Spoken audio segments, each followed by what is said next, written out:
You're watching a Fox Sports presentation of B.A.S.S. Good Saturday morning. Happy Mother's Day. Welcome to everyone joining us for our live coverage of Championship Sunday at the Tedy's team Bassmaster Elite at Lake Murray in South Carolina. Lake Murray. We were here in 23, here in 24. Had great tournaments then. This one is no exception. This one may be, in the final tally, the best of all three. And we'll get into all the great attributes of this place and why it's a perfect place to test the best in the business. We take you down to our map, and there it is on the Saluda River, just west of the capital city of Columbia, South Carolina. The takeoff, well, that took place about an hour and a half ago at Dreher Island State Park. That's where the check-in and the weigh-in. Meantime, we have got 8 hours of fishing for 10 anglers who have made it all the way through. And Davey Height, you know this place as well as any human on earth. And it seems like we seek out places where you're going to have different conditions each of the 4 days. It seems to be the case here. We have definitely had that. And today will be a little challenging for the anglers. The wind is not predicted to blow with about 2 to 4 miles an hour. That'll change things up for sure. But the fishing will be great. It has been great for the previous 3 days. And we've got a tight race here. It's going to be very fun to watch. Some scenes from the weigh-in yesterday, and it was a weigh-in that revealed what we're looking at today, which is a very tight top 10. Only 10 anglers left competing here, and 4 pounds basically separating 1 from 10. So it's anybody's game because they are catching them so well. And not everyone's catching big numbers, but the average size is tremendous, and we have got a great day set up for us. Yeah, speaking of that, the average size fish, Tommy, almost every day is 310, 311, something like that, and 4 pounds, 1 ounce is the deficit. That is an average keeper this week difference. What a great setup. What a great place. Trey McKinney coming in at second place, and to start the day, the leader, Brandon Cobb, one of the local favorites, that's for sure, a well-traveled and much accomplished pro angler from the state of South Carolina. Brandon Cobb did not had a great day every day out here, but he has done a great job of fixing what was wrong the previous day. He really has a lot of experience here on Lake Murray, and he fished up the lake quite a bit on day 2. Did not work out for him. Stayed on the lower end yesterday most of the day. And talking to him last night, he said, I've still got about a dozen places that I haven't even fished yet on that lower end. So we'll see him explore those places today, I'm sure.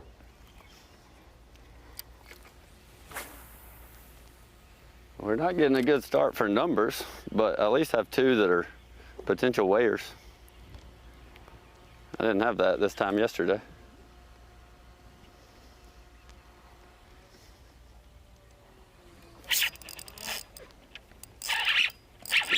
That might be another good one. Not that big, but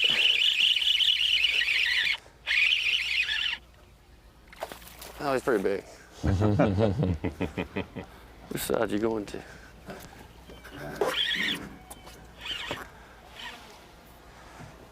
I spit out here. Quit.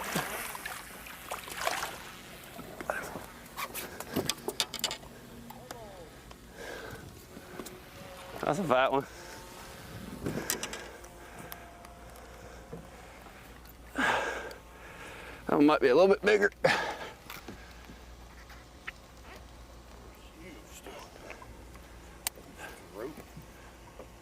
He killed it. Did you see that? Yeah.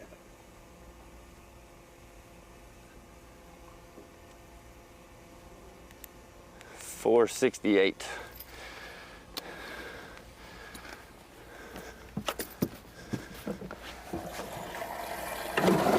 Quit. I guess I should take my empty buoys. Just for context, that's a good keeper, not quite reaching game changer status yet. Took the words right out of my mouth, absolutely. A little above average fish. That's a beautiful fish, a big fish. Most places we go, but just a little above average here at Lake Murray for this week. There's great quality. You said, like they say, they may be long, but they sure are stocky. Yes, exactly. A lot of these fish. Both of them. And immediate post-spawn, a lot of these fish. Yeah. And there's still some bass spawning. We'll see Drew Benton fishing for them, I'm sure, today. But a lot of these fish have just spawned in the last few weeks. So typically they're at their lightest weight that they'll be all year. Jordan Lee had a great day, too. Up until yesterday, he had the largest 5-fish limit in the tournament. Brandon Cobb eclipsed that by a few ounces yesterday. Now you just gotta do whatever they want to do.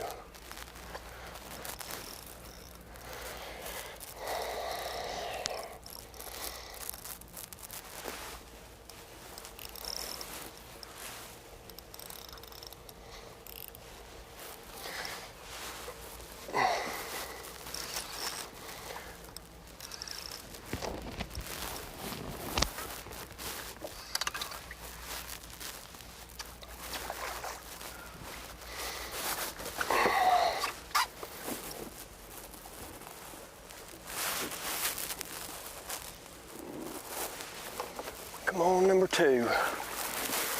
Number two. About the same size as the last one. 3.5 pounds. Nice though. Catching too early. That's a little bit fatter. Had a bite and I just, you know, this spot, the same size as the last one. 2 3/4. I mean 3 3/4. This spot, I caught them the first day here, and they were here. And day 2, nothing. Day 3, nothing. Day 4, they show them back up.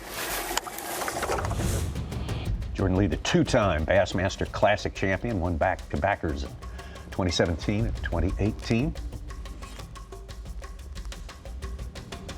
Early leader here. Before we came on the air, Trey McKinney got out ahead of the field, but Brandon Cobb has run him down now. Ran with about a 1.5 pound lead now. Trey McKinney is he's a dangerous character. He is. I think we'll see a lot of back and forth between these two today. Oh my gosh, look at him.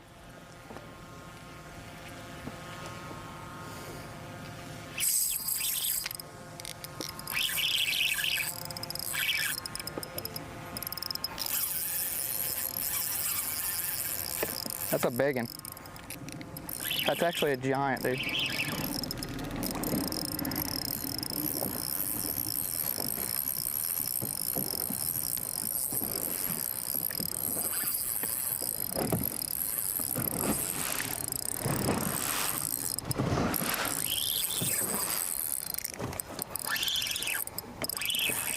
Oh my gosh.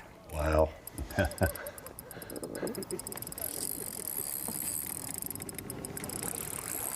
That's above average size, even though our average size is so good. That is definitely above average.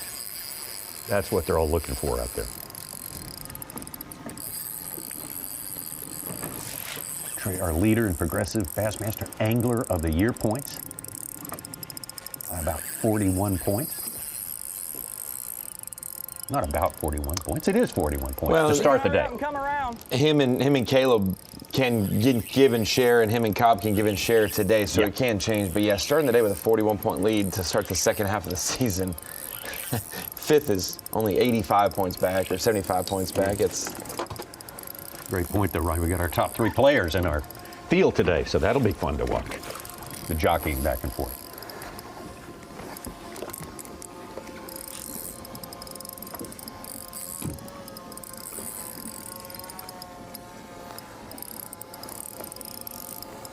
It's one you definitely don't want to lose. It's well above average here.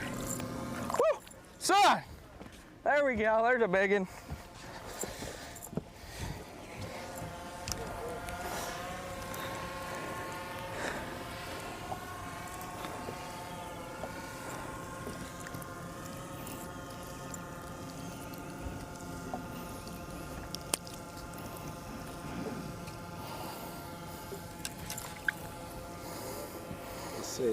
Whoo, buddy. That's a tank. It's like almost 5.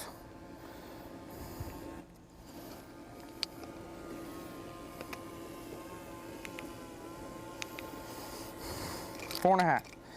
Green. Whoo, buddy.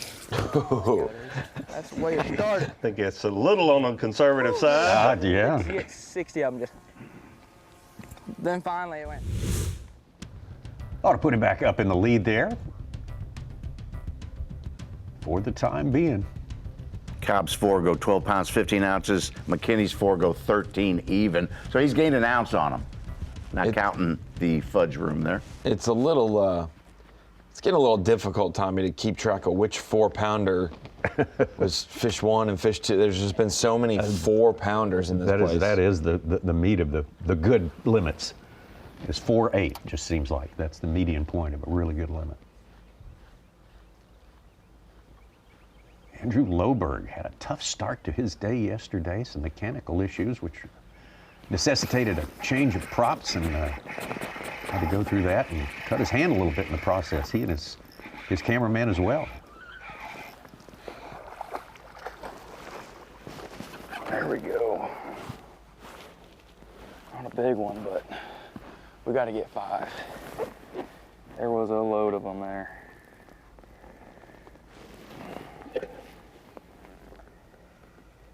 Not a big one. Yeah, Tommy, he's well ahead of schedule because of the issues yesterday. Skinny. So- We need the fat guys. Not a big one there, I but like the fat guys. fish number 4. Skinny guys can chill on biting, but we'll take them. 2 1/4. I got 4. One more for a limit. And then we go hog hunting. What color is that? Green.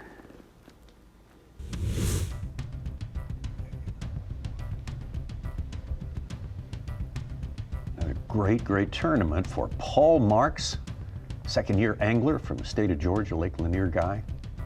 Fishes for these blueback herring on a regular basis and knows how to put together a day. Did good late April, Lake Hartwell last year in the same state and took the title, and then did good in the month of May, Lake Fort. Yeah. So this is a good time of the year for him, and decided to fish in front of Davey Heights' house on the final I morning. don't know how you keep those windows clean, Davey. There's so many of them. It's difficult. It's difficult. Very interesting to see Paul Marks up on the shoreline. Most likely a shad spawn going on here along this riprap. Shady, that might be a clue. Yes. It Caught looks huge. He caught a 4.5-pounder on the dam this morning during Facebook Live of same type of deal, shallow running crankbait. Our Phoenix Boats Big Bass Ronnie, a 4.13 he put it in as. I said this one looks huge.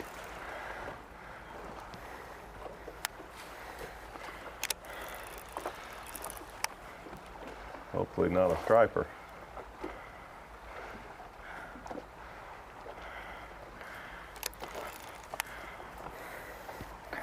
Not that huge, but he's big.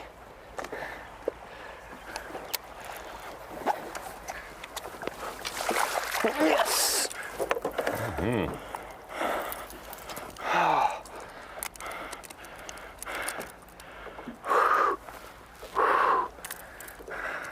Put my poles down, had to go chase him.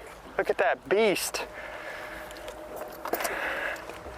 Lake Murray, freaking hammer. It's Jurassic Park. You run out of adjectives to describe these fish on Lake Murray, and they're all complimentary adjectives, that's for sure. All Marks, dangerous out here today. We got everybody's dangerous. We start, as we said, about 4 pounds separating 1 from 10. 10 anglers left from the original 99 on this day, and the ones left standing at the end will hold the blue trophy, the 5th Elite Series Championship of the year. There's your unofficial leaderboard as it stands right now. Brandon Cobb holding off Trey McKinney, Andrew Loberg, Paul Marks, Jordan Lee in there. We saw him catch a good one. Steve Benton is doing something different. We'll spend some time with him today, that is for sure. Robert G. fished his way into the top 10 yesterday. And Caleb Hudson, the sensational rookie.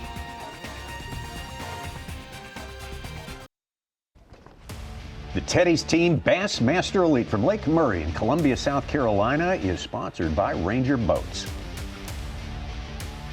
by Rapala, and by Mountain Dew. Thanks for joining us. This live coverage is going to take you all the way to check-in time These anglers started actually over an hour and a half ago. They got a good early start here today with the longer days and able to put some in the boat. We got a full-blown tournament going here already in the early hour and a half, and we expect more of the same as we move through the day. Conditions may be a little tougher than they were yesterday for some anglers. This is one of those tournaments where you definitely want to get out there where there's still some low light conditions. If you held them till it was normal time, man, they'd miss out on an opportunity for a great bite. Yes. Big bass. Emil Wagner. Unless it's a stripe. Might be a stripe. Nope, bass. Big fatty. Been catching all 3s in here. This one might be closer to 4. We just threw out about 300 of them. Finally got one to bite. It's not that big, but he's a chunky one. Good night. Look at that fish. I mean, talk about built. This is one of the healthiest lakes I've ever seen in my life. That fish is 17 inches long and probably weighs close to 3.5 pounds. I mean, what a fat fish. It's gonna be a really tough day though. I mean, we just hit, in this creek, I got 3 schools. They're not, on cane piles or anything. They're just schools of fish, and this has been my bailout to just go catch 3-pounders. And they're here, but I mean, I did everything perfect on them and they didn't bite. So it's gonna be a really, really tough day. Offshore, I think later we're gonna be able to catch some, but even shallow, I think someone's gonna have to do something a little bit different to catch a big bag today. Emil Wagner was our day 1 leader. That's been the hardest thing to do here, is hang on to a lead day today. We've had a different leader each of the 3 days so far. It's not just the switch in the lead, it's every day the leader has fallen below the top 10. Yeah. Emil goes from 1st to 12th. Brian Smith goes from 1st after day 2 to missing the top 10 yesterday. Even somebody like Brandon Cobb, who was 4th after day 1, fell to 22nd after day 2. Robert G. from Tennessee, having a challenging season so Stay far. on, This is could be his best outing of the year. He had a good finish at Lake Martin. Stay on. Stay on. Stay on. Like I said, you gotta keep covering water. Please stay on.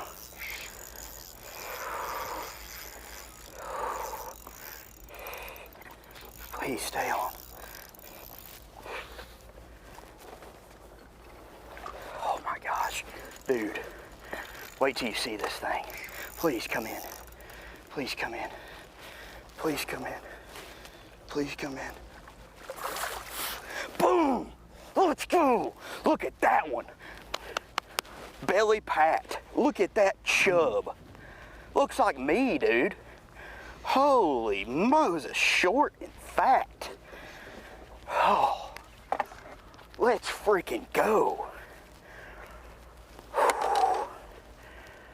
That is a stud. Look at that little chubbler.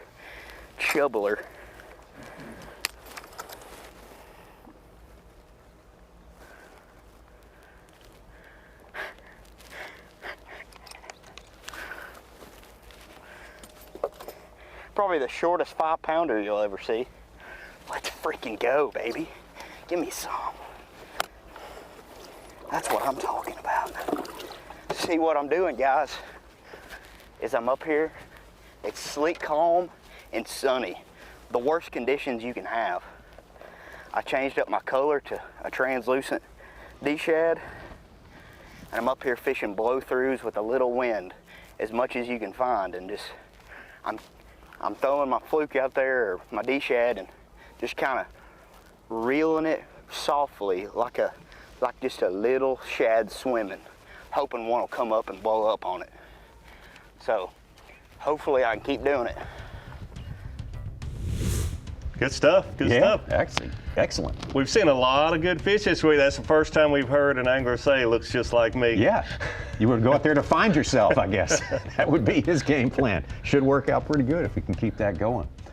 Wind, though, in short supply predicted today. I hope it's not as slack as they say it's going to be.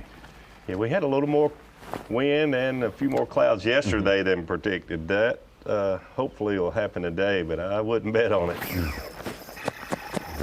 Bird.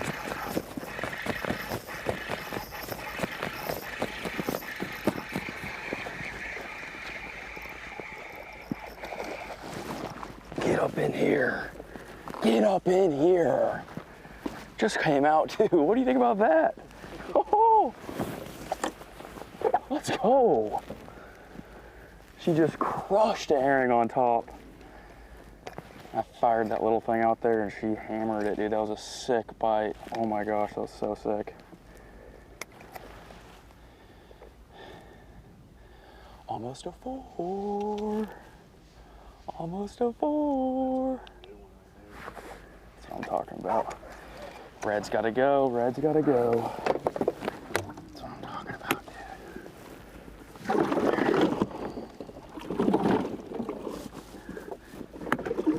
dude. First of our 10 to a limit, and good enough for the first place spot for now.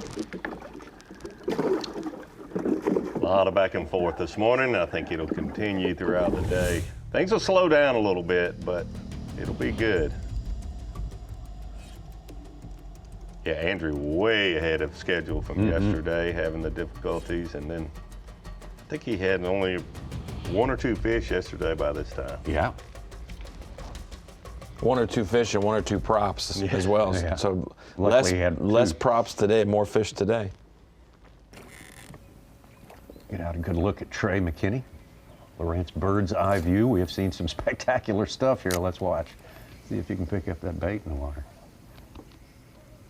Good look at him being up on the shallower. Ooh. Big. Wow.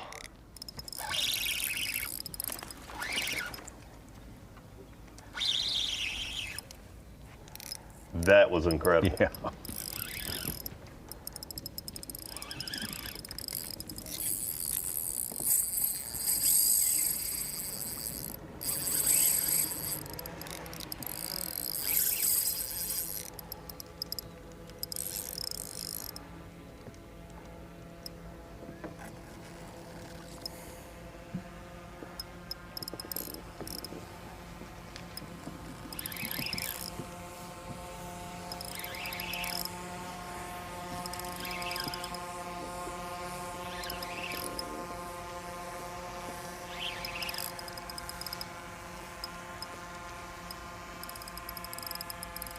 I was going to say, it's a great shot. Not only the fish exploding on his lure, but to see the way he is set up on the shallowest part of this high spot, this hump, and casting out, bringing his bait back in. You see a lot of these anglers changing up the direction that they're casting to these groups of fish. Yeah, we've had multiple anglers say that they couldn't get it to work until they had experimented enough to find the right angle. It's apparently very important on Murray here.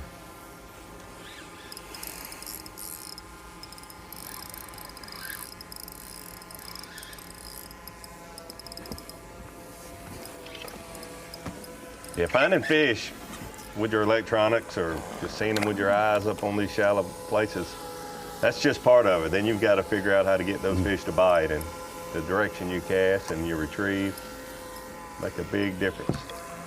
There we go, boys. Another good one.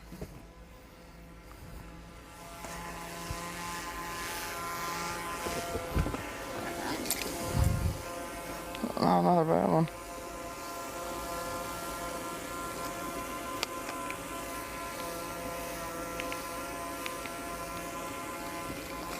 Yeah, 3.5. Second lead change. Those are going to rack up today. Was that about back to reality? Yeah, I agree. I take it back. Take it back. We might have found a new little school of them. It's got quite a few, and they like to bite. So I'm excited, and I hope that they keep setting back up because I think we'll keep catching them. And that one nuked it. Nuked it. I think they're already set back up. That's sad. Oh no. I'm so sad.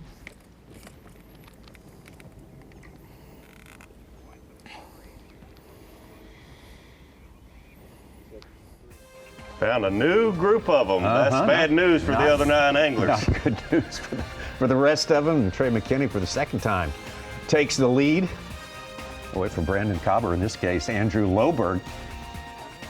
Trey McKinney will sit there and wear him out all day. I don't think we need to worry about that. He will be at work and overachieving throughout the course of the remaining 6.5 hours of fishing. Actually, less than that as it stands right now. It's Championship Sunday on Lake Murray. Coming up later today, Tyler Reddick, Michael Jordan's 2311 race team, look to continue their historic season as the NASCAR Cup Series hits Watkins Glen for Go Bowling at the Glen. Pre-race coverage begins at 1:30 Eastern with the green flag at 3, only on FS1. A little different sort of race there. I like that Watkins Glen place. Exciting. I love this place, though. This is just unbelievable. Lake Murray has definitely ascended to the top tier of destinations for the Bassmaster Elite Series. It is definitely ranks at the very best and has proven it yet again. 12th, actually, this is the 12th pro-level event for B.A.S.S. There's been events going back into the 90s, but early 90s. Really, really different scene than it was back then. Fishing is just supercharged here. Fishing's great and a lot of diversity. We're seeing these anglers target the blueback herring for the most part here today in our top 10, but throughout the year you'll see a lot of different techniques and baits being used.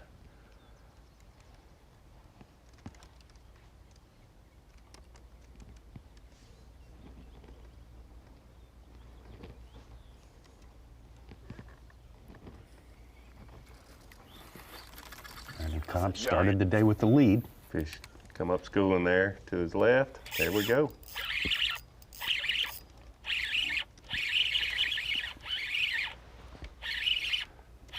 I didn't get the biggest one, but I got a good one.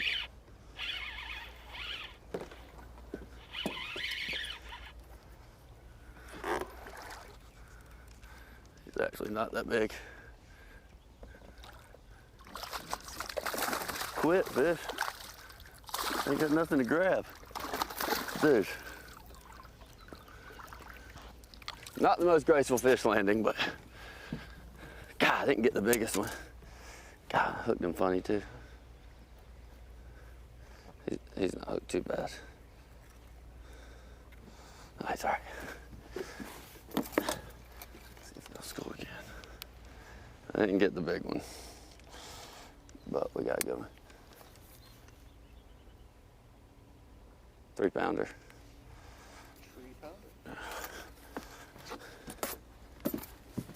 Saw Brandon Cobb fishing a crankbait quite a bit on day one. There's a limit, though. Yesterday, caught all his fish on a Zoom Super Fluke. Not using the chartreuse. Yeah, we saw him mixing the white on that, or an albino on day 2 when it was similar conditions, and it was obviously his lowest weight day, but that's what he needed to do to survive that day, was make that adjustment as well. It's good to see it paid off for a big bag day 3. Back to our leader now, Trey McKee, almost a 2-pound lead as it stands right now. Wow. Go from one angler to the other and fish are schooling all around them. Look at them blowing up there around Trey. Ooh, several of them.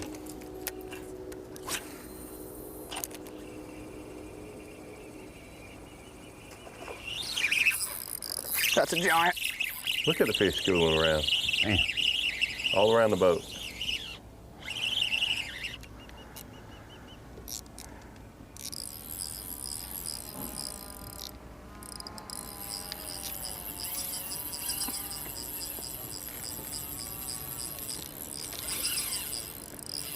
Surprised there aren't more stripers mixed in with these. Usually this time of year when you see them schooling like that, this time of the day, there'll be a mixture.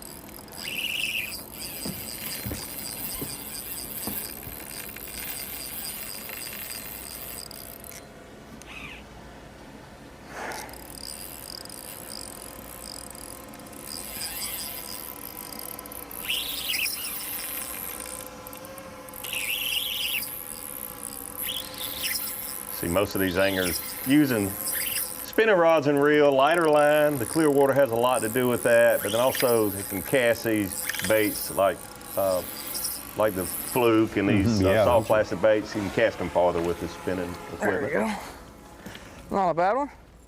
Barely hooked.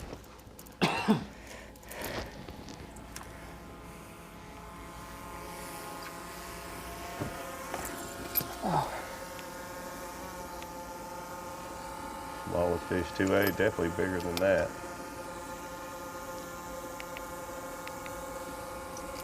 Purple. 3.5.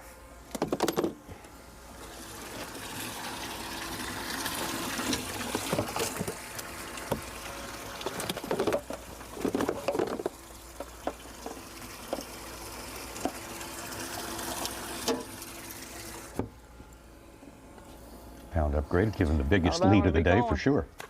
At 8:30. There we go. One at a time. Totally agree. Not a bad one to be culling this early in the morning. Even the schoolers are smart. They don't stay up long. You They watch how don't. fast Brandon Cobb's reaction time was. He's made this trip before. Yeah, honestly, if you don't get your bait to them really quick, you won't catch any of those fish. And Trey just now reeled in a bait really fast, dropped it, and picked up another one to try to get it to him quick. It worked out for him. It's about the time of the day we start hearing from Drew Benton. Yeah, he's still looking for his first keeper today, but he's on a different schedule than everyone, I think.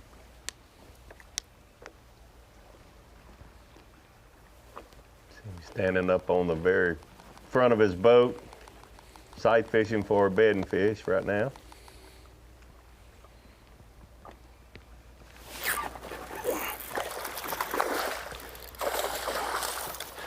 So I'll just snatch him.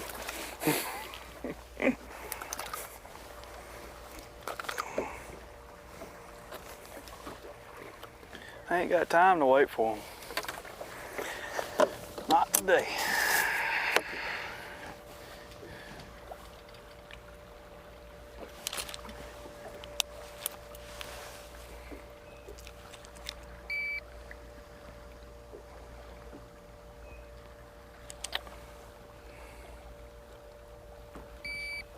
Two and a half.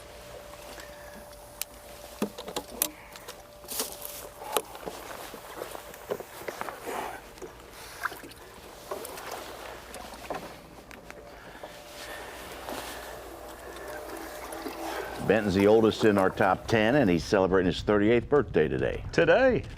Hey, happy birthday. A little spooky there. Winner in 23. Yeah. Here, Drew Benton, 10th place going 10th into the place. final day. Today's his birthday. Conditions are perfect for sight fishing. Starting in 10th. All coming together. Yeah. If you believe in numerology. He's only 4 pounds, 1 ounce back this time. 2023 is 4 pounds, 15 ounces back. Fry garters are pretty easy to catch today. We might be able to run into some 4-pounders or so doing this. Catch a couple 5s on some cane piles later.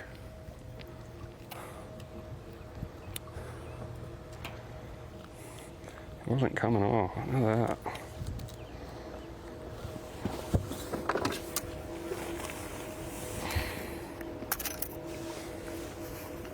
Mentioned that he caught that fish guarding fry. So we've got schooling fish, we've got bedding fish, we've got fry garters with only 10 anglers. We got a lot going on. That's fun. And the subcategories, you could say spawning fish, and that includes shad spawn, herring spawn, and actual bass spawn. You've got 5 different 2 1/4 things going, programs going on.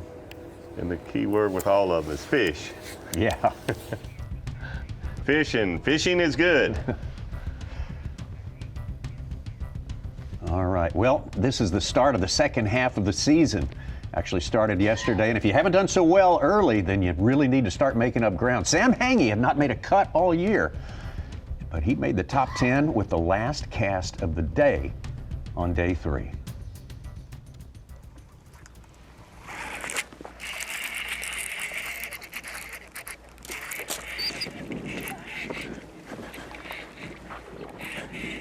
It's a bass, it's huge.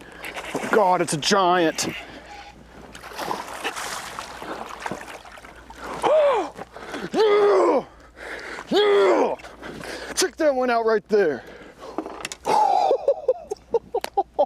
Talk about a buzzer beater. Yes! Number one, the guys I'm fishing against are phenomenal, man. They make every lake look amazing. But this is post-spawn, man. Most of the fish have just spawned out. They're just moving offshore to chase bait. And you come here in the pre-spawn when all them fish are feeding up, I mean, you might see even crazier weights than you're seeing right now. Lake Murray is just a phenomenal fishery no matter what day you come here. And if you've never been, I would highly recommend. It's a blast. 21, boom! We gotta go. 3. We gotta go. That's a dang giant. Oh, I mean a giant.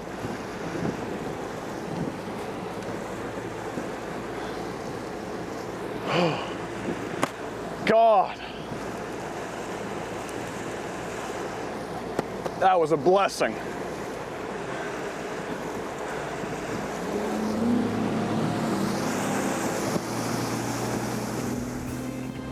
Made his first 50 cut of the year on day number 2. Made his first 10 cut, obviously in dramatic fashion there. No doubt about that. Sam Hangy, the rookie. Hyped up for 21 pounds. Well, it ended up being 22.9 at the weigh-in stage. And if he catches a 6.12 in the last cast today, Tommy, he might just win his first event. Here's our Pro Guide Bassmaster Rookie of the Year points. You see it right now in Caleb Hudson. Wow, he's a landslide right now. Big lead over Fisher Anaya, who himself has won this season. Pake South, Tristan McCormick, and there's Sam Hangy. Moving up in the standings for sure, making the top 10 for Championship Sunday here at Lake Murray. You'll be looking for some more dramatic episodes during the course of this day. The Tedy's team, Bassmaster Elite. 5th stop of the year for the Progressive Bassmaster Elite Series. This is Championship Sunday taking place on Lake Murray. Skeeter Boats providing our live coverage for this very special and much anticipated day. It's a gorgeous day out there. Let's take a look at TH Marine Weather Watch, and 87 will be the warmest day we've had so far as well. Partly cloudy. I haven't seen much in the way of clouds so far today. A slight chance of rain, almost non-existent. And also, just about non-existent is the wind on this day, which is certainly going to be part of the story, part of the theme today.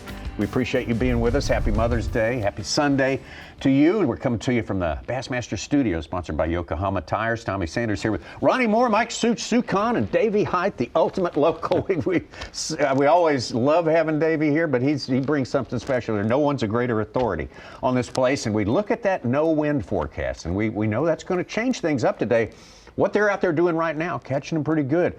They need to be going as hard as they can all day, but right now especially. Absolutely, Tommy. You know, the fishing has been great here all week, but the weather has changed up a lot. The first day we had storms, we had a lot of rain, we had quite a bit of wind.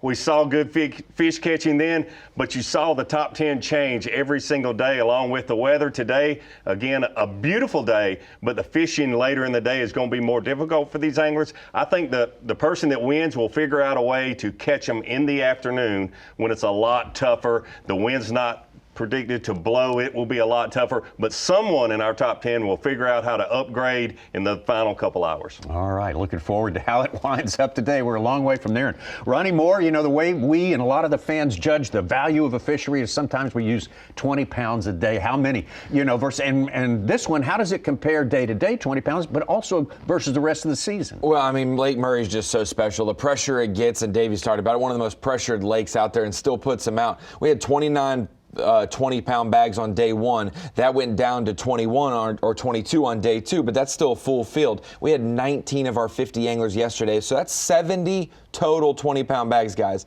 We have 65 20-pound bags the rest of the elite season so far, including the Classic. We had 51 at Guntersville, 10 at the Classic, and 4 at the Arkansas River. So we're talking about 4 other elites and the Classic from February through the spring, and Lake Murray through 3 days has more 20-pound bags than that altogether. This place puts them out. And one of those elites at Guntersville, which everyone knows is one of the bucket list places, one of the best fisheries in the country. And for Murray to overshadow Guntersville like that is really fishing good. And we only have seen really one bag bigger on the Elite Series this season than this week at Murray, and that was 27-11 for Hank Cherry to come from behind and win Guntersville. We had a 26-10 from Brandon Cobb. We've had 26-5 from Jordan Lee. This place has got them, and catching them on a Saturday when there's a lot of other boats on the water, that's impressive as well. Absolutely. It's a special place, that is for sure. And this is a special tournament. And Such, I want to ask you, you put out a great column, a great story on Bassmaster.com about Tedy's team. That's our partner.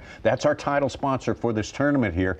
Tell us a little bit more of the background of what this one's about. Well, Chase Anderson suffered a stroke at 28 years old, and he has made this month of May, Stroke Awareness Month, something special. He got inspiration in his recovery from Tedy Bruschi's book. And then when he was in our Pro-Am at the Bassmaster Classic, they connected and they decided that Tedy Bruschi, the 3-time Super Bowl champ for the Patriots, had suffered a stroke and came back and played NFL football. That inspired Chase Anderson to come back, and now he's leading Bass along these lines. And it's a really important deal. They teamed up for this tournament, and the words of warning are: be fast, balance your eyesight, the face drooping, the arm weakness, and speech difficulty. It is time to call 911. All right, Such, thank you very much. Good to know. And we will keep that in our minds. And we have a full day of fishing. We'll talk some more about that during the course of the day as well. But let's get out to our day one leader, Emil Wagner, the Great Dane is what our own Dave Mercer calls him. He's born in Denmark.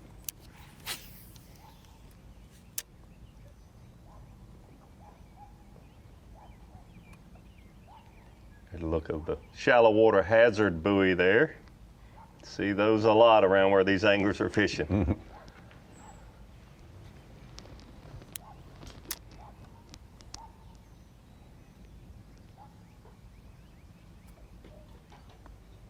Lake level about 2.5 feet lower than normal for this time of the year, lack of rain.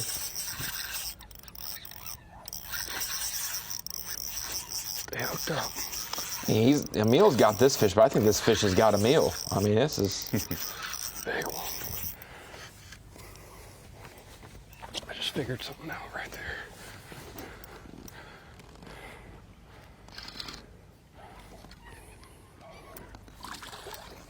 Come on, big fat one. There we go. Not a giant, but a good one. Let's go. There we go, Dan. Long one. Come on. We just figured something out for sure. Start working that dice just a little bit different.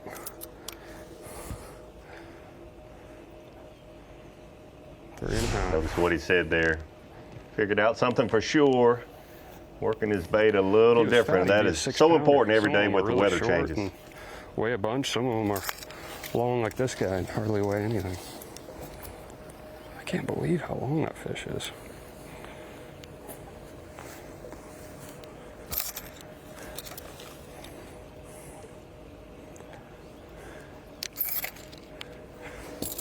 Here we go, baby. Nice way to start.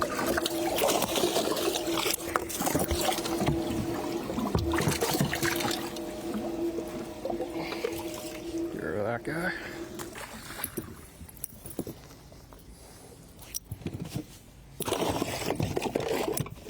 My hands are so tore up, they hurt so bad. 3.5. Yep, that'll work. That would put a bend in the old spinning pole there. Yes, That's it did. for sure. That was a good one. Emil says he got a little something figured out there. That's very interesting. We'll be dangerous. Following that. And dangerous, absolutely, for sure. Said his hands hurt so bad, not from changing a prop, but so many fish that he has caught this week. Big day for the man who started second place, Paul Marks. Started in second place yesterday, I should say, Paul Marks. He is One of his fish got reported a little bit late, so that explains why he is now listed as in our lead. And tiny advantage over Trey McKinney right now, but he is in the same place as Emil Wagner, Lanier, and dangerous as well. Yeah, and he's got a pile of chartreuse flukes in the bottom of his boat. But today, Davey, the two biggest fish he's caught have came on a square bill around riprap, whether it's based on a shad spawn or a switch up in game plan or not. Those have been difference makers. You can catch them on a chartreuse fluke all the rest of the day, but these fish in the morning on a crankbait have been key. Yeah, as these anglers fish this lake more and more every single day, they figure out more things. The other thing is there's only 10 anglers out there competing today, so they can move around. They can try different techniques, different baits, different areas. So not unusual to see anglers switching up on the final day because less competition out there, but what Paul Marks is doing this morning with the square bill around the riprap, I did not expect to see that from him. He's Lake Lanier specialist, loves to fish Lake Hartwell, Lake Murray some, blueback herring chaser. A little unusual to see him, but definitely the right move for him. Cranking this riprap this morning, he's unofficially our leader. I have a few really nice ones. I need to get rid of 3 of them. Mixed it up this morning, went up there shallow, threw in a square bill and caught some nice ones. Kind of been saving that all week. I like it when it's sunnier more. Shade line kind of condenses them, gets them up there easier to target. So we'll see. Going to go back, run through a few more holes, and maybe cull a couple of these small ones. Pretty smart tactical approach there. You were on top of the shade line there about 30 minutes ago when you saw him. You brought it up, Tommy. He's exactly right. He spent a little time on it for sure. Tommy got an Elite Series invite a few years ago and said, no, I'm good. I'm good. Far from it.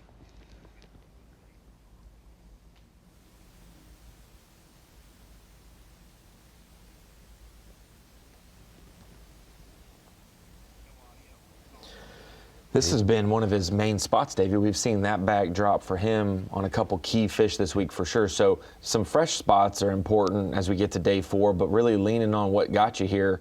There's a reason big ones and a lot of them have been on certain spots this week. You see him standing there just holding his bait, waiting on those fish to come back up.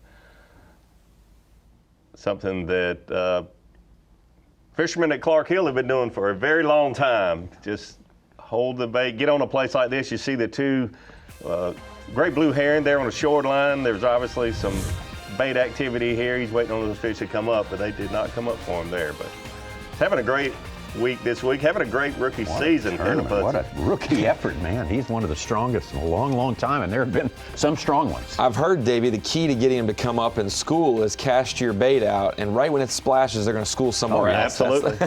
Every time. That's the key. Better be ready on this place, but boy, you can sure rack them up fast, that kind of fishing. We'll see some more of it.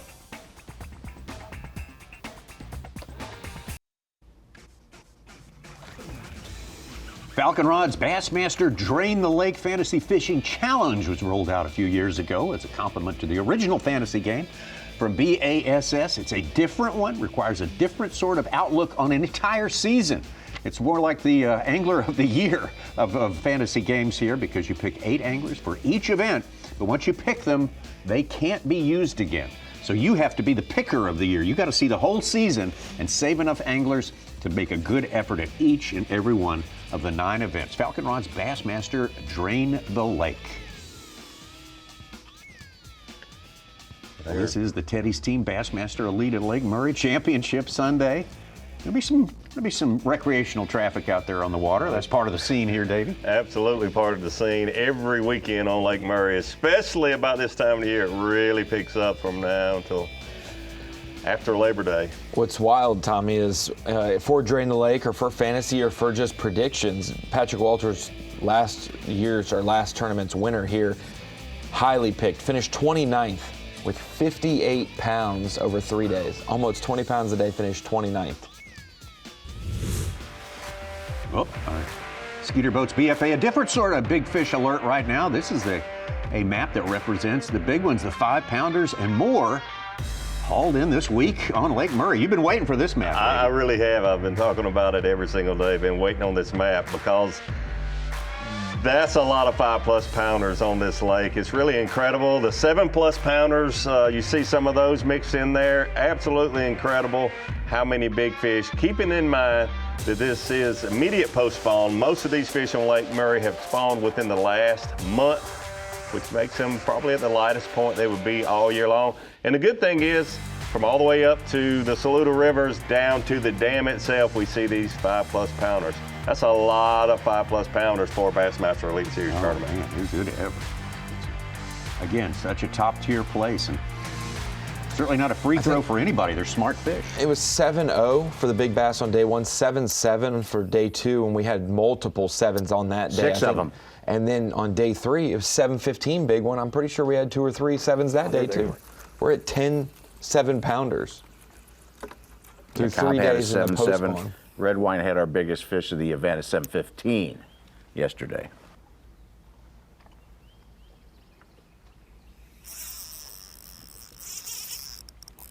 Jordan Lee.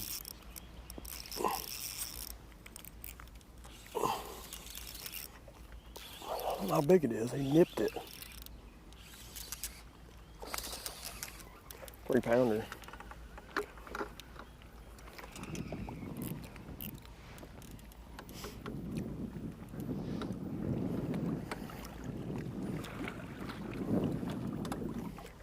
Come up schooling.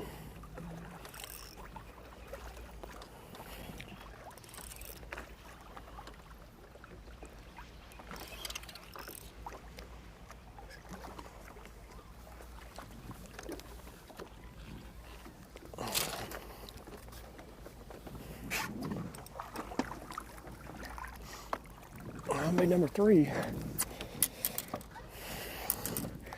Came up schooling on us. I guarantee you there's some good ones in there. When they do that,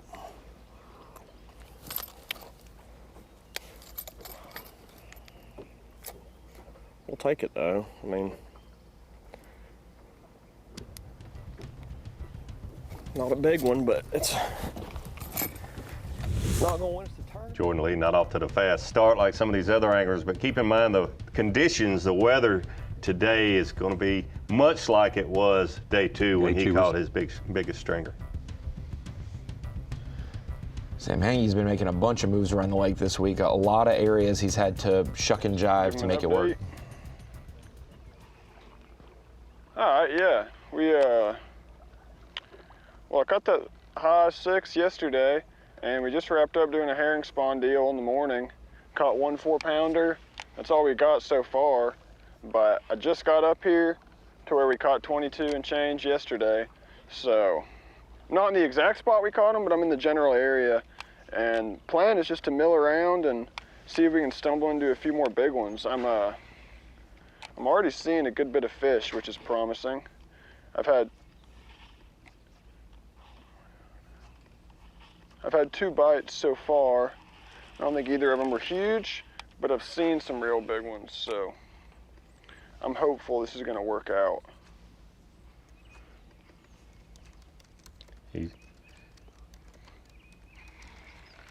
We're going to need a big old bag to run these boys down.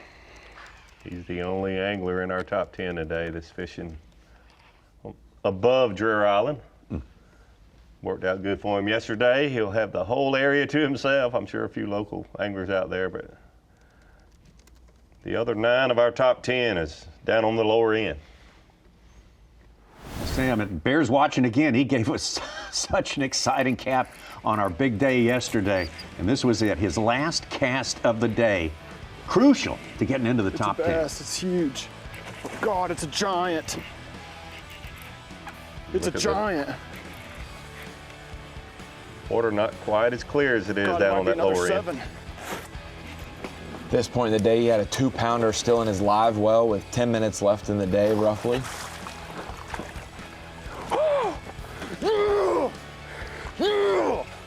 Check that one out right there. Talk about a buzzer beater. Yes! Yes! Yes! That's a 6 or 7 pounder all day.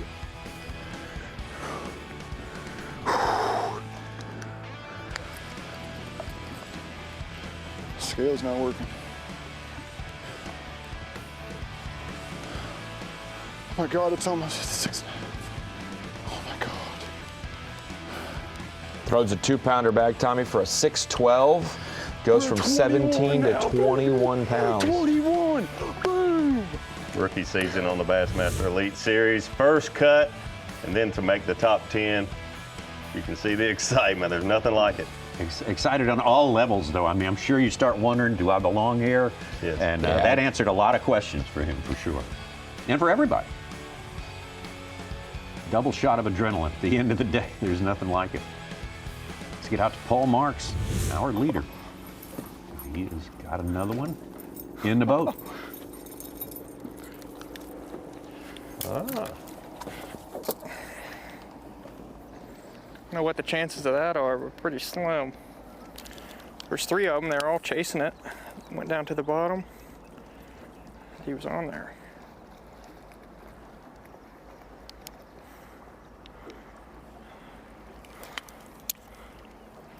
See a lot of used soft plastics laying in the floor of his boat there, but that fish on a spoon, the first time we've seen that so far this week.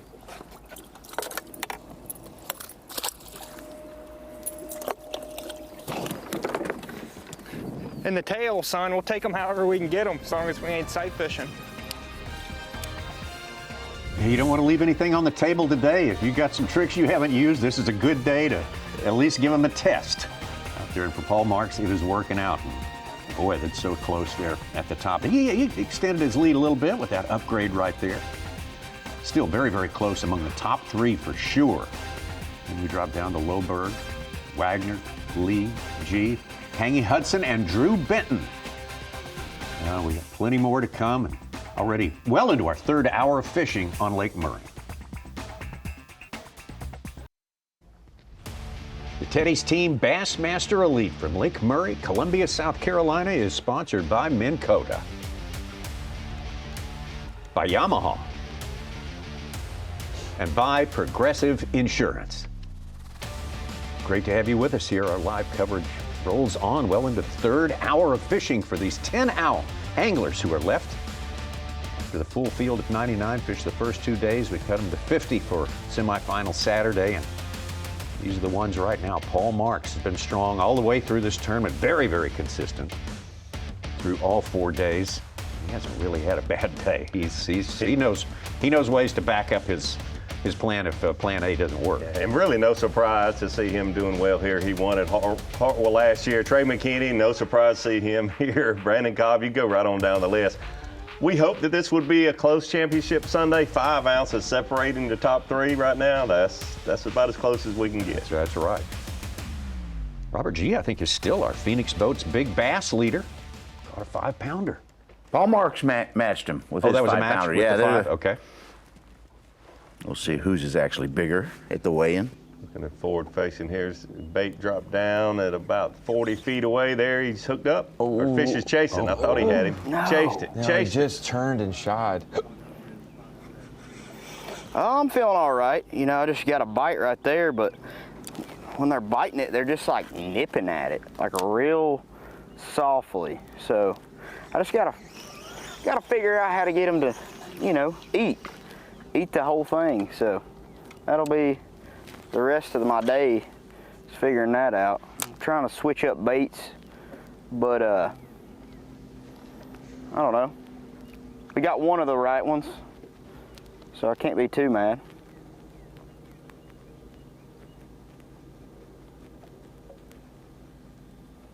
I thought he had that fish. That you could tell. Yeah, It nipped at it. I thought he got it. It's amazing the temperament of a fish, how hot that fish was on the bait, That one and then dude. just turned and just. I think I can get one of I'm these out. to bite, is the problem. He just didn't eat it. I think about before this technology, how many times that happened and you never knew it. You would. Because they no didn't doubt. just start. Now that we can see them doing it, they've been doing that forever. And that's the one, fisheries like this, where they often this time of the year school on the surface, and that's what you're waiting for or hoping for, is to pull up on schooling fish, that action topwater. You always wonder, where do they go when they're not schooling? Do they all separate, or do they stay in a group? Do they go off the point? Do they just go below where they're schooling and you just don't get a bite and don't know. Now these anglers can track where these fish will go and suspend off the bank or how far they will just break apart. Look for some subtle clues to tell where Robert G is from. Yes. He's got the only orange and white checkered cable wraps in existence. It's On all his about boat there. the All about the volunteers. balls. All about the balls. Hangy's from Knoxville as well. Kind of moved out. It's the first time we've had straight sunshine. So I've got my spoon out. I'm gonna try to throw at these fish rather than a fluke because they're being difficult today, not wanting to come all the way up. So just testing this out on a few places. First cast with earlier caught one, about 3.5 pounds. So I know there's huge ones in this vicinity right here in my boat. See, he didn't even chase it. There he goes. There's after one it. chasing the spoon. Oh. Spoon fluttering down. You can actually see the flutter. Yeah. This is one bait that a lot of fish chase and do not get. Right over here. Just Like the spoon was chasing the fish. Chicken or the egg, Such? Things have slowed down, Davey. No fish in the last 15 minutes, Yes. and Jordan Lee's was the 5th fish in the previous half hour. And the half hour before that, there was 10, 11, 12 fish caught. Not surprising at all, and it'll stay slow. Still good. It is Lake Murray, but from now until 3 o'clock, someone is going to figure out how to catch these fish when they're going to be the most difficult to trick than they have all week. It'll be more difficult, but we saw some fish catches yesterday afternoon. Some of the bigger fish came in a flurry yesterday afternoon around 1, 2 o'clock. Yes, they sure did. You could sense it out there. It was happening. Yeah, Cobb's 5'10" came at about 2:15, and Hangy's 6'12" was 2:45, right before check-in at 3 o'clock.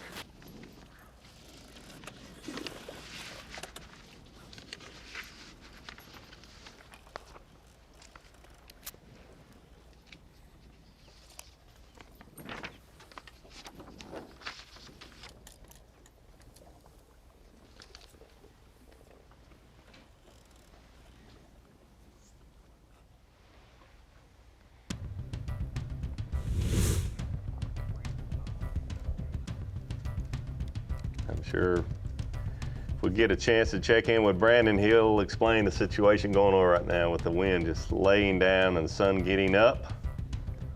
Brandon Cobb starting the day with the lead. Look very bitey.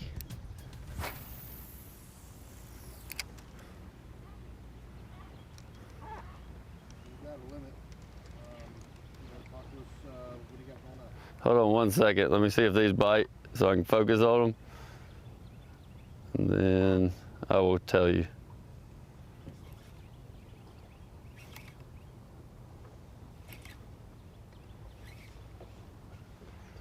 They're not set up right. I knew they weren't.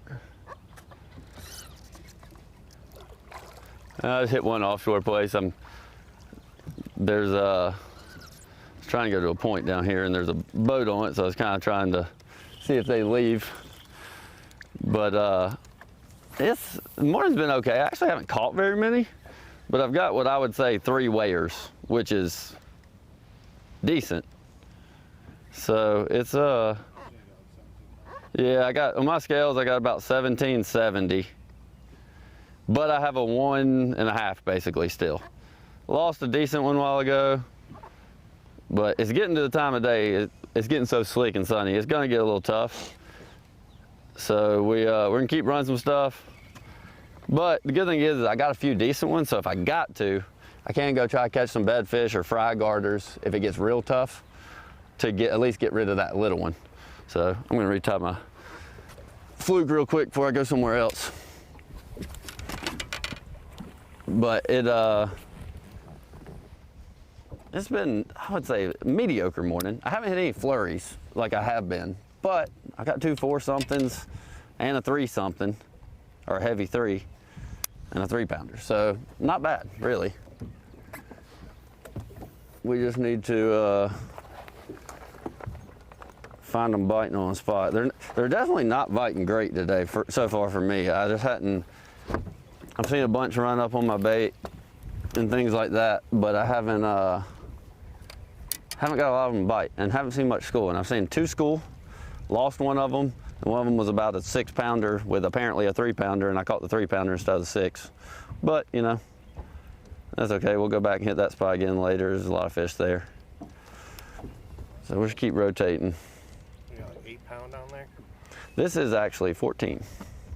So I'm throwing 15-pound braid. I actually went to 10-pound braid. I usually throw 15, but my elbow's hurting because I've been throwing this fluke so much. I can throw 10 a little bit easier and farther.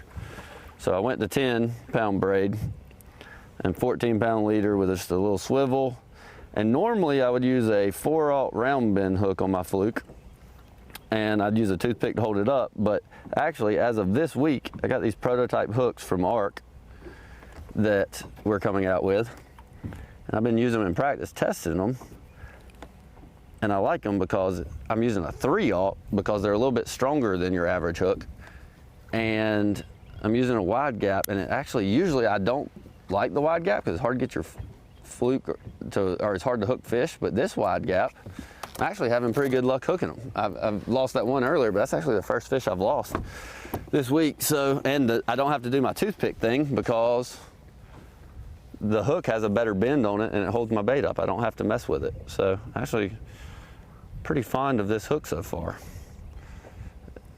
Preliminary trials on it.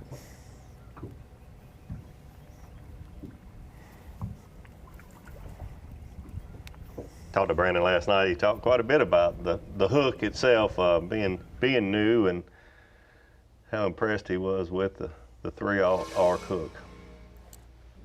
I appreciate that a little bit. Yep. Bit of insight there from Not Brandon big Cobb. enough for it.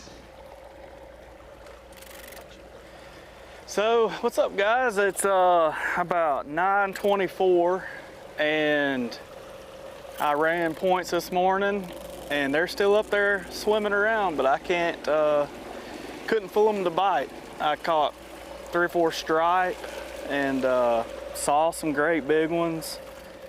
Just couldn't get anything going on the points this morning. So we come in here where I fished for about a 6 or 7 pounder to finish the day yesterday and caught the male, and I didn't really have high hopes that she'd be there, but she wasn't.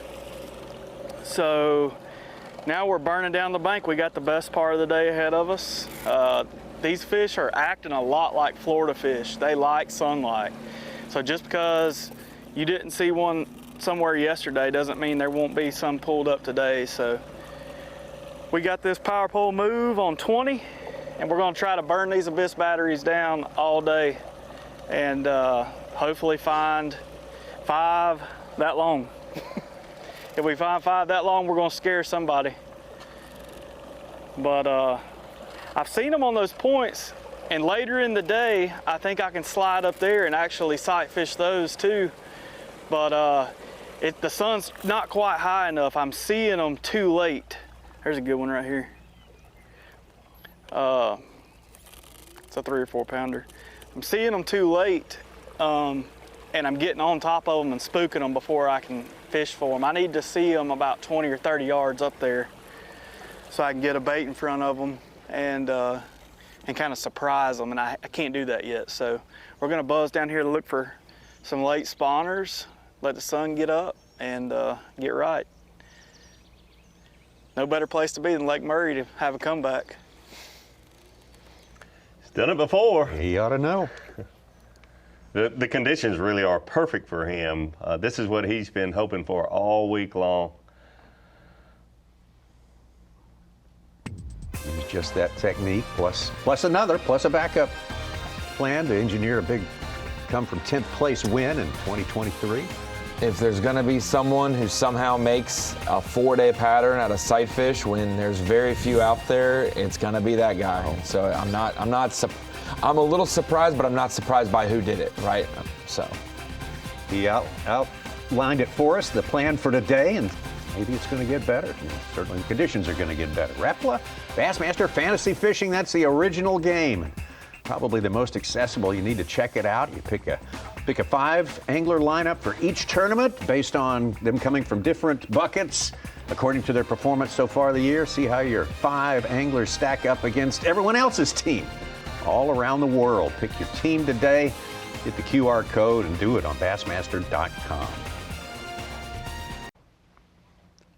The greatest spectacle in racing is coming. We're just 2 weeks away from the 110th running of the Indianapolis 500. Don't miss the pageantry and tradition of the biggest race in motorsports, the Indy 500, Sunday, May 24th on Fox. Alert the milkman. That's always a big day. Yes. Indy 500. Looking forward to that. We've been looking forward to coming here to Lake Murray, Columbia, South Carolina, all season long. This has turned into one of those places everyone wants to get to because they know what lives here and what's available to catch. You got to be good to do it, but you know that there can be giant results for you here. Absolutely, a lot of pressure here on this lake because, like you mentioned, a lot of people know how good it is, but it's been even a little surprising to me to see how many 20-pound limits have been weighed in. I expected a lot, but 75 fish limits over 20 pounds is absolutely amazing. I don't care where you are in this country. Yes. In 2023 and 24, they totaled 72. There was 50 in 2023 and 22 and 24. So We've got the day to get to. We'll be there. Oh, yeah. Sam Hangy. Oh, fans on the bank were alerted here. I think that's going to be a couple of his competitors. Yeah, you look to the left of his shoulder there. Let's see who it is. Oh, Pake South on the left. Is that Fisher and Nia? Fisher and Nia on the left, Pake South on the right. You talked about this scenario yesterday, David. Yes, it's not a fun place to be when you're you didn't make the cut, especially yesterday when you didn't make the 50 cut, and you wake up and you go outside and you see an angler that made the cut fishing right where you've been staying all week long, and you oftentimes may have burned a lot of gas going all over the lake, and there's an angler in the top 10 that's fishing right under the boat dock where you're staying. Hey, Sam, we're just checking the propane tank here. Pake had a good day 3, 22 pounds, 7 ounces. He did. Finished 16th place. Good tournament, great season. And Nia won Texas. earlier this year. They're getting ready to head down south to the Santee Cooper Lakes, Lake Marion and Lake Moultrie next week. What do you expect there, Davey, with no forward facing? Oh, it'll be exciting. It'll be different. A lot of big fish. I don't think we'll see the number of fish that we see here at Lake Murray. Several will not get limits. Correct. God, Oh. dang it. Oh, This is a 4-pounder.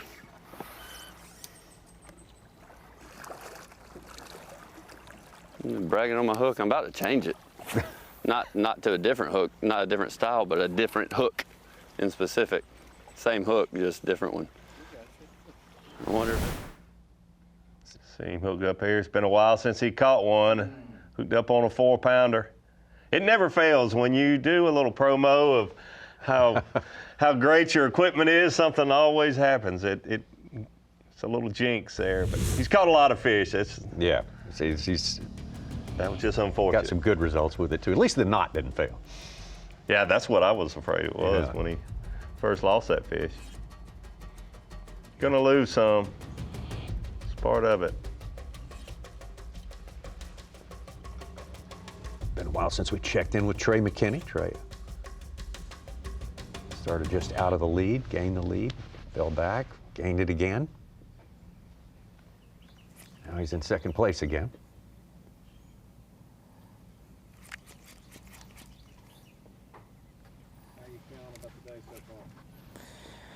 It's gonna be tough. It is. It's gonna be.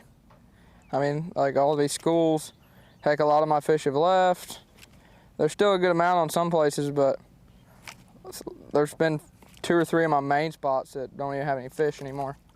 So now I'm trying to switch up with a little abstract, trying to get a big bite, because man, there's some giants here. They just won't bite nothing right now, but hopefully if I can just get one to look at it. Just one. That one right there is the one I want. Now, I mean, today's gonna be, I mean, it's good. You know, we already got 18 pounds, but it's gonna be hard to get over 20. I feel like we're just gonna have to have a few of the right bites, which is all right. I mean, that's normal, but it's just gonna be a grind. That's what it is. Grind, grind, grind, grind. All day long. For 3 more bites. But I think we got it.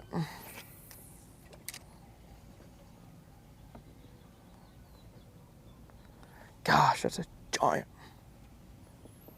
That's like I mean, that thing's huge. Like I said, they're less here today, but they're giant, but they just won't move. It's hard to catch them if they won't even come up on it.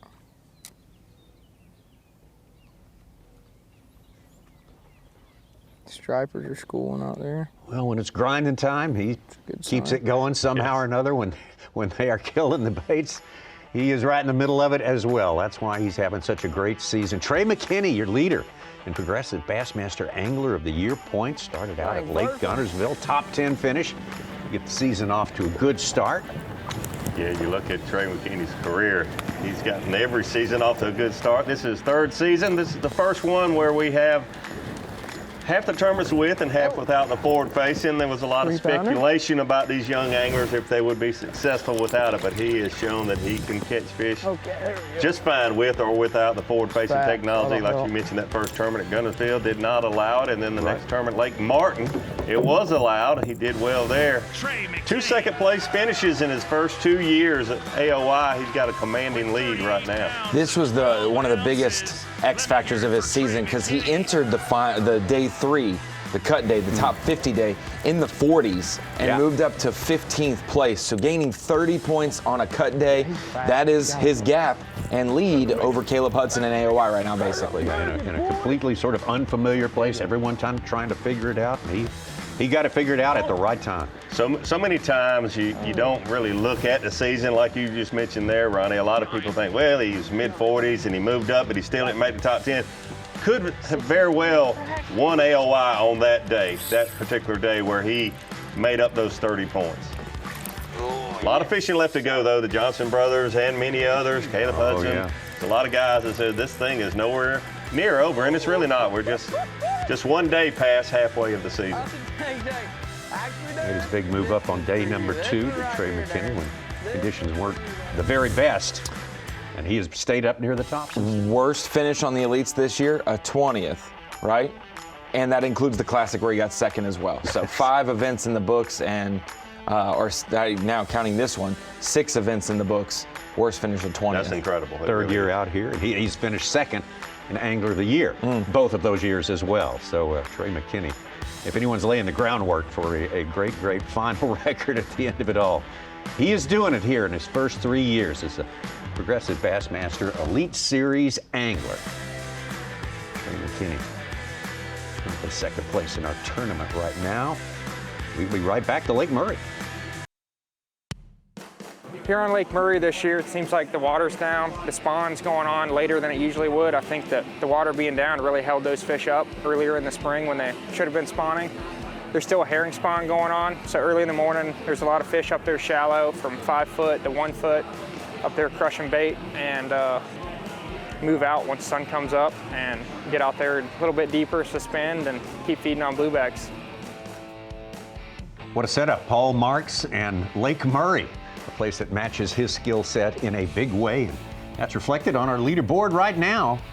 Paul Marks with the lead ahead of Trey McKinney and Brandon Cobb, still pretty tightly, reached 1.5 pounds, less than 1.5 pounds, separating our top 3 right there. And then we see the rest of our 10 there, but plenty more time. And whoever can master the tougher conditions as the day goes on, the sun gets higher, may be the one that stands on top of it all at the end of it. We already have 4 anglers, Tommy, that are over 20 pounds a day for their 4 days of fishing unofficially, and those guys won't win. Just one of them right now will win this. Welcome into the Bass Pro Shops bait and tackle section. I got Davey Height here, not only a great angler on the Elite Series forever, but a Lake Murray local and legend there. Davey, when you come to Lake Murray, you think, man, why can't every lake be like this? Post-spawn, it's tough. No, it's not. You can catch them on top water and soft plastic jerk baits basically all day long. Why are these baits, forage-wise, so key at Lake Murray? Well, the important thing this time of the year throughout the country, especially in the southeast, is what you have going on. A lot of the bait fish are spawning, and that's why you see these bait fish type baits. Lake Murray has the blueback herring. A lot of other lakes in the southeast do not, but most of those have threadfin shad, which spawn this time of year also. That's why you see these shad imitating baits. You got the soft plastic jerk baits. You got the top waters. These different top water baits, very, very different here. They look similar, but the front of the bait, this is a Rapala jowler. This is a traditional spook, another color of the jowler right here. They have different action. These baits in particular with this lip on the front spray water and have a very different look and sound in the water. These soft plastic jerk baits, different colors, different conditions, different rigging, lighter hooks, heavier hooks. You can talk about that a little bit. Yeah, and one of the traditional ways you may rig a soft plastic jerk bait is with an EWG, a round bend hook, through the body, keeps it weedless, especially if you're fishing up shallow around cover. Some guys like to do a straighter shank or a worm hook on it, but a lot of guys, because we are in open water, less chance of getting hung up on cover up shallow, they have much more of a straight shank or a line through type of deal. And when these fish come up behind a soft plastic jerkbait that you are reeling quick or working fast, and they get just a hold of the hook, and those anglers set the hook, that's why you see the bait come up the line. It helps keep a lot of leverage out of that fish's mouth. The hook is a lot lighter wire, so it is a little lighter to cast, a little harder at times. Some guys have done some metal wire around that shank of the hook to give it some weight and beef, but a lot more of the straight shank, line through type approach, a lot able to keep these fish buttoned up a lot more. Yeah, and a couple reasons for that. You've heard these anglers talk about how these fish are nipping at the bait. When that hook is exposed like that, when they nip at it, they're hooked. Good stuff. Thank you, guys. It was interesting hearing Brandon Cobb talking about trying to throw that thing was hard. It was hurting his elbows. Yeah. So he had to add a little weight. Had to have a heavier hook on exactly. There. You do. You downsize your line. Smaller diameter line can help you cast better. Obviously, the risk is there. It's not as maybe strong as heavier line, but lighter approaches, and we're seeing it always advance. Little sneaky things. You can go out there with the pros and throw the exact same baits on the exact same spots and have different results because they have fine-tuned it to the oomph degree. Drew Benton on the hunt.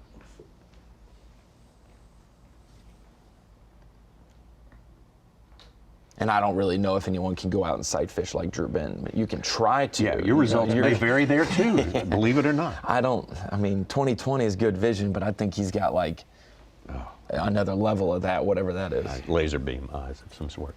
Great view here, you see. Under the walkway of the dock, because it keeps the light penetration away. You see the bare bottom there, not vegetation, right under that walkway, and that's a prime place for those fish to want to spawn.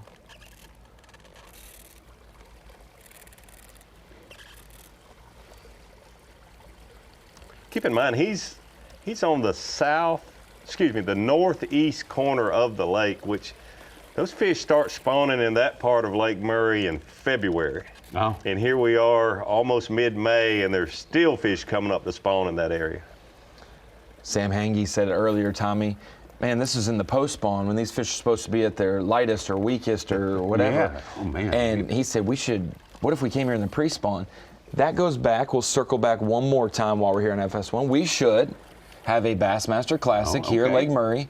Columbia's a perfect-sized city with plenty of facilities to do it, and the fishery we think, man, it can't get much better at Lake Murray than this. Oh, it is. Oh, it's better. It is better, and Paul Marks' Jurassic Park comment might line up even more. You made that comment yesterday, Ronnie, and you also said, when you said that, you said that it's one of my 5 places that I think we ought to have a class. What would be some of the other places that would be in that same category? Oh gosh, Tommy, you just put me on the spot. No, you put yourself. I just threw some numbers out there. I definitely think Lanier is one. Just on the outskirts of Atlanta, Yep. you Been know, talked even about many times. Yeah, you could. There's multiple cities on that lake, either side of the lake, however you want to figure it out. I think so. Lanier, Hartwell, Murray, which we're going to Hartwell, next year. they're all kind of cut wait. from the same cloth. I'm a little biased on the blueback herring type deals. I think you could do in Fort Worth. Other lakes around there's maybe the same city but different venues that we've done in the past. When you look at the distance between, here we go. Same.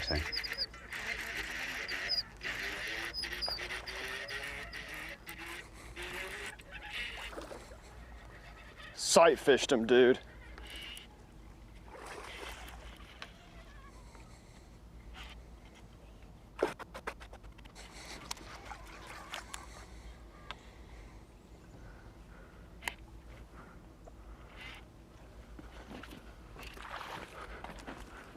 Giant, right? Look under the dock. Look under the dock. Shine under the dock. See that giant? It's a big one right there. Oh, there's another one under there. Yeah.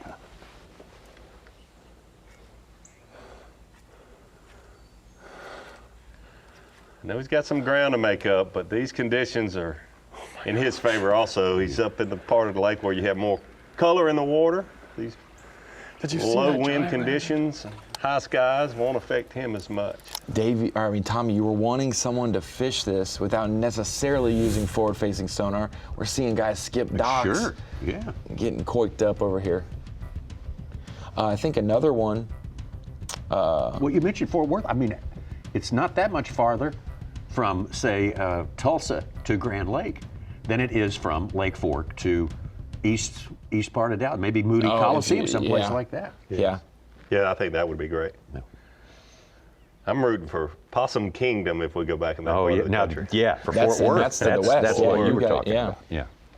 I just think I'd love to This is just call a Bassmaster Classic on and Possum Kingdom. I can't believe I forgot this. My ultimate favorite classic destination. It would That be was here, sick. Little Rock, Watched him eat Arkansas, for the Arkansas River, right, Tommy? The Little Rock pools, you know. That's, Watched him eat right Think there about at the boat. That was awesome. That's more selfish for me. That was cool. Please stay on. I can't horse him. This hook is so light.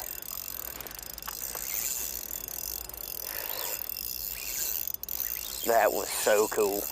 I might have figured out a bait I can catch him on.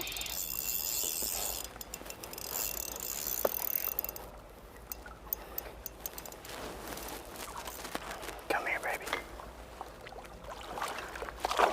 No, come here. This rod is so long. There we go. There we go. Whew. Got that sneaky rig.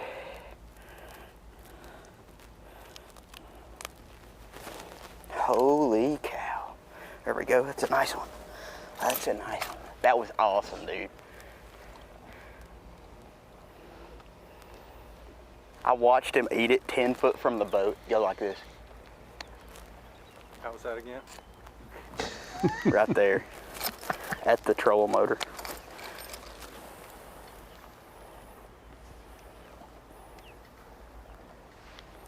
Three and a half. Pretty good one.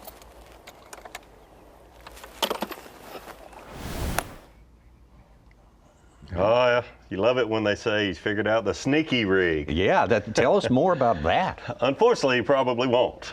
No. Oh, he might, though. Robert G. usually shares what he's sneaky, fishing you with. got to keep it kind of. Yeah, it wouldn't on be the down sneaky low. anymore. That's right. Doesn't look quite as much like him as that 5-pounder did, though. No.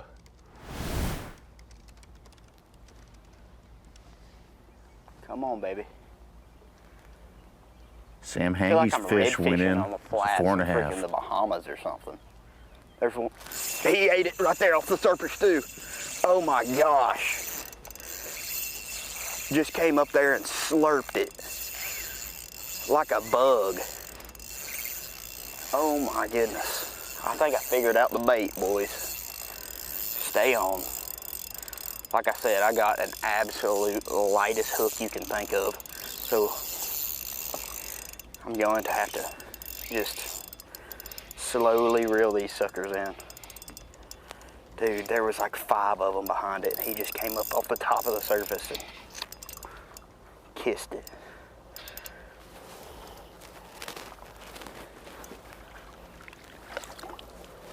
He ain't a big one, but makes number 5.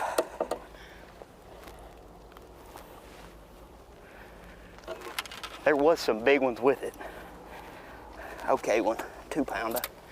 Not one we need to weigh in. I need one of them big fat ones.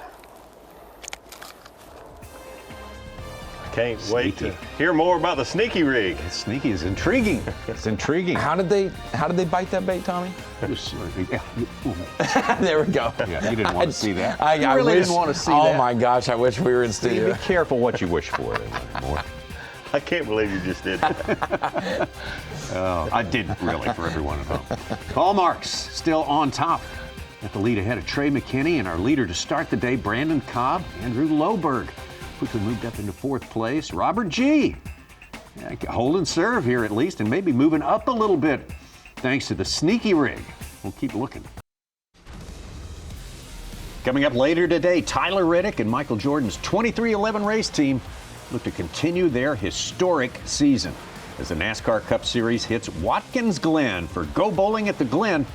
Pre-race coverage begins at 1:30 Eastern with the green flag at 3 only on FS1. It is Championship Sunday here at the 5th stop of the year for the Progressive Bassmaster Elite Series. This is the Tedy's team, Bassmaster Elite, at magnificent Lake Murray.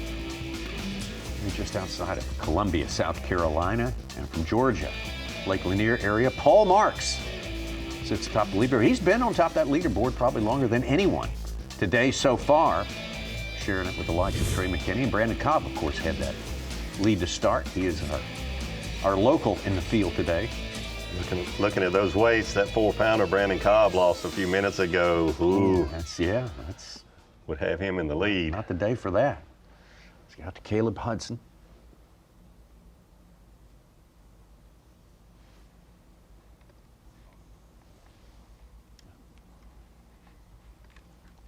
Caleb Hudson down a section of lake where there's a little bit of wind, and that little bit certainly will help. He's hooked up here.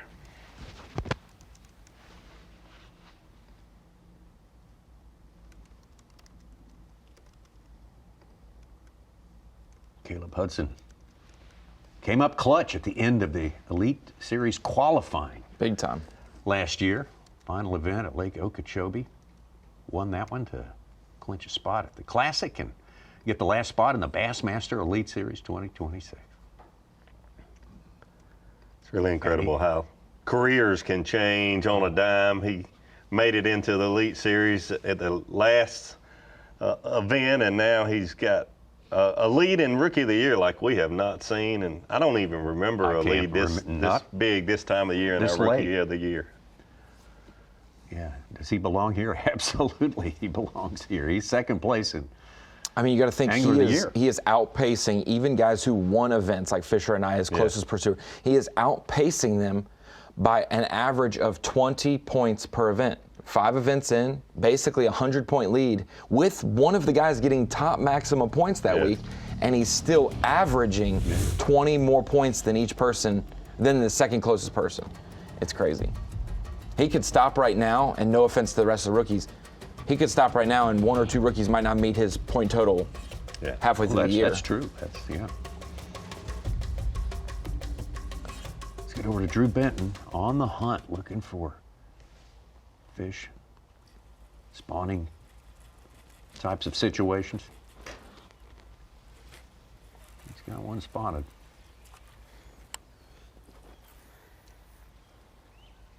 Get a good look at where his bait just hit, just a little back towards the boat from there. You see that bright spot, not exactly round, but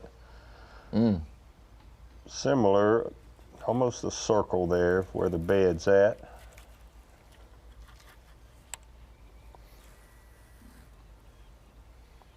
Had another cast just past it.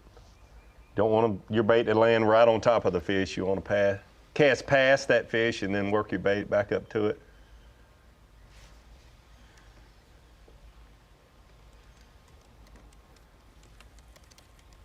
Again, these are conditions that most of the, oh, there's a fish right in the middle of the bed.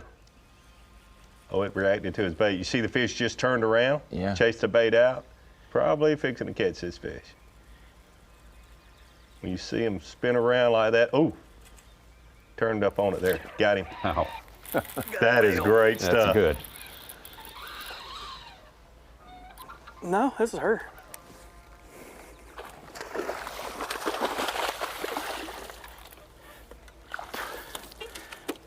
That is good stuff. Not as big as I thought. Maybe a 5-pounder. Come on, girl.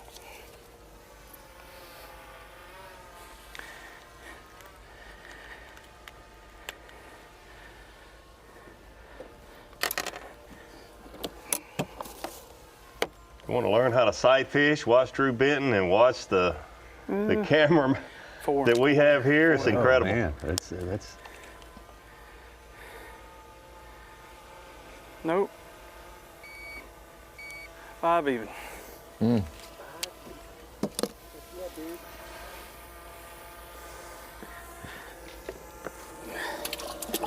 Got one of the right ones. Heck yeah, buddy. Take a look at that again here in a few minutes, hopefully. No, I bet we will. That's good stuff. That is good stuff. See that fish reacting and see what Drew did. I mean, it's borderline. It's like KVD in the heyday. He could tell you what he's doing, show you what he's doing, and you can't go out and replicate exactly what he's doing. You can watch him sight fish. You can shake your rod like it's just. He knows and can pick it up so much faster. Someone else might catch that and it might take 2 hours, and he can do it in 10 minutes. Yeah, look, here we go. Yep. So you see the fish in the bed going back towards his bait. So you see Drew working his bait. The fish is at the back of the bed. Now he's going to work his bait out, and you see that fish following the bait. All right, keep your eye right there. The fish comes out of the bed. When they follow the bait out of the bed, they're as good a call. Now watch, you'll see the fish turn. When you see that flash, fish ate the bait right there. He's about to set the hook. He wants to make sure it's got it, but that fish had it. From the time you see the flash there at the side, the fish had his bait in the mouth.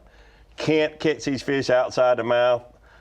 You have to release them if you hook them outside the mouth. So Drew did a really good job when that fish flashed on it to make sure that fish had the bait inside the mouth. Good stuff.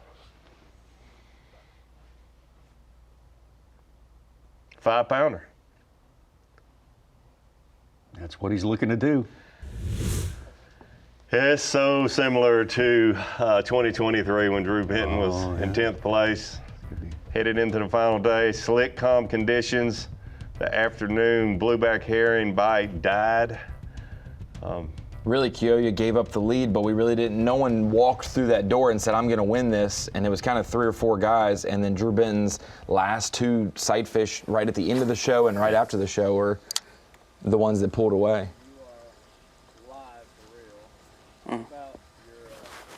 Andrew Lowberg. Yeah, so it's just slung an ear. It happens on my first run of the day, running down the lake, and you know, I kind of beached myself, I feel like, on the windiest part of the lake, and I hold on. And it was just kind of a little bit deeper water, and I was like waist deep, and taking that prop off was kind of a bear. On the old prop, I stuck my finger trying to pull it off, and which happens, I mean, it's all wet, you're in a rush, you're hyped up. It's day 3, you're just pumped to get to your starting hole. So I was kind of in a rush, sliced my finger, not cool, bleeding everywhere. And then putting the new prop on, I was tightening it down, and my hand slipped again, and I basically punched one of the ears of the props, and just didn't feel good, so I had blood everywhere. But you know, with the adrenaline of day 3 and knowing, you know, what could happen that day, I didn't really let it faze me too much. Stuff happens on the water, and You just got to let it ride out. But we're healing. We got good bass on going too, so was helping on that day. Getting them nice and primed for Santee. Cameraman helping him. Yeah. Change the prop. Got cut also. Sporting what's known in the TV business as gaff tape for the bandage right there. You got to use what's available. They seem to be on the mend, though, both of them. Yeah, he caught enough fish yesterday. I think they both forgot about their injuries. Yeah, adrenaline fixes a lot of injuries in short term. Doesn't mean anything's going to be sore later, but Andrew Loberg still down there in fourth. He's about 4 pounds back of our leader, Paul Marks, right now. Trey McKinney much closer than that. Brandon Cobb, ditto for him. See how it's unwinding, how it's developing here on this all-important Championship Sunday at Lake Murray. We'll be right back. This is the Tedy's Team Bassmaster Elite on Lake Murray. We sure want to say a special thanks to the folks at Capital City, Lake Murray Country. That's our host organization, and they have really done great work the last 3 times we've been here. And it takes a lot of hands on deck to get one of these events going up and successful all the way through 4 days, including all the run up to it, which is a lot of work on the part of the community. And for those folks, we are extremely thankful. Yeah, absolutely. Very, very proud of the folks at Lake Murray Country. Vicky, Jennifer, and Kelly in particular, they're always on site for the event, planning for these events, and they, we're here this week, but there'll be another tournament here next week. Absolutely.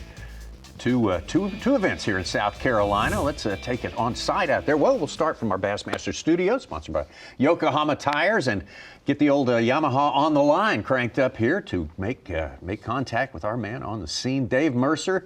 Dave, great stuff. The live cast is fantastic, and I'm glad you made a few minutes for us. We're now into the second half of the season. What are you thinking about the most as we start into this, and knowing what we know so far about 2026? This season has been truly incredible. One of the most volatile leaderboards we've ever seen in Angler of the Year. And that's, as a fan, I love that. I love that we just had Bob Downey on livecast, and he predicted, and I got to agree, he said the number, we've got pretty locked into a number being a number to qualify for the Classic. He said, I don't believe it's going to be near as high as it's been in the past, because if you look at our leaderboard, almost nobody other than, Trey McKinney and Caleb Hudson have avoided having a bad one. It's just a very volatile leaderboard, and that's the cool thing that's happening here in Championship Sunday. That leaderboard is up and down, and it's one of the coolest top 10s we've had in a long time. You look at it, of course, you have Brandon Cobb, a local hero, a South Carolina angler that we've seen do so well. You have 1 and 2 in our Angler of the Year race, which happens to also include the leader of our Rookie of the Year race, a 2-time Classic champion, 3 members of the Surge Squad. Ironically, the only one that didn't make it is Tucker Smith, who happened to win on Mother's Day last year. And as if all of that isn't cool enough, you have Sam Hangy fishing his first Championship Sunday, and in 10th place you have the boogeyman, of course, Drew Benton, who 2 stops ago when we came here, he took this title from 10th place and roughly about the same amount of weight. So as the guy who MCs the weigh-in, you guys know what I always cheer for. I just want a weigh-in that we don't know, and it's going to be tight, and this is definitely going to be one of those. Yeah, so Dave, one thing that's not tight and is very unusual, we've been talking a little bit here in studio about the Rookie of the Year race. Caleb Hudson dominating the Rookie of the Year, and we have such good talent, such good fishermen coming each and every year into the Bassmaster Elite Series. Is it surprising to you? Do you remember anyone pulling away at this point of the season like Caleb Hudson has? Off the top of my head, no, not in Rookie of the Year like that. We've seen some phenomenal rookies, but I think Rookie of the Year is the exact same as Angler of the Year. the moment you anoint that person is when it seems like they're going to be challenged. And I'm all for that as a fan. No matter what sport I'm watching, I want the eventual champion to be challenged. But Caleb Hudson has proved he is a very versatile angler. He is going to figure out how to catch him. He's going to do some different things. We've seen that on bodies of water where he took a totally different approach to it.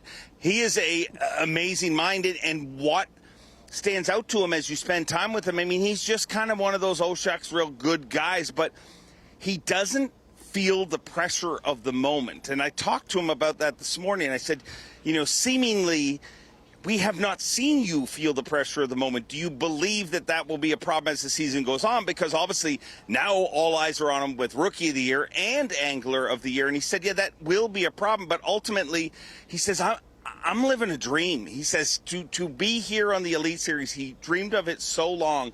And he said, that's what keeps me in good perspective. He says, man, I wake up every morning and I realize I'm doing what I wanted to do as a little kid. Like little kids grow up saying, I want to be an astronaut. I want to play in the NFL. I want to fish in the Bassmaster Elite Series. That was his childhood, and that's what he's living. And I think really good perspective. I mean, I don't know his parents, but happy Mother's Day to them, because you did a great job raising someone to be as young as he is and to realize that the moment that you have in front of you is all that really matters. That's pretty cool, and I think that makes him a pretty lethal angler.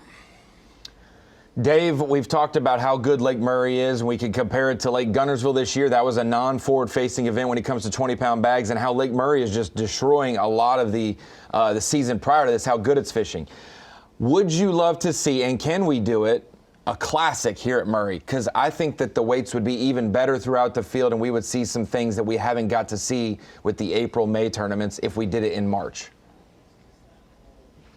Well, Ronnie, I got to be honest. Me and you don't always agree, but 100% I am all in. All week long, I have been saying this perpetually. We need to have a Bassmaster Classic here. It is just, I mean, from what I'm hearing from anglers, you know, we would have so many 24-pound bags. We'd be flirting with 30-pound bags. It would just be, this fishery sets up really well. You're going to see a lot of cranking in that classic. It is, I mean, I want to see it. I know a lot of people from this area want to see it, but I'm going to guarantee you one thing: after it happens, the whole bass fishing world would be happy to see it, because it would be tough to think of a better classic location that we could actually do. I mean, sure, you throw Lake Fork in there, but you've got the catch, weigh, and release you'd have to do, and that kind of messes with things. But I don't think there's a better body of water that we haven't done a classic on that we could easily do it. So no pressure or anything, but ELO and events team, make it freaking happen. We can say that because it's not our job to make it happen. We're just going to support it. Thank you so much. And Dave also right about this top 10. It's just a great lineup, and we're headed toward what he wants, which is what we want. We want to weigh in where we don't know the outcome before it gets going. And I think we are headed that way.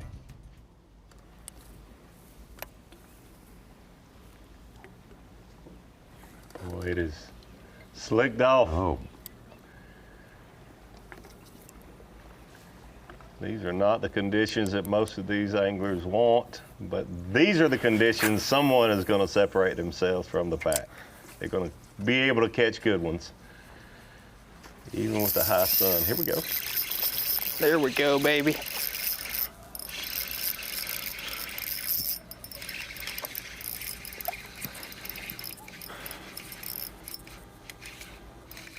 Hammer.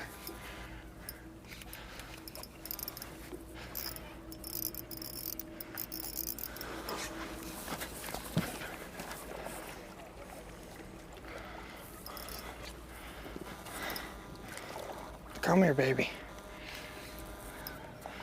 Golly, did you see that bite?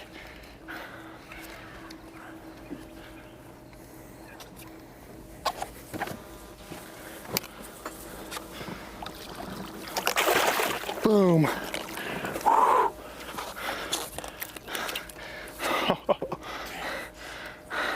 Unbelievable. That big animal. Can't believe he bit. Slick Tom. New zooms, new color, chartreuse herring. Holy smokes. Thank you. That one will help, son. Yeah.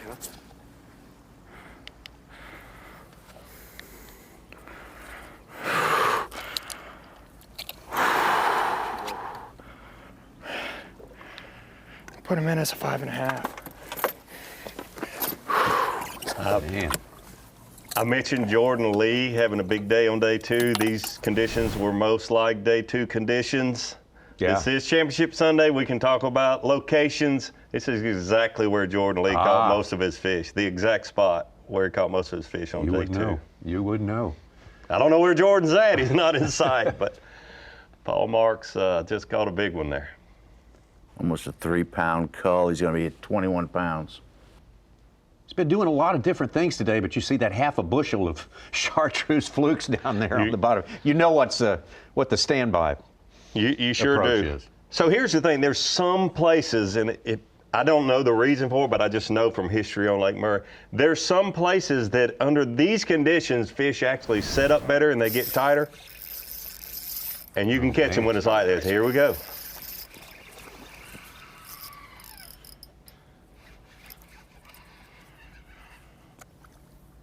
It's like it's a different lake, a different set of conditions. Some places set up It's not that big, but and are best when you have these conditions. get some of that. They're few and far between. I'm saying he's not done. Yeah, that should call. That's more than 3. Yes.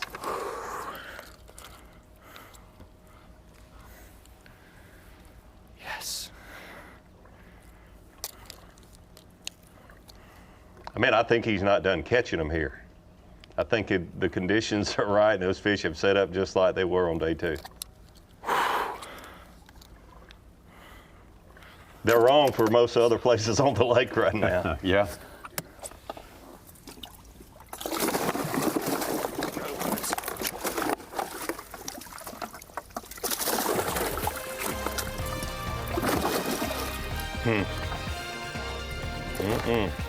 Paul Marks giving the impression of a guy who may be cracking the code here. The way Lake Murray is set up, Championship Sunday, it's extended his lead. He has gotten ahead of the pack a little bit. Davey, I think he's probably fished quite a few May afternoons where the wind died off and it was a blueback herring spawn. I think he's going to be confident even if it gets tougher. Trey McKinney still hanging in there in 2nd place. Brandon Cobb in 3rd place, but it's Paul Marks. Seems to be, well, a good little flurry right there. I imagine he'll be there for a while longer. We'll take a break and step aside, but when we come back, we might expect to see some more of Paul Marks. So we move through the morning and getting close to ending our morning here.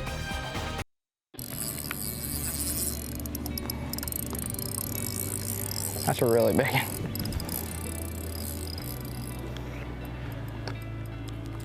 Oh, son, look at that meat. 5'11". We just wrapped up day 3 here on Lake Murray. It is fishing great. It's tough though.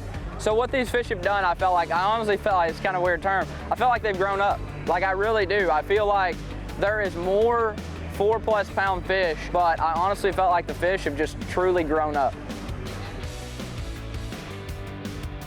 Trey McKinney finding Lake Murray much to his liking here. Why not? A great tournament here. But right now it's Paul Marks who just put 2 fish in the boat together, and about 8 pounds minus the cull exchange there. So he has certainly moved into a stronger position here. He's got about a 3.5 pound lead, but that's not enough to seal the deal, that's for sure. We still got a great contest going on here with the top 10 that started out all within 4 pounds of each other. Good look of downtown Newberry, South Carolina. That's Prosperity Newberry. only a few miles away. All right. I didn't know that's where that was. Well, Paul Marks just changed his tournament with those 2 fish. Brandon Cobb.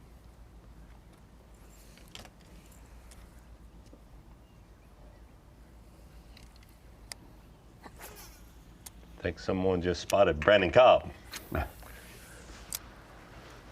All those waves should cause something. I think that was marks. You driving by maybe, based on the second context clue. Yep. Can't wait for him to get here. Never tell if they were bass or. How often do we hear fishermen want boats to ride by so there'll be some waves? Yeah. You know it's slick, calm conditions when you're asking for that.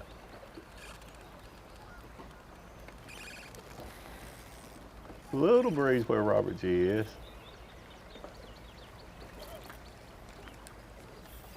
Yep, there's Brandon Cobb.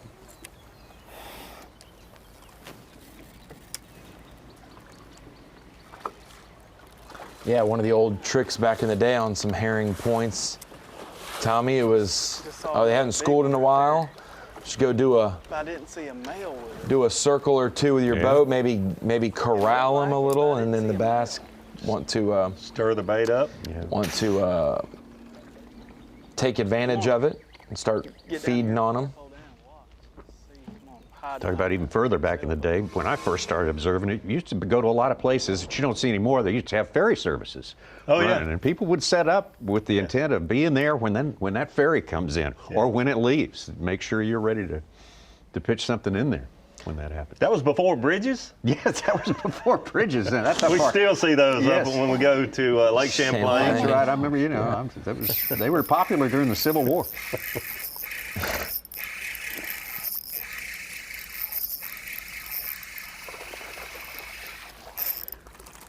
Dude, that was a badass bite. That was sick. I don't know if he's gonna help.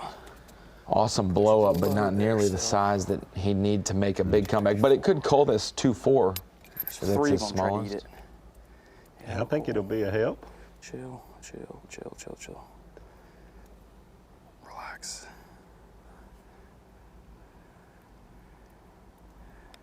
We're seeing so many 5-pounders, those 3-pounders look small. Yeah.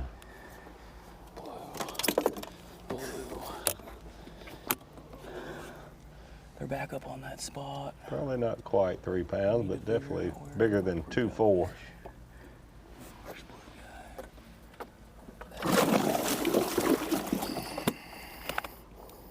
That's blue guy. Oop. Let's go. Let's get after it. Let's get after it. Dude, 3 of them came up at it and tried to crush City it. All right, come on, Bass. We need a big one out of this spot. They are here.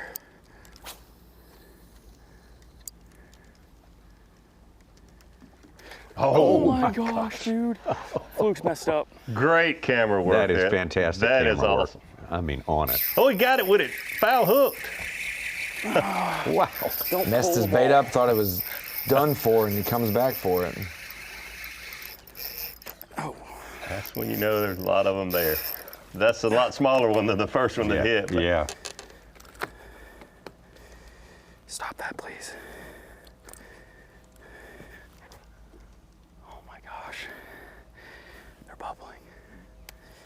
Oh my gosh. that almost never happens when they your bait twists off of the hook and Dude, pull on it sideways. busted fluke too. Gosh, this one calls a little bit too. I gotta call him. I'll be close on that one, I would imagine. Mm-hmm. Green.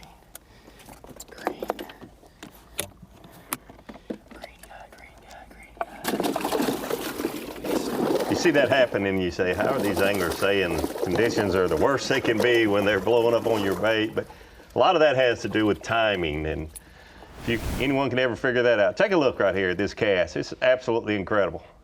Casting probably over a cane pile, watches chartreuse bait. See it right there? Oh. 2 fish. Yeah. Actually, 2 fish look like they head butted right at the bait. Here's your bait. Turn sideways. You never get one to come back when that happens, unless you're Andrew Loberg on Championship Sunday. That's great. Wow. Good stuff. Absolutely. And also, conditions not ideal. You're getting bites, they're just 3-pounders. When there's a little wind, like you're more apt to catch fives regularly, and that's their big hope and desire. Catching fish, this is still a fun day of fishing, but they're just programmed to do bigger and bigger and bigger. Oh, wow. Again? Yes. Again. Just little.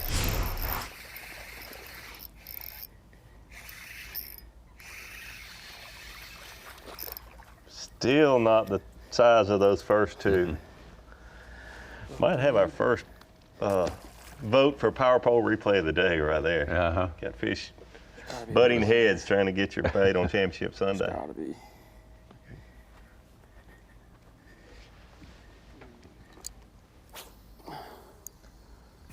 What is it? Everyone's got a game plan until you get punched in the mouth. Both those fish had a thought, I'm going to get this. Yeah. Until they both punched each other in the mouth. Yeah, it happens. Good stuff. I guess. Hey, you know, later this year in October, there's going to be the finale of the kayak series, the Newport Bassmaster Kayak Series here on Lake Murray. But we got one coming up way before that. In fact, May 30th and 31st. Big event in the kayak series at the Santee Cooper Lakes, Clarendon County, just down the road where we'll be next week.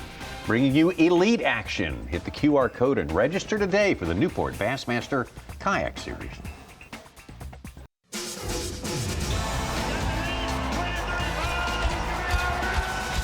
You're watching a Fox Sports presentation of B.A.S.S. To all moms, a happy Mother's Day. First and foremost, thanks for being with us on our live coverage of the Progressive Bassmaster Elite Series 5th stop of the year. Here in South Carolina for 2 in a row. This first one is called the Tedy's Team Bassmaster Elite at Lake Murray. We started out with 99 anglers. On Thursday, day number 1, they fished for 2 full days. We cut the field down to 50 for Saturday's round, semifinal Saturday, and we are down to 10. 10 alone have qualified to go for the championship here on this day. Very, very close to start this day. All 10 were just about within 4 pounds. As we go out to the day 1 leader, Emil Wagner.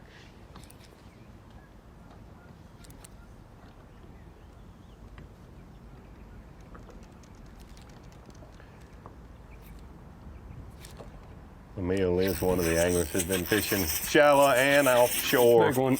all 4 days. Oh, yeah. Cane Big piles giant one. and grass offshore. I don't know how big. It's definitely a nice one. Big fry garter. It's not huge, but she'll help a ton.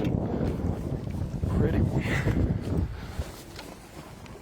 Gosh, it's been a grind. We'll take all these bites we can get.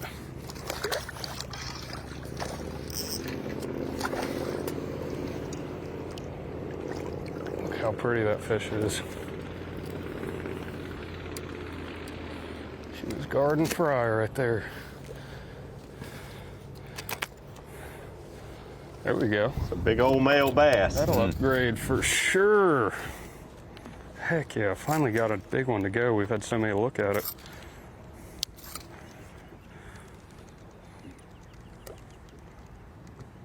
Three 3/4. Heck yeah. Good deal.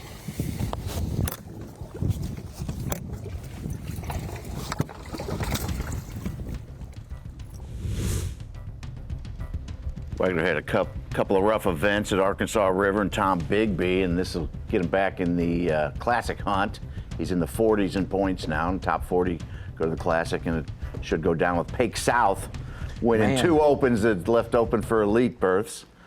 And he's still not in a safe, secure spot after having a bad one.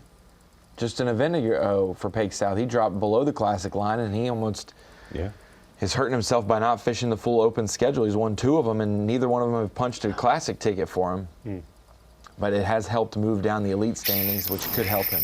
This week he's inside the 40 running. After this week, Pake fish. Andrew Loberg.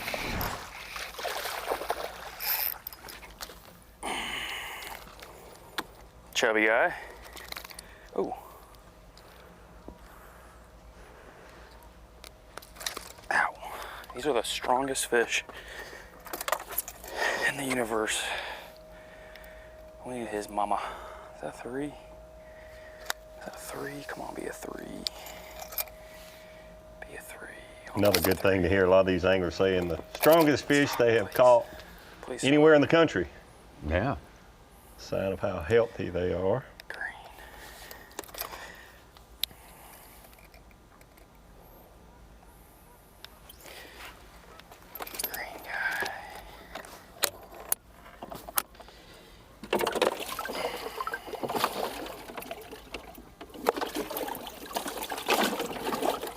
These are insane.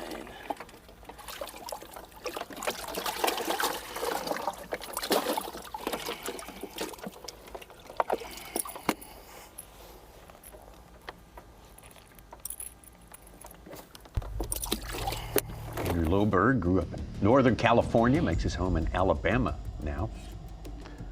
Guide on Lake Guntersville. Yeah.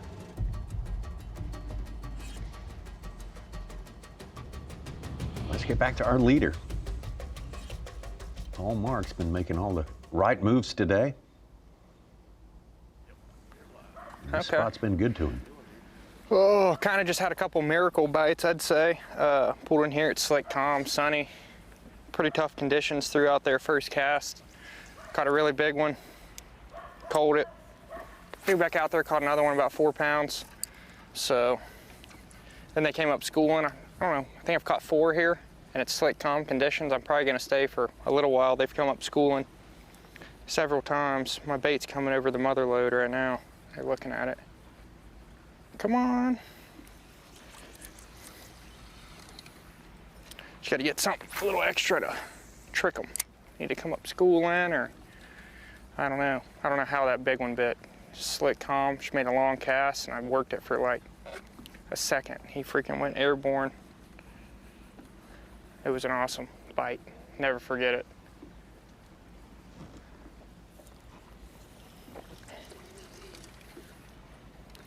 But there's a lot of them here, a ton of them. I think there's like 3 or 4 different schools from what I can tell. I'll come up schooling over there, and I'll see some right here at the same time. So just gonna sit here and feel it out for a while, see if we can get any more of these big ones.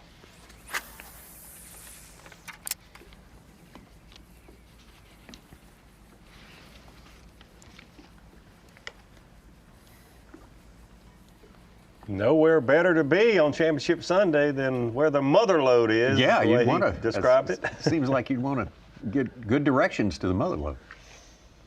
You see there was graph. Go back that way, Sago. You see some fish from about 45 on out to about 70 feet away from his boat. A lot of them there about 55, 60 feet away.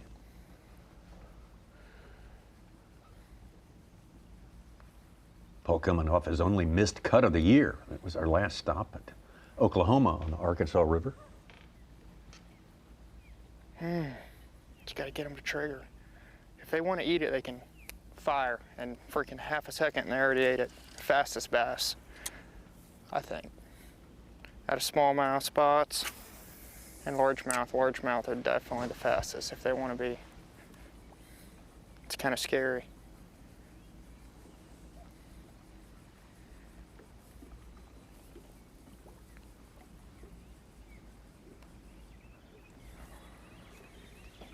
Come on, fire up for me.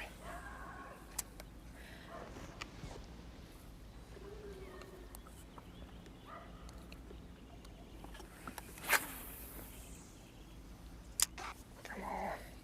We've seen Paul throw multiple baits today, square bill this morning, saw him with a spoon a little bit. But not just Paul, but some other anglers that are in our top 10, when they're up on these shallower blueback herring type places, seem to want to throw the fluke exclusively, and don't mix the baits up a whole lot.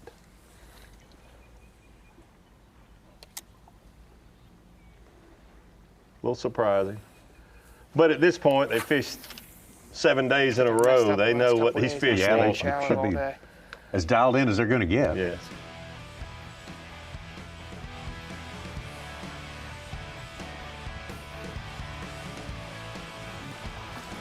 Speaking of that, started out this morning fishing along the Lake Murray Dam. Riprap, square bill. Looks like almost a 5-pounder right there to start the day off. It was a couple miles away from the dam. Again, square bill, riprap. Yes. Another one, 4+ pounder, close to 5. Shade line there, like you mentioned this morning, Tommy. There's a couple. And then you see the spoon. The spoon gets it out, catches a good one. But you see in the floor what he's done most of his damage with, and he does it right here. This is a place that has produced for several anglers this week. Paul Marks pulls up their slick, calm conditions, and look at that. Back to back, catches a 5+ pounder and another 4-pounder. The part of the day where you're thankful for every quality bite, and he catches 2 of his big fish there, locally about 10:30. Here we go. Yeah, in a tournament where the top 10 start within 4 pounds of each other, the first man to separate himself even a little bit from the field, that's a significant move. Absolutely, that's why it's our Mercury move of the day. Paul Marks got it started this morning with those 2 fish on a square bill, a 4.13 and a 3.4. Another one at a 5-pounder at 8 o'clock. Then it was about 2 hours before he caught that 5-pounder and a 3.8. Today's weight, 21.9 unofficially for Paul Marks. With the conditions today, that is a great weight, probably his target weight. Anything else would be a bonus. Paul Marks with the 3.5 pound advantage over Trey McKinney. Brandon Cobb, 3 pounds, 11 ounces back. And then you drop on down to Andrew Loberg, 6 pounds plus behind our leader, Paul Marks. Hey, I'm Haley Meyer, and this is your Bassmaster forecast for Lake Murray in South Carolina. Now, a little bit foggy weather conditions to start this morning, but temperatures will be on the cooler side, starting to warm up, though lots of sunshine eventually as the clouds start to depart. 84 degrees and sunny by the end of the afternoon. Remember, you can download the Fox Weather app or stream Fox Weather from your favorite device. Haley Meyer and the Fox Weather team telling us, what you can see before you. If you don't like white water, white caps, if you don't like the wind whistling through your ears, this is your day on Lake Murray. Be a lot of people. I'm sure there already are many people heading out on the water for all kinds of boating and recreational fun. Part of the scene here. Oh yeah, they'll be heading out to Liberty Tap Room, Fiddler Blues, Driftwood, all the restaurants, South Shore. You talk about no breeze whatsoever. Back here in the boat basin, it is super quiet. That's where we find Drew Benton. Still looking to fill his limit. I think 8 or 9 of our pros are saying, give me some wind. And I know one for sure is who's like, I'm good without it. We'll keep it calm.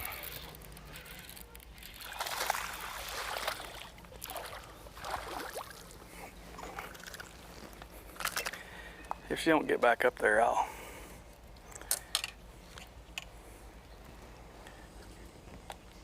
Sounds like. Yeah, the hook went through, but it's in the mouth. Sounds like that's a male and there's a bigger fish there. Mm-hmm. Yeah. First I thought it was in the side.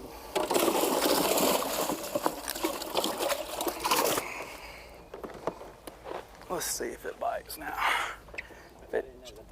Yeah. You ain't even got to put it in because I might throw it back.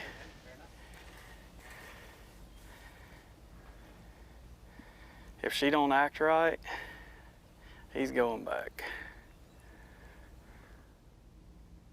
So that was his 5th fish. A pair of fish on the bed here, male and a female, and he just mentioned, and that fish is only 1.75 pounds probably.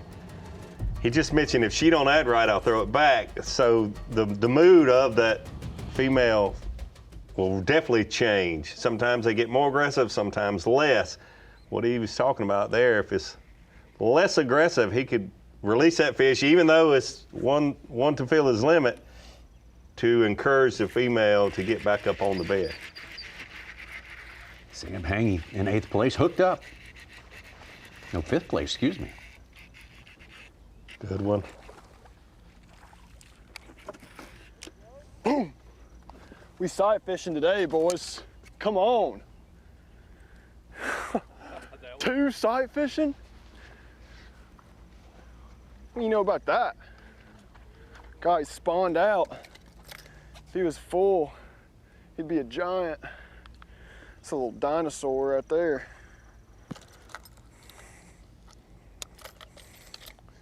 Dude, how about these eats? 4-pounder. We're catching only big ones today.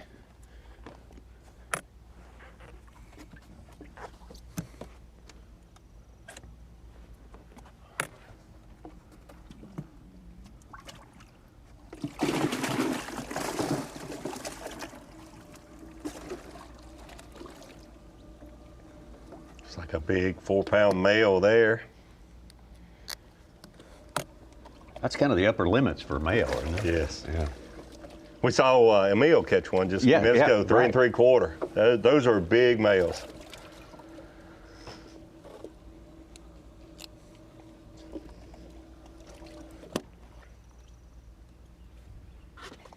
Hell yeah. Hey, I was mentioning those I mean, destinations. You want to talk about random, bud. Martin's Landing right there. They'll be serving some good Time food the whole here. week's been. I just randomly get blessed. Let's go.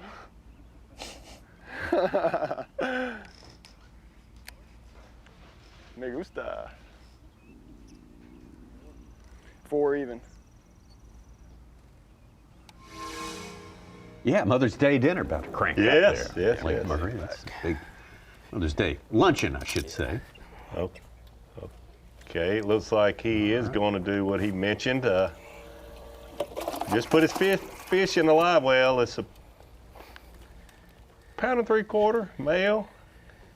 He's going to release his fish and hopefully go back up there and Get his give him a chance girlfriend to catch. straightened up a little Yes. bit. Yeah. Get back on up here, girl. Like Drew Cook did that. Yes, he did. Last year. But did not Didn't yield really the results he wanted. That's why it's so risky, but there was also 30 minutes left in the day of fishing. He's got all day to And go fill a Championship limit. Sunday. Right, exactly, yeah. The risk is worth what the reward may be. Yeah. Back out to our leader, Paul Marks. Second year on the Elite Series. Get a look at how clear this water is.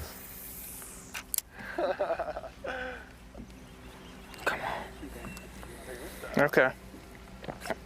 Trying to get y'all a bite. I'm sure you can probably see him on the drone chasing me. It's probably kind of scary looking. Intelligent. Gotta trigger him somehow.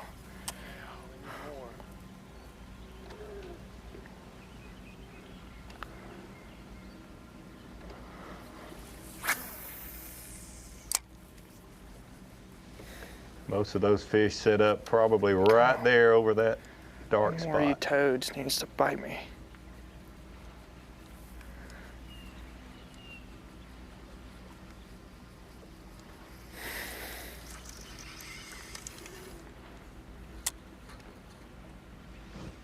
That's why you see these fish a real dark green color to them. Turtle or bass, but They're living in that made a perfect cast on it. green vegetation there.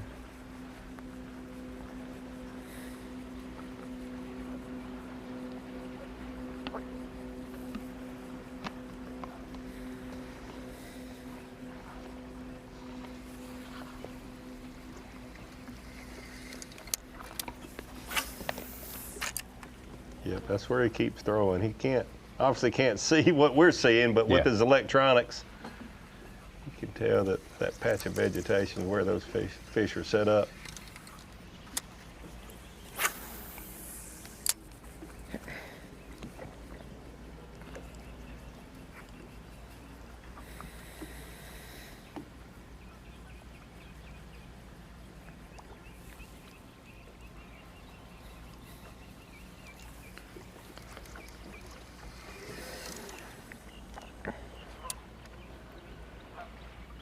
Looking around with his graph net. Yep, gonna make a little different cast. Come on, baby.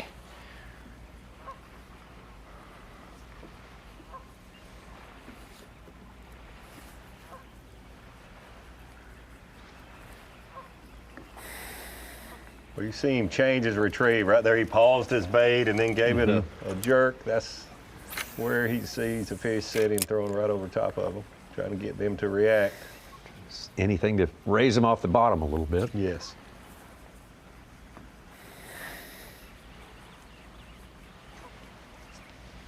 And if you can just get that one fish to react, then oftentimes it triggers others, and you might have 5 or 6.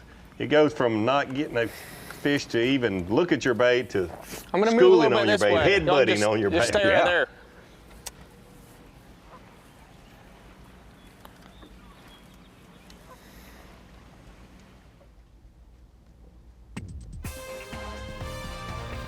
Well, Paul Marks getting the job done so far on Championship Sunday here on Lake Murray.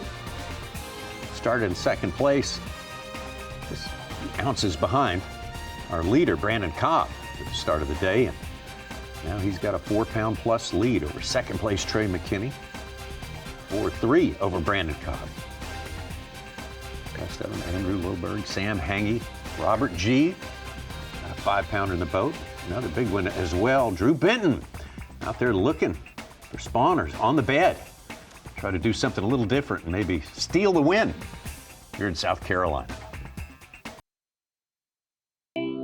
Heidi and I started Tedy's team after my stroke because we wanted to help survivors and caregivers. When my husband Tedy was having his stroke, neither of us knew that he was having a stroke. And I really think now, having been a part of Tedy's team for so long, it would have been great to have been around and gain knowledge from other stroke survivors and caregivers, which is what we provide now with Tedy's team.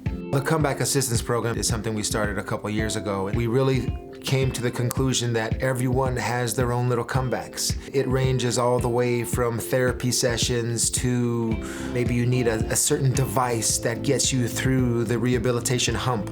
My vision for Tedy's team going forward is to continue to do the great work that we do and provide this wonderful, loving community to our runners, this sense of family really through our shared experience, and to continue to spread the warning signs of stroke. We have a minimum of 45 runners that participate in, say, running the Boston Marathon. And I'd say those are 45 ambassadors of stroke awareness. And as they go out and spread the word and fundraise, they are also teaching people of the warning signs of stroke. The people on Tedy's team are some of the nicest, kindest, generous, most thoughtful people that we know. And I appreciate that we know them and we have a relationship with them. Again, this is not some mass production that we're just pumping out. This is real connection with real people. Just a great concept. Stroke survivors and stroke caregivers teaming up, sort of making a big team, Tedy's team, to help raise awareness of strokes. Everything from how to prevent a stroke in the future, how to notice the signs when a stroke is in progress, and how to know how to navigate the system of returning to health after a stroke. Also very important, and so excited to have them as a partner at this 5th stop of the year for the Bassmaster Elite Series, Tedy's team. Thanks to Tedy and Heidi Brewski there for that wonderful feature explaining all the great work that they do. We're happy to be in solidarity with them on this special week here in South Carolina and all year long.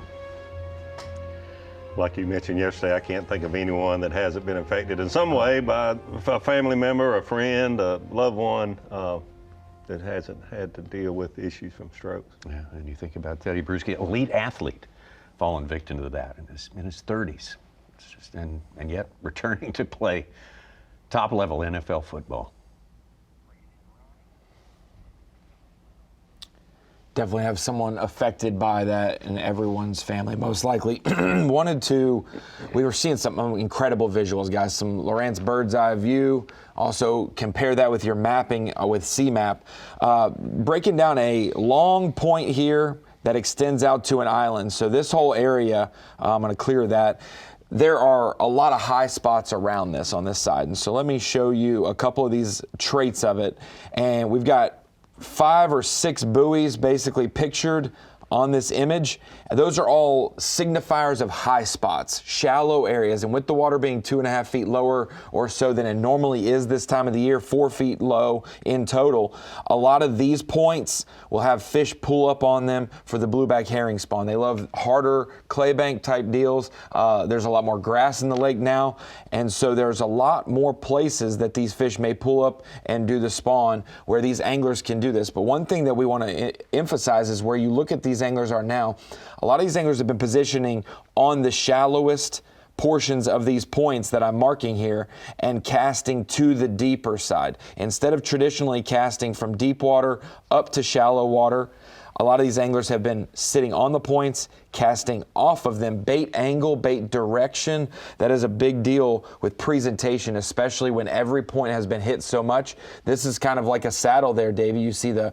shallow point on the far right of that drone shot. You see the shallow spot on the far left of that drone shot, and in between, a little bit of a sag, a saddle where it gets a little deeper, where it doesn't quite connect. And we're seeing a lot of these anglers use those blow-throughs between islands, points that extend off and create a shoal off the tip of them. A lot more places for these fish to gather up, and we've been able to look at it on mapping and correlate why anglers have had success running the patterns they have this week. It's good stuff there, looking at the map that you showed us there, and then being able to relate, looking at this bird's eye view here that we have with the drone. That's incredible stuff. It's terrific looking clear water here, certainly. Oh yeah, it helps a lot. Yeah. And then no wind helps us with these cameras more so than the anglers would want it to, because it's not favorable to catch these bigger fish. But hey, the reason Paul Marks is leading is he caught a 5-pounder and another fish that called him up about a pound with these conditions, and that's exactly why Paul Marks is in first place unofficially. Paul again in his second year with the Bassmaster Elite Series. He owns a win. He won here in South Carolina, Lake Hartwell, last year as a rookie. You mentioned the water level, Ronnie. We were here a couple of years ago about the same time of year, and you hear people talk about, well, they go to the same lakes in the same time of year. Everybody knows where the fish are. Just the fact that this lake is about 2.5 feet different, a 2.5 foot different water level than it was 2 years ago changes everything. Where these fish set up on these places, like you mentioned, the saddles, the bars, the points, the humps. And then the added grass, Davey. That's another in between. You normally have the shallow stuff and then the brush deeper. A lot of grass in between. A little bit, so I'm hoping the same thing happens now. Pushes the bait around, scares the herring, triggers those bass to come up. Ton of gar right here.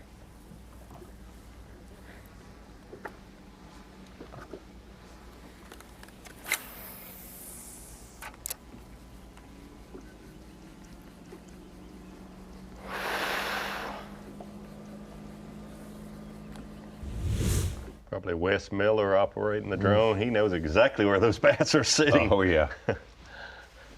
Yeah. Wes would probably be fluttering a spinnerbait over those spots. That's his go-to. Brandon Cobb. There in the top left. A few hundred yards away from Paul Marks. On the other side of the lake, Trey McKinney, a little breeze stirring over there. Yeah, they got something happening.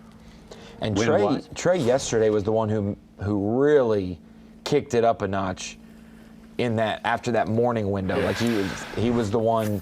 He already had 5 4-pounders, 20 pounds even, and what can I do to increase it? And he was able to catch 3 or 4 fish that helped him throughout the day. And so this afternoon is going to be very key for him. He found a new group of fish. Yes. He said with that group. So here we go, inside Brandon Cobb's boat.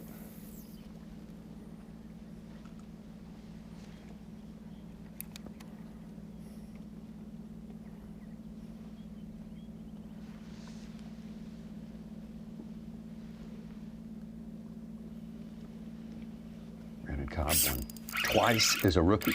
One of those wins here in South Carolina. He's hooked up. It's not that big. It's probably bigger than that one.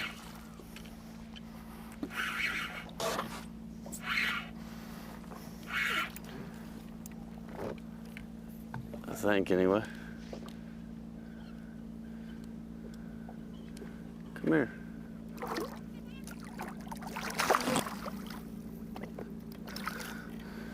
Not that big, but he's definitely bigger than a 170.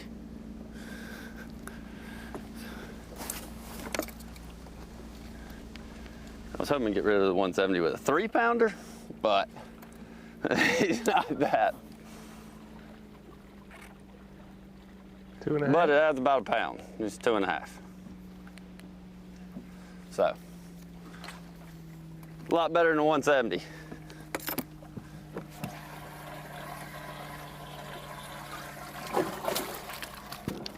Don't want to go in to weigh in at Lake Murray in May, or really any time of the year right now, with a 1-pounder in your 5-fish limit. Saw Jordan Lee have to do that on day 1. Yes. It really. A lot better than 170, but not better than a 3-pounder or the 4 that I freaking lost. Yeah, when you fish a different fishery that maybe has 7, 8 pound, like Florida, you go catch an 8 or 9 pounder, you can survive catching a 2-pounder and weighing it in. At a place that puts out as many 4s and 5s at Lake Murray, you just cannot survive doing that. Well, they're throwing everything they know to throw at him today. Paul Marks with the best feedback so far, the best result. Still enjoying a 3-pound lead over his nearest competitor, Trey McKinney. Brandon Cobb, Andrew Loberg, Sam Hangy fished his way into the top 10 with the last cast of the day yesterday. We'll check in with him and all the rest when we come back.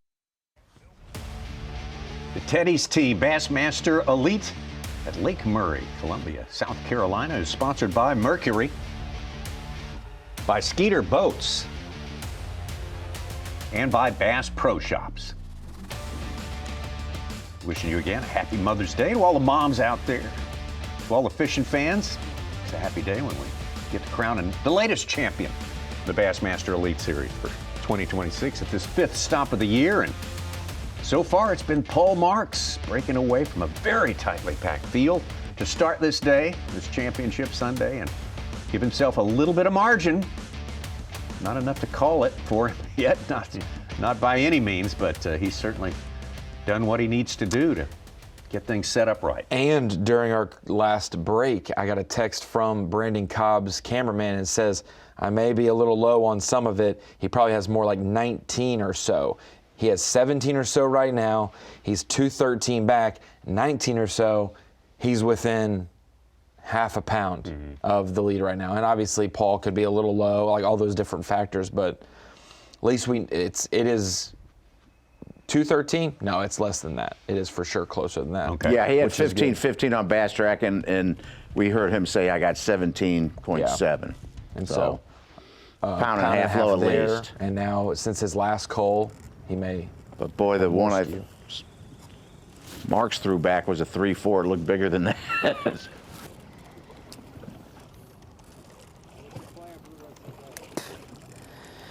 Well, right now I'm just trying to find a large, all my fish are scattered. This morning when I caught my 18 pounds, I found one place that they were schooled up and caught them. And now they're just literally like one every 100 feet. And they just will not do nothing. I had a 6-pounder over on the not the last point I ran, but the other one. Just had 5 of them coming. He's never stopped, come out of 20 foot of water, and just blew through it and missed it. And he had the back of it.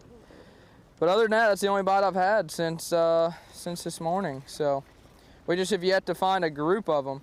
Found a ton of fish and seen a ton of fish, but we have not found a group. Like there's just one big one. But you got to try it, you know. You never know. Same time though, it's like almost wasting time if you're not around a good school. You can catch some of them, but as tough as it is right now, I doubt it. Not me. And I've tried non-herring style baits like, a drop shot or a bodega or abstract. and they won't even move. Will not budge. But there was a bajillion fish here. Now they're just scattered out. So that's our goal today. Find a not so scattered out group. It's gonna be hard because I need 4 or 5 of them that I can rotate and just keep catching 1, 2, 1, 2, 1, 2. That's how we'd win, but we don't have that. We only have 1 right now. Every good spot's all scattered. All scattered. He said that'd be hard to do, but he was able to do it yesterday, so. Yes, he was. There is hope. He's obviously found the windiest place on Yes, he Lake has. Murray today, so he's got that going for him. Got to Neil Wagner, day 1 leader. 25 plus on the first day.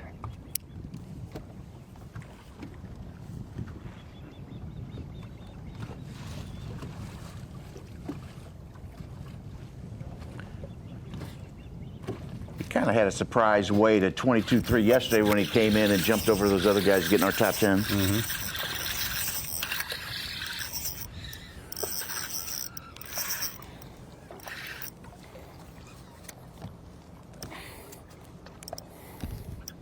It's not very big.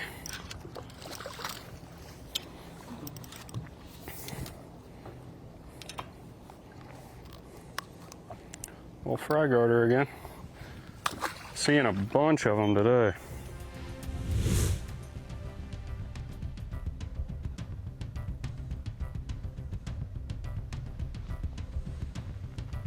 Andrew Loberg been hanging in there solid in 4th place most of today.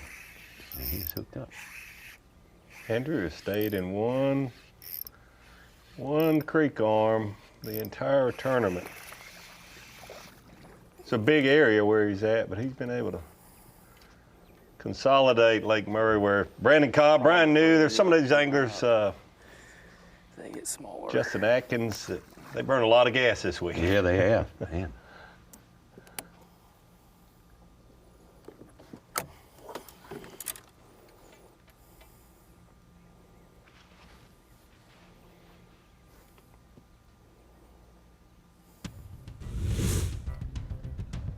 Andrew Loberg, originally from California, makes his home in Alabama. I think Pete Robbins pointed out in his article after yesterday's that we have not had a true California resident win an Elite Series event since 2018. Ish Monroe on the Upper Mississippi. That's been a while. Yes, someone from California lives in California and has not relocated to elsewhere. Yeah, a resident. Yeah, California resident. Yeah, I just gotta trust the process, hit all these holes I know where fish live, and hopefully try to figure out something they're gonna bite. Oh, that one bit.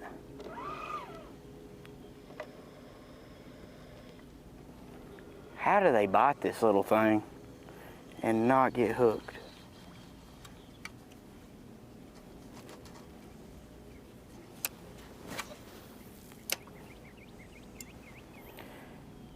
But yep, it's a grind right now for me. I've just got to figure out how to trick them.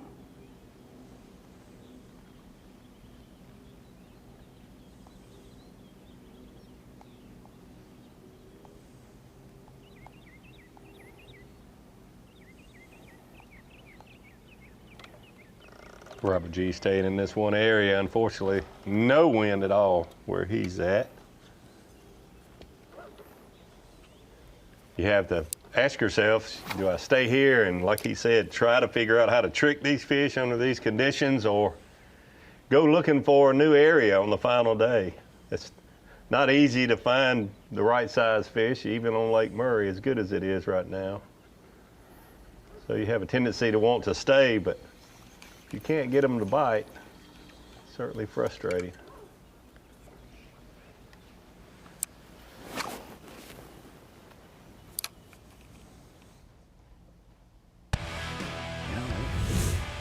We have some tournaments where they're just gone for an angler when they were there the day before. they're around, and everyone knows they're around. It's just finding the ones that are disposed to bite that lure. Yes, I mean, what Paul Marks did about an hour ago, when the conditions got like we were all afraid they were going to, the weather forecast was correct today. Almost no wind, just 3 or 4 mile an hour wind, high skies, high pressure. He caught a 5-pounder and another 4-pounder under those conditions. It gave him the lead. It's going to be tough for somebody else to do that. It's not easy with these low wind conditions. Paul Marks caught some quality fish under those tough conditions, and it had separated him. You can look at some of these leaderboards, Tommy, and say, well, is this a forward-facing sonar or a non-forward-facing sonar top 10 situation-wise? What this tells me is it is a blueback herring top 10. When you think about Cobb, you think about Marks, you think about Hudson and Wagner, even Jordan Lee, Smith Lake connections there. Yeah, absolutely. Half of our top 10 proved knowing something about this type of fishery to get you already a head start. And it's so different than lakes that don't have the blueback herring. It's tough. We've seen some great fishermen struggle this week. Past the halfway part, our 8 hours of fishing right now. Paul Marks with the lead. We can see the rest of them, the top 10 lining up there. Congrats to them for having outlasted everyone else and making it here to this final championship Sunday, and they will fish on. He is going to be Paul Marks as it stands right now. When the weigh-in comes up at 3 Eastern time, it'd be Paul Marks sitting on the Yeti hot seat. Right now he's made it maybe a little bit cooler, giving himself a little breathing room between the rest of the crowd, but who knows what's going to happen in the interim between now and 3 p.m. Weigh-in starts at 3 p.m. on Bassmaster.com. We see all FS1 and Fox friends. We'll see them next weekend, Saturday and Sunday of next week, as we have another South Carolina humdinger lined up for you on the Santee Cooper Lake. What'd you call me? A lot of fun then. What do you? Sorry. Not you. This has been a great tournament. It has been a fantastic tournament so far. Can't wait to see the final outcome. We'll see you next time.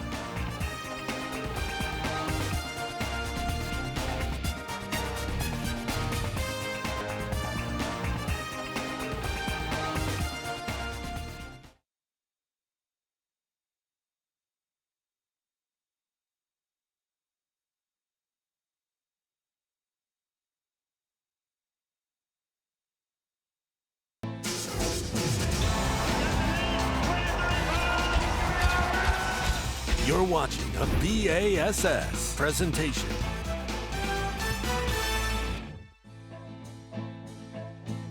Here we are, our final day of competition here in South Carolina. Just for this week, we're not leaving South Carolina. We're going to go to Santee next week, about an hour and a half up the road. But boy, Santee, an incredible body of water, but it's got its work cut out for it to hang with Lake Murray, because Lake Murray has been absolutely incredible here this week. Way better than many people predicted coming into this event. The cut weight after day number 1 was almost exactly 2 pounds more than it was the last time we were here. This is the Tedy's team, Bassmaster Elite at Lake Murray.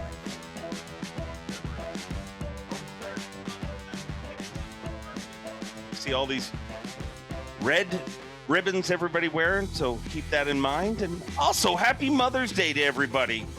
Right now, Paul Marks may have the nicest Mother's Day gift ever, and that is a beautiful blue trophy, trying to get his second in as many years.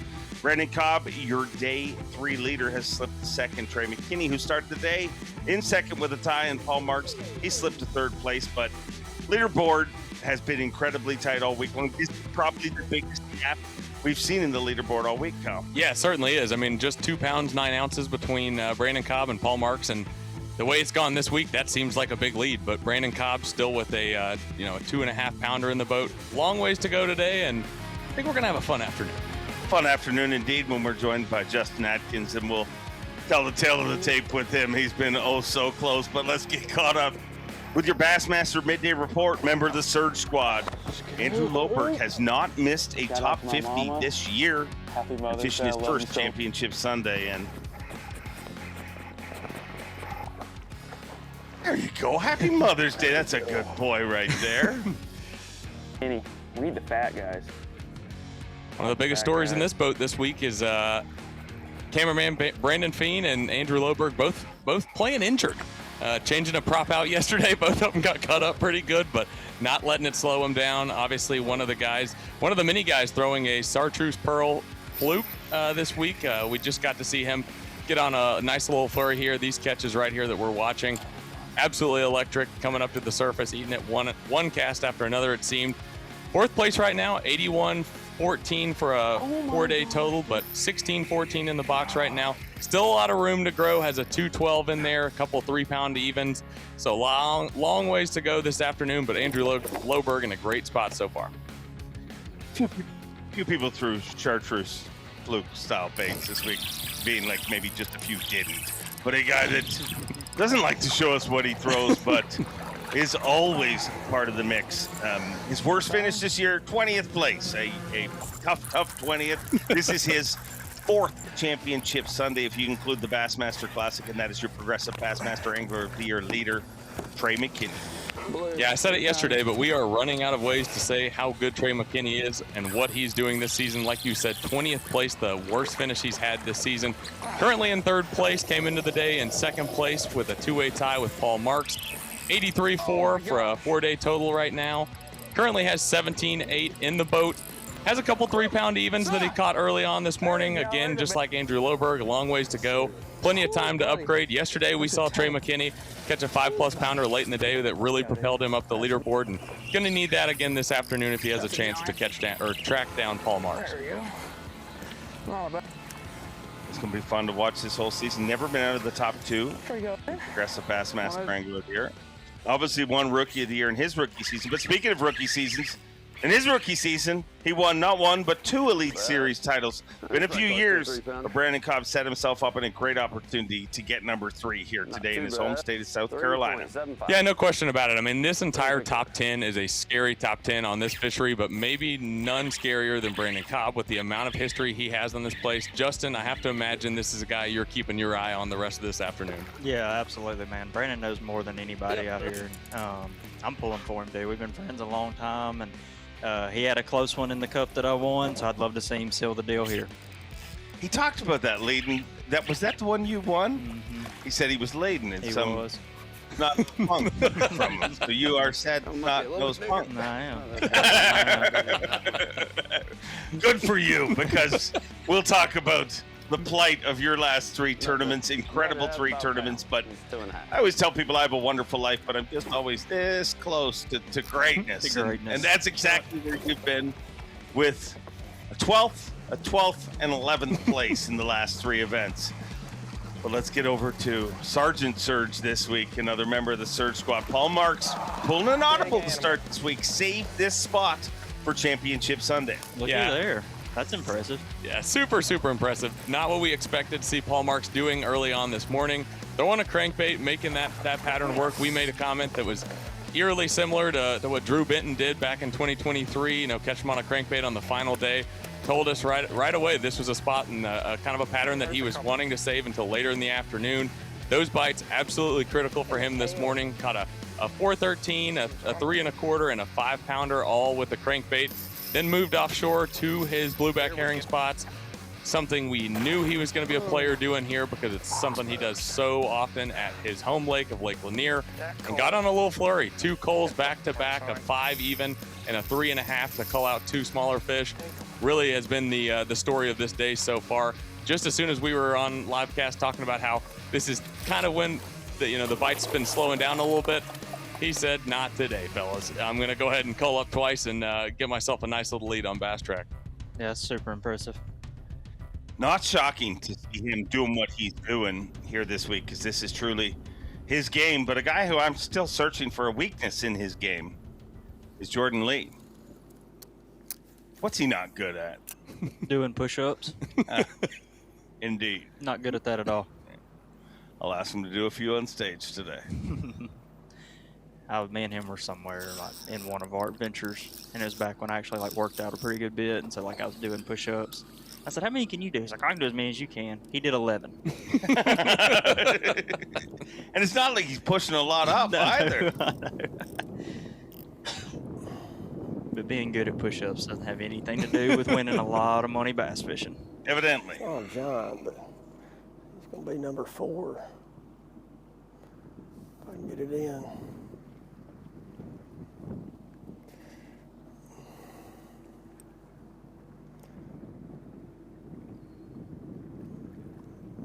Circle out some of that.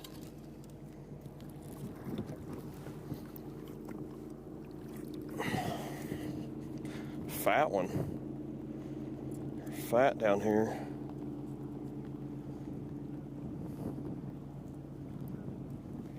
Yeah, I got to run new water on this side of the lake. See, I hadn't fished down here.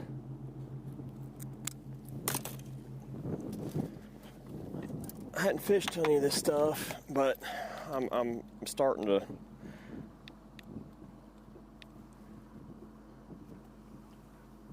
understand what's going on.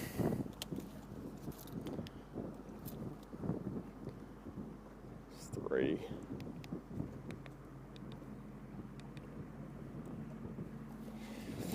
Three and a quarter.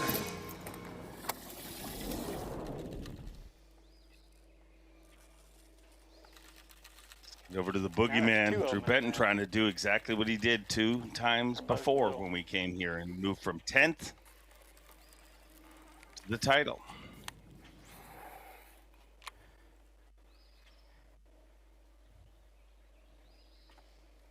What impresses? I mean, everybody's impressed by how he said, but what stands out to you about Benton? His how good he is at sight fishing. Like, yeah, I think a lot of it is their willingness to just stay with. You know what I mean? Like if they're on the bed, he's gonna look.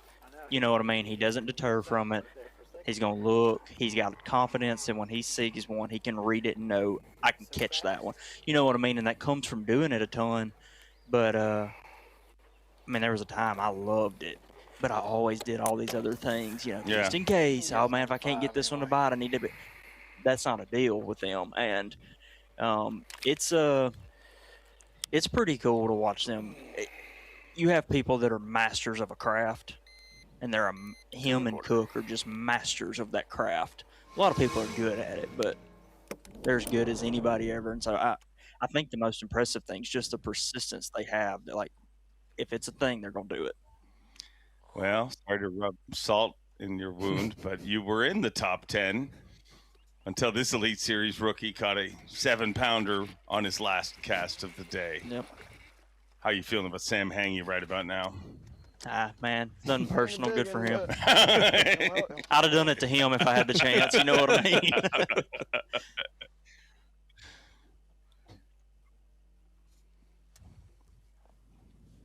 This poor fish been caught before. His first top 10 of his Elite Series career, also his first top 50. It's been a kind of a rough start for him. Yeah, that's what I'm saying. Good for him.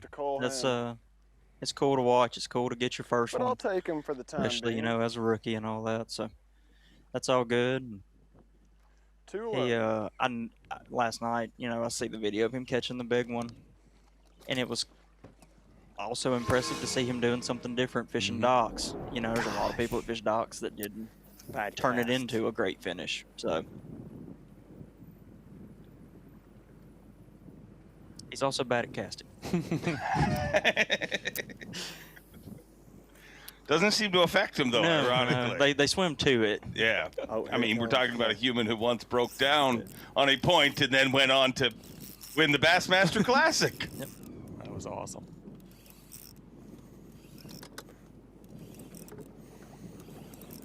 I'm on a stump.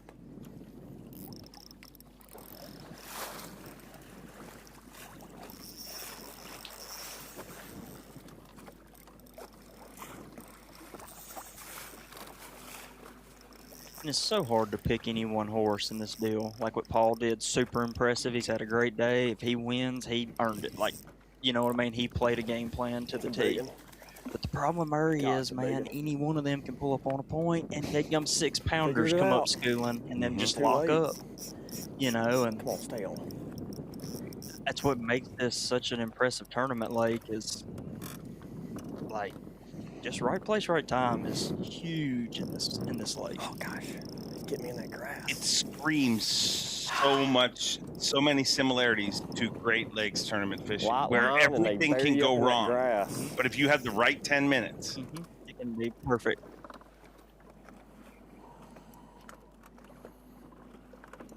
It's a freaking big one, too.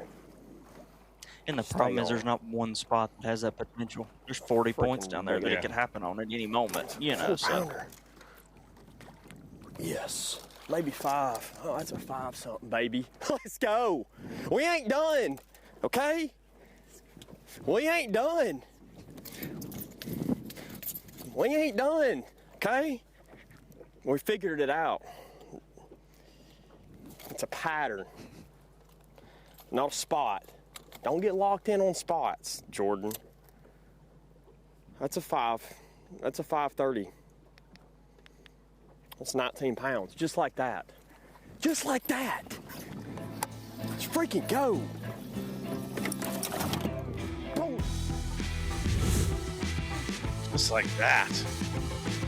I wish we had the control to get in his camera guy's ear, and I'd just like him to roll off a quick 11 push-ups for us. Paul Marks, your tournament leader with 87 pounds, 5 ounces. Brandon Cobb. The day 3 leader has took the 2nd place. Trey McKinney in 3rd. And look at there, Jordan Lee all the way up to 4th place. And as he said, just like that, it can happen quick. And we keep seeing that over and over again. Yeah, absolutely. I mean, just like Justin said, I mean, all it takes is pull up on the right point, and this tournament can change in a hurry. Well, don't change that channel. We'll be right back.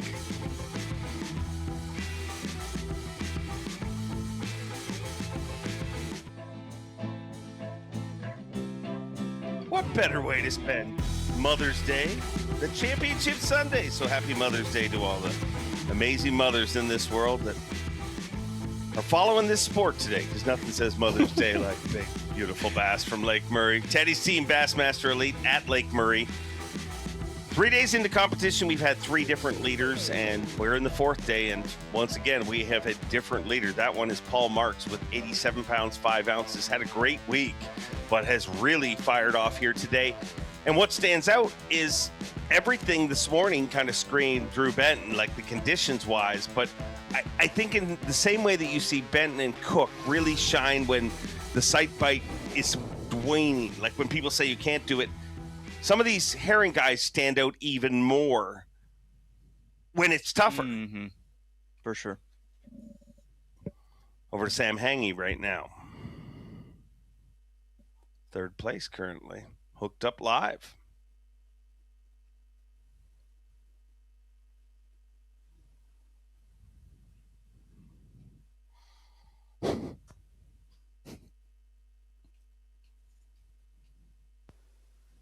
One thing that's a little bit interesting about where he's at is it looks like it's a little dirtier. Just a little bit. Yeah, especially the last camera shot we saw of it looked significantly dirtier.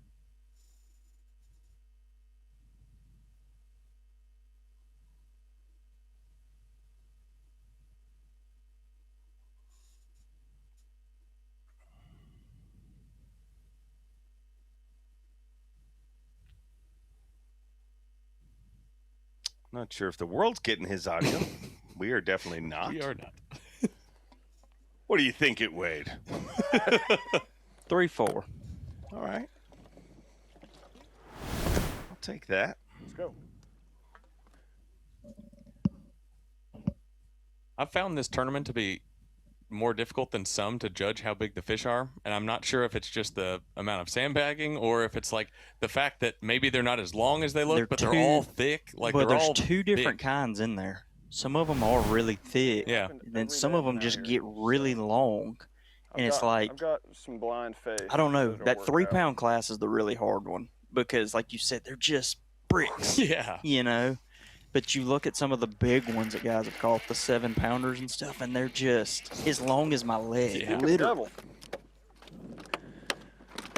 We'll help a little bit. There. It's a good dock. We'll help a little bit. Glad to hear I'm not crazy on that assessment. I feel like it's like 1,000%. more difficult Still than got to get normal. rid of them. No, I mean, this week I'd think it was a big Pulling one. up these docks heavy now.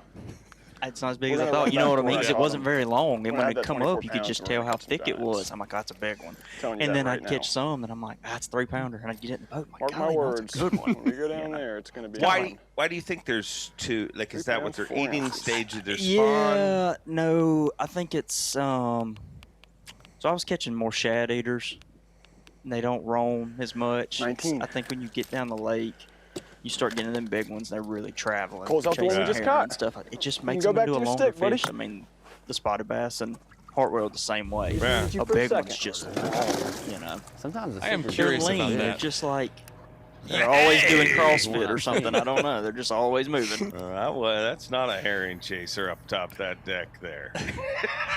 They need to redistribute a little weight. Yeah, that thing's about to go down. I was going to ask you a serious question, but I guess I'll save it. No, go ahead, please, please. I was just going to say, you did mention on camera about, fishing for shad eaters, and that was, I think you might have been the only guy that we heard talk about that. Mm-hmm. Why did you make that decision, and kind of give us the logic there? Last time we were here, I thought it was pretty good. It seemed pissed. easier to just catch some fish. I would go down the lake in the afternoons and Cole once or twice catching herring fish, but I knew the herring deal, potentially for me, not being a master of it, could be an all-day ordeal. Don't go to it, Caleb. And dude, when I got 2 in the live well at 10 o'clock, it does not do me any good. Right. I'd rather just go catch some to kind of get that flow state started. I think we're good. And move from there. That way, when you get on a bite that's slower, it's a little easier when you just got a few in there. Like, if this doesn't work out, we still got a decent bag. Whatever. You know what I mean? Yeah. It was more of a mental deal to me, but These deep it did fish are turn not out sitting you know, high. really like you need good. them There were to. some good ones on all that stuff, and it was fun.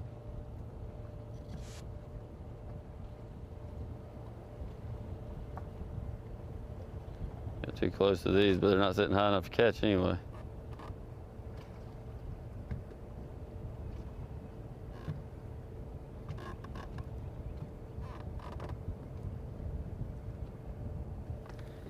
Nope. Not sitting right. Let's go hit this other one. I might give up on it.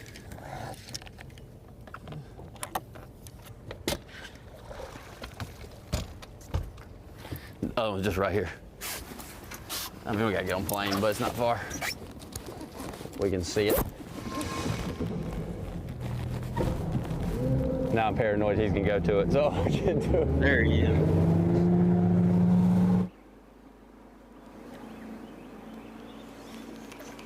Head over to Robert G. I'm just trying to get a bite.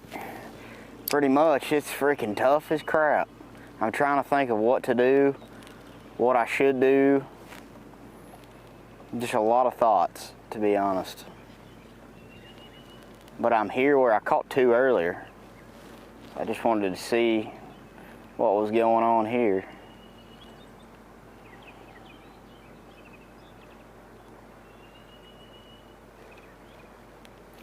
Nothing really seems to be going my way today.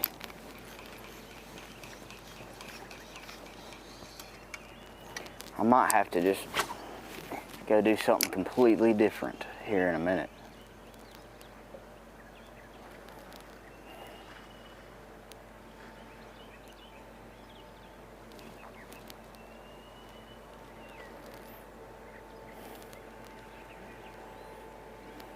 Time ticks on. What do they got? 3 hours of fishing time? Check in at 3. Yep. Right at it.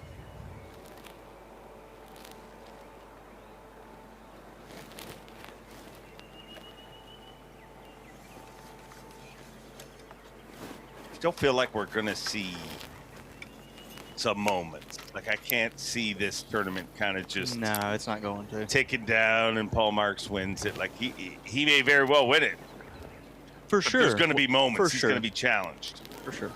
I mean, what happened to Paul Marks just, a couple hours ago could literally happen to any single one of these guys in the top 10, and this tournament looks vastly different. And he caught both of those fish within, I think, 3 casts of each other. I mean, they're 2 of his biggest fish in the boat right now.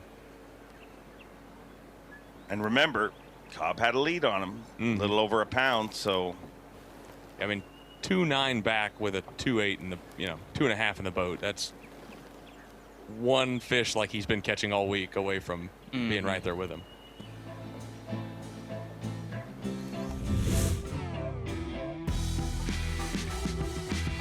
And we're talking about somebody who weighed in 26 pounds. Right? Yeah, right. I mean, let's be realistic. Yeah. Like, And had an almost 25 day too. I mean, or day as well, and so he's going to throw over some points to get some big ones at some point in time. Well, it's been fun hanging out with you here, but no more next week, Santee. Yep. No, I'm going to fish all 4 days. I mean, things are still pretty good. Having an incredible season and always an incredible analyst. Thank you for joining us. We'll be back shortly. Tedy's team, Bassmaster Elite at Lake Murray. 3 hours of competition time left, and everybody's got the same goal, and it's the 5th Elite Series title of 2020.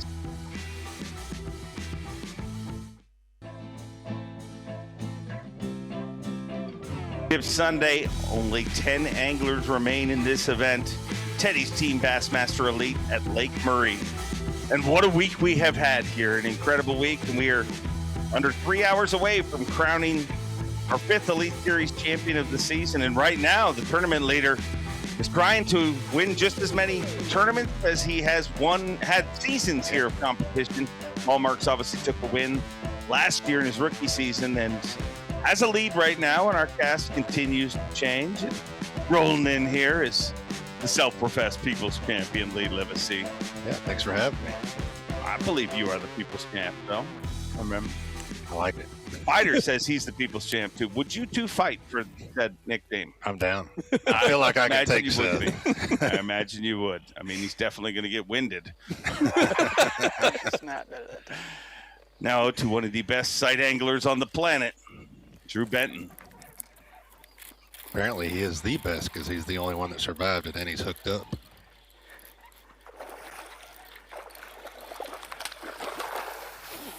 Yes, sir. It's a good one. Got her.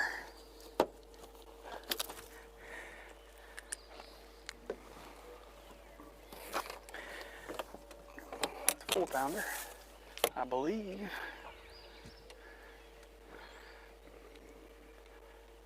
Get rid of them for one, I think.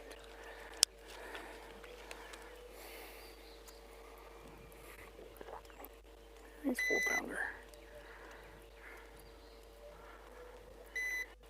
Gets rid of a 2-pounder.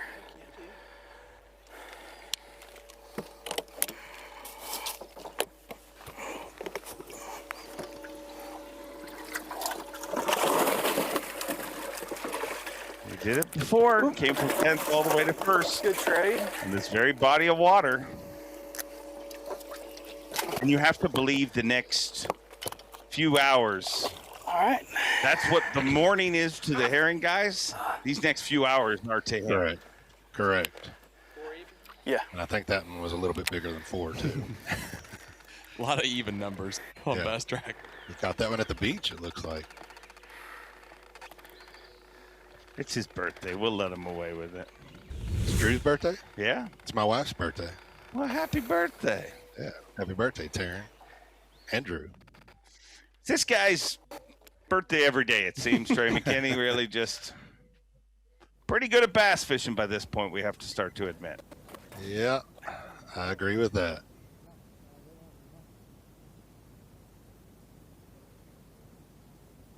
Currently in 4th place, but leading Progressive Bassmaster Angler of the Year.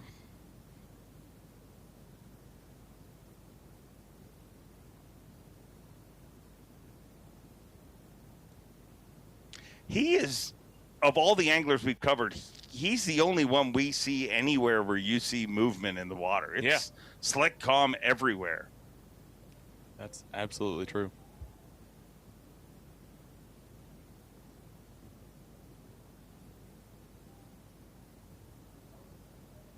What do you think makes him as good as he is, Lee? I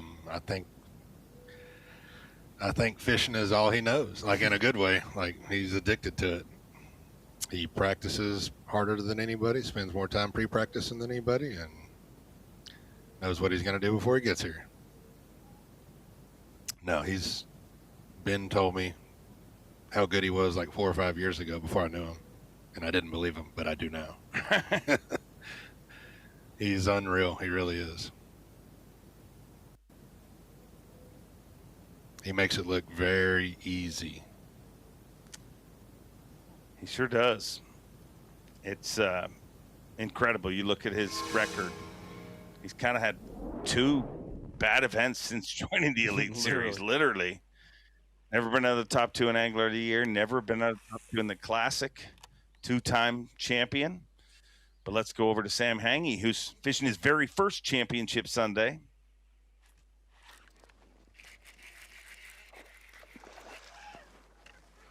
Got him. He ain't gonna do much for us, I don't think.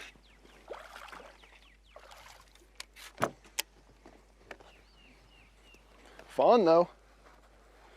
Fry garter. No chance this helps. That ain't gonna help.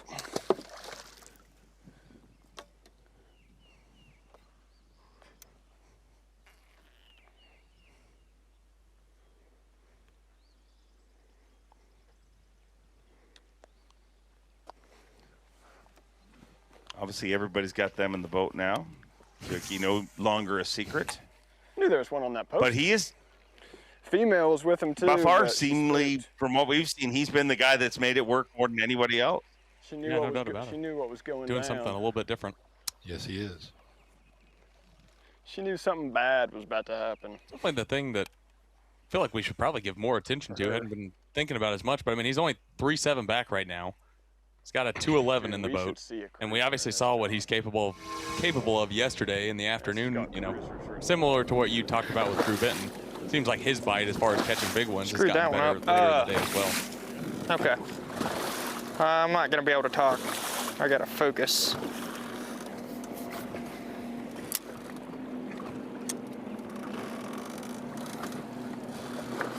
He had told me about that. He said he believes what he does requires such a level of focus that it's impossible to talk when you do it. That's his story, and he's sticking to it. He also believes that Zens make you focus. Can't confirm or deny any of these claims to be true, but that's just a moment inside the amazing mind of Paul Marks.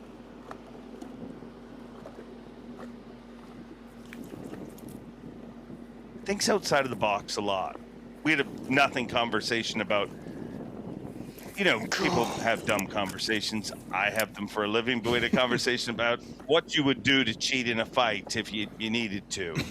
And, you know, people are like, well, we get brass knuckles and stuff. He said he would get a habanero pepper and rub it across his knuckles. Yeah, because he missed said it then right you just there. have to poke the guy and he'll cry. And it was really a different way of looking at things. What he excels at. And those are the kind of reports you're not going to get from anywhere else. No, and thank God for it. There's a little professionalism in other places. Lee, are you just wondering why you haven't already driven to Santee at this point? Yeah, habanero pepper talk. I do know that Paul might have a little bit more weight than he says he does. Yeah. A little birdie on the lake told me exactly what he's got. I'm not going to spoil it. We're live. Kind of looks like some stripes, but a few Paul of them has look a like nice bass. bag But of bass. Sure does. we're gonna do this for a little while. See how it Get us a goes. stripe. Maybe go back up shallower. Yeah, those are stripes. Yeah, they're real tight out on the bottom.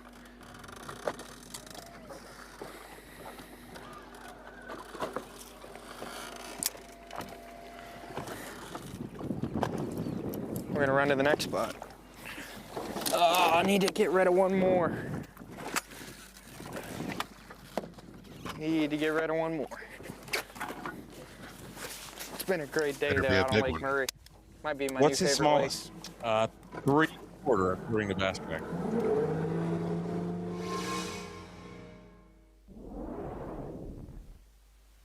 I don't know about the underestimation of all the other fish, but I do know the one that he caught before the the little flurry that he got on.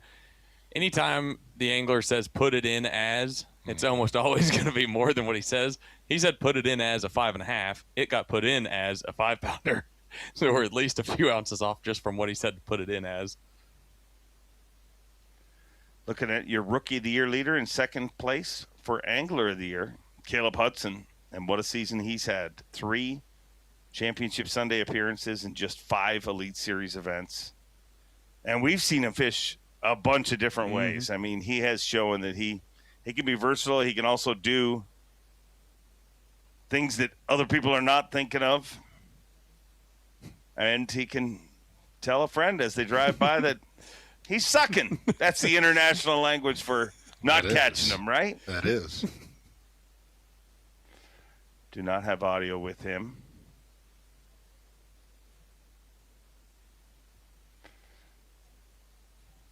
No audio from him, but you can imagine what he's saying. A lot of hand gestures going on there. It's become the norm that if you want to win Rookie of the Year, you're going to have to contend for Angler of the Year. That wasn't the case just a few years ago. It's wild how that's changed. No, that's the new normal now. A little bit more water movement there. Yeah, it looks like the wind's up there. Well, speaking of Rookie of the Year, we got Battery Rookie of the Year race, and atop that leaderboard is the angler we were just looking at. Caleb Hudson, 413 points. Fisher Anaya, he won an Elite Series event, but he's almost 100 points behind him. Nick South in third, Kristen McCormick in fourth, and Sam Hangy making his first cut here today in fifth place. 10 incredible rookies, but right now they're all chasing one guy, and that guy is Caleb Hudson, 413 points. Lots more fishing to come. Don't go anywhere. We'll be right back. Bassmaster Livecast. Tedy's team, Bassmaster Elite.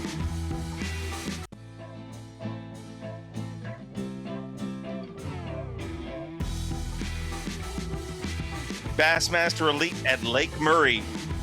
And what a week it has been. 4 days of competition and only 10 anglers remain. We're a few hours away from those 10 being whittled down to one. That one will be the 5th Elite Series champion of the season.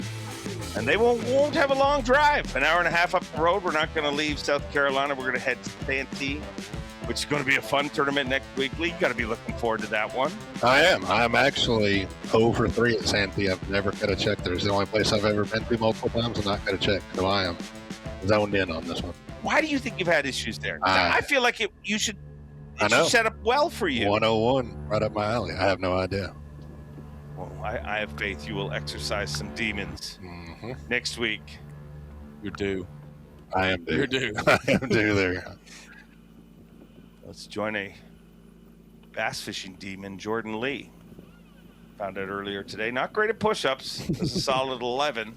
Last throw. That's He all can we win got? Bassmaster Classics. 11. That's how many he did. I wish I knew where they got a few more places.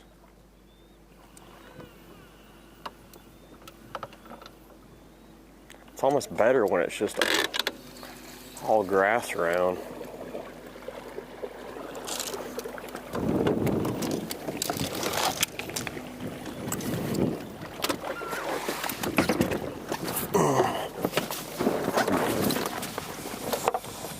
Did a couple big bites.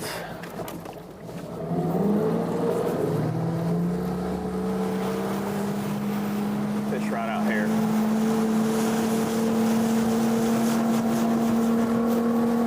How many times a day were you having to move? Because this seems to be the common theme for just about everybody. A bunch.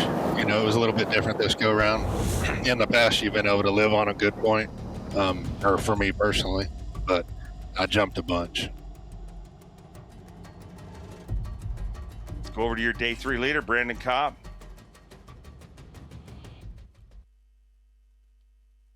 That's where Lee's been staying this week. There. Yeah, that is Mercer's summer home. Yeah. We have a drone again. Yeah, because I'm going to spend a month here. It's definitely in the summer. So that drone this morning wasn't even Bass's, huh? Just some random person. Can't see quite as good as I'd like in Looks here. like you might be up looking for him on the bed now. Oh, no, we were wrong. That's Davey's house. The house that Davey built.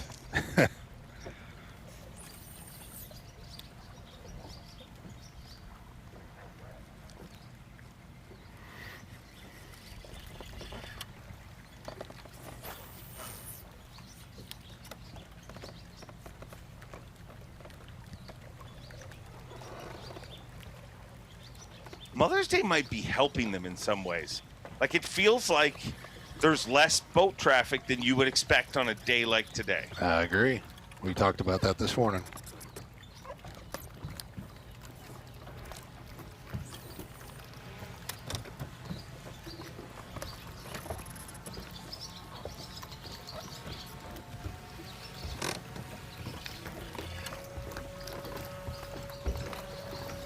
Bob's definitely done a bunch of Probably about hit my motor on the bottom you down can through tell there. he's I got didn't know that I had it experience trimmed 'cause all the way down. he's not been locked into one approach. Definitely not. We already hit it on a stomp, so. That was a weird collision.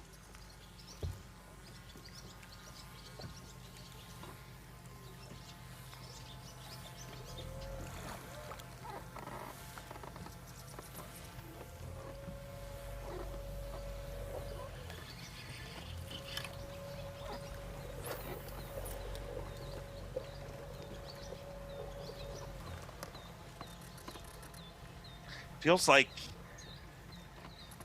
it's just quiet. Like, you know what I mean? Like, it feels like the calm before the storm. Like, I don't know who it's going to happen for, but we're going to see something go off here. Yeah, these used to be some of my favorite pockets out here for shallow fishing.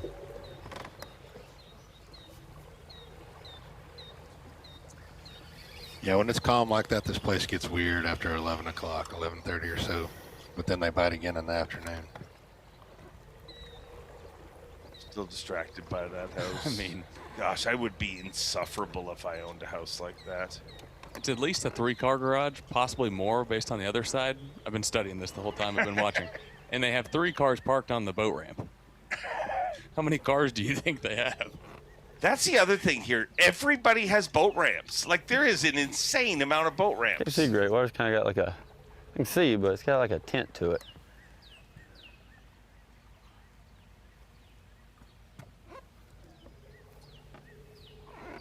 We know how good Cobb is at fishing offshore, fishing for the blueback, fish, but he has done a ton of damage in his career doing exactly what we're watching him do right now. Yes, he has. Fish down the bank. Imagine throwing a wacky rig looked like earlier. Certainly one of the absolute best in the game at doing that. Let's make a move.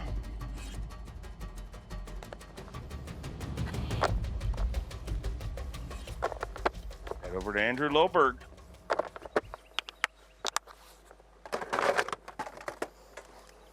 Gee, you think chartreuse works?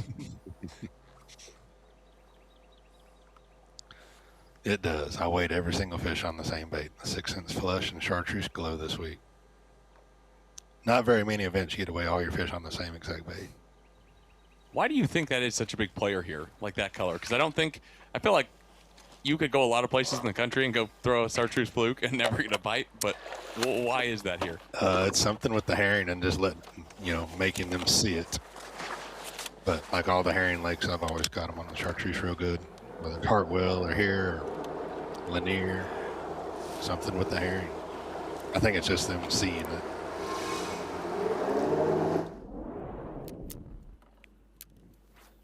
Back over to Jordan Lee. Oh gosh, look at him, Giants. Oh no, oh my gosh. Uh-oh. Hey, will you go around me this way, please?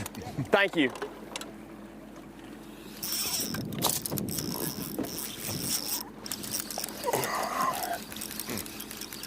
Nice, no.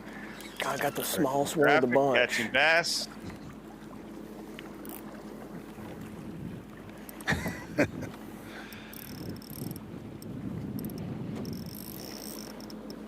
I didn't even get the big one.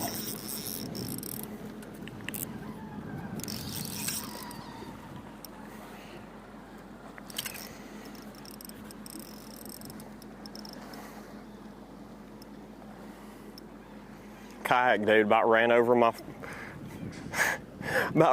line. He's not a good one, dang it.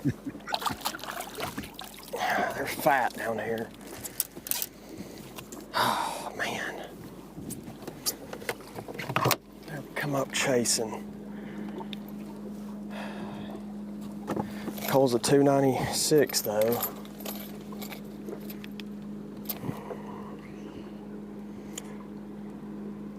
340.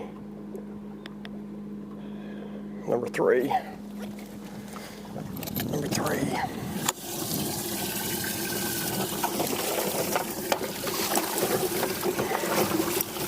These things are fat down here. Small upgrade for him. Killing me. If he wants to catch Paul Marks, better change those ounce upgrades into pounds, because Paul Marks has done his job, and the question is, can anybody else chase him down? Because he's a master at what we're seeing him do here this week. Lee Livesey, Paul Marks doesn't win this tournament, who will? Benton. From 10th again. I could see him catching fish at the end of the day, 7 or 8 pounders. He already weighed at 7, I think, this week. I could see Benton coming back to win it on his birthday. Wow. History repeating itself. It could happen. But right now, Paul Marks has got control of this tournament, but we still have 2.5 hours of competition time, and we're done here. But the coverage is not done. We're going to hand the reins over to the Hall of Fame team of Tommy Sanders, Davey Height, Tooch, and Ronnie from Little Rock, Arkansas. Because this tournament is going to come down to the wire, but nothing will be official until they hit the scales this afternoon. It's going to be a fun one. Tedy's team, Bassmaster Elite at Lake Murray.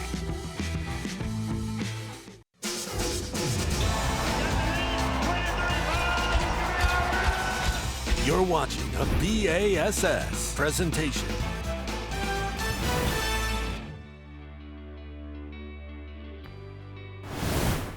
I love my Raptors. I love them for a lot of different reasons, not just for side fishing, not just for when I'm fishing in 5 feet of water or less. If you notice, these are 10-foot Raptors that I have on the back of this boat. It seems like the 8-foot Raptor doesn't quite touch the bottom. So I like the 10-footers. They do stick up a little higher, going under garage doors, that sort of thing. You have to be careful. But man, they self-adjust. So many places, including Lake Murray, you might be on a point or in a pocket anywhere, and you put 2 shallow water anchors down, 2 Raptors, one hits a rock, and they'll both lock in on a lot of shallow water anchors. The Raptor, they both go down, they self-adjust. One might stop on a rock, the other one hits sand and self-adjust. It'll hold you there every time, unlike a lot of other shallow water anchors. Minn Kota Hummingbird Day on the lake, all about not losing your place, I guess. Thank you, Davey. You betcha. Paul Marks doesn't need to lose his place, boy. He's in the right place right now. Absolutely, Paul Marks. Enjoying a better part of 3 pounds. His lead estimated, maybe even more than that. Everything is estimated on Bass Track, and there he stands right there. Had a Brandon Cobb who has moved up ahead of Trey McKinney. Trey McKinney's occupied the 2nd spot for much of the morning. Sam Hangy having a good day. Sam Hangy still running on fumes from that finish he had on day number 3, catching a 6.5 pounder in the last cast of the day. And what's really good for Sam Hangy, we mentioned it yesterday at the end of the day, was yeah, he's had to ditch his main pattern from day 1 and day 2, and he had to go adjust and do this and do this. He's caught a 6 or 7 pounder, multiple, doing different things. And when it's getting tough for guys like Trey McKinney, you want to just hunker in and keep doing what you're doing. Sam's got the freedom to continue to explore, because that's all he's been doing, is trying to figure it out day by day. And so he might be one to watch, because he's not married to any one thing. He stays as close as he is now and catches a 6.5, 7 pounder late in the day. Entirely possible.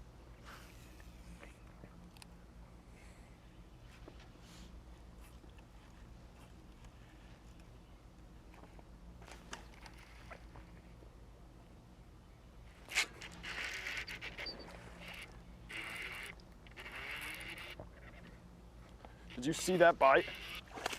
Ooh, oh boy. It's a lively one. Why wait till late in the day? Yeah. Go ahead and do it now. You can do that. You can do it now?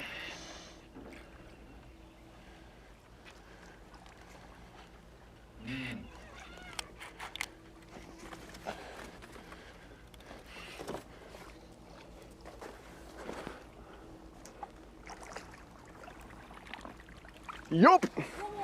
Boom. Yeah.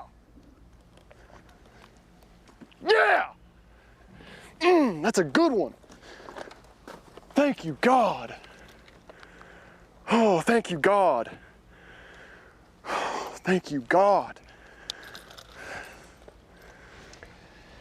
It's a 5-pounder, baby. That's a 5-pounder. Woo-hoo. We're one bite away, son.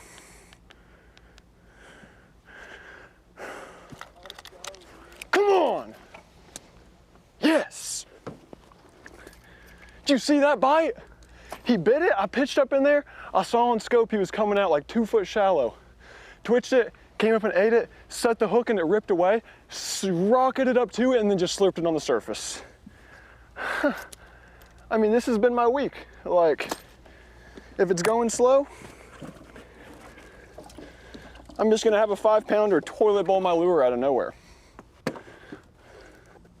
So we haven't seen a lot of this week. I think the weather was a big reason. More 3-pounder to get rid of. Yeah. Wow. Mm-hmm. He's definitely one bite away. Say he's got one more 3-pounder to get rid of. He gets a 6, that's another 3-pound coal. That's a 2.5 to 3-pound coal right there. Puts him at 20 to 21. You do another one of those, you're at 24. He started day 3 ounces back of Paul Marks. So he's got to beat him by making headway now, pound. son. We joked saw that fish this morning. I tried to scope him this morning. He was sitting right here. He had another one with him. Wouldn't bite. Gave him 2 hours, came back, got his ass. Come on.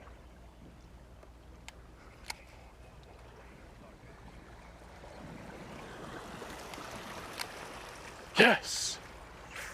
Yeah, so we one bite away, dog. Talk about the weather has really affected how this lake fishes and the tournament, the way it has played out. The first day you see him miss that fish there, and then watch he comes back. So we haven't seen a lot of the other anglers using their forward-facing sonar around these boat docks, but the rainy weather, the wind, all those things have been so favorable on day 1 and day 2 for the blueback herring bite, shallow. And man, yesterday afternoon and today, most of the day actually today, really favors this kind of fishing. No pressure up in this area at all, which is certainly a big key to his success. A lot of these docks probably haven't been fished all week in this area where he's at. So definitely a way under the conditions that we have going on here today. We saw him catch almost a 7-pounder yesterday. He does that again today, late in the afternoon. He'll be excited about winning his first blue trophy, not just making his first top 10. No doubt. I mean, these bluegill eaters, wolf packers, just up shallow like we traditionally see after the spawn. So honestly, like where Drew Benton is catching those side fish, if there's fish still spawning there, 100% there's still fish spawning up the lake. He said that he saw that fish there earlier, wouldn't bite. Probably a female there on the bed. 20 pounds, 10 ounces up to second place. We said, Tommy, can someone reel a koiki fast enough to do a herring spawn? Well, we're now seeing how it could be applied up shallow. Yeah. Obviously we said it as a joke, but. Big one, big giant. He's not that big, but we need him. Finally got one to go. My gosh, these are impossible to catch. Not a giant, but he will help. He's so long. We've caught some 5.5s or 5-pounders this week that were, same length as him, maybe shorter. A nice fish though. Definitely cooler, smallest one. That was so cool. I was reeling that fluke and I watched him come up behind it slow motion and just engulf it. Gives me confidence to stick with what I love to do out here, which is run cane piles and brush. 3-pounder.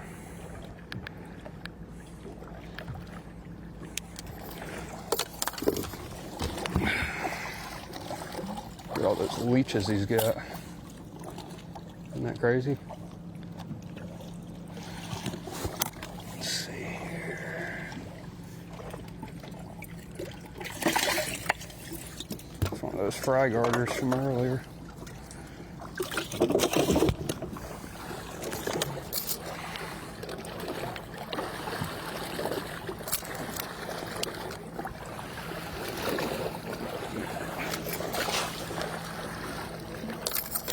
There we go. Not a big one, but it'll work for now. That was on the Berkeley jerk shad chrome flash. It's one of my favorite colors when it's sunny out.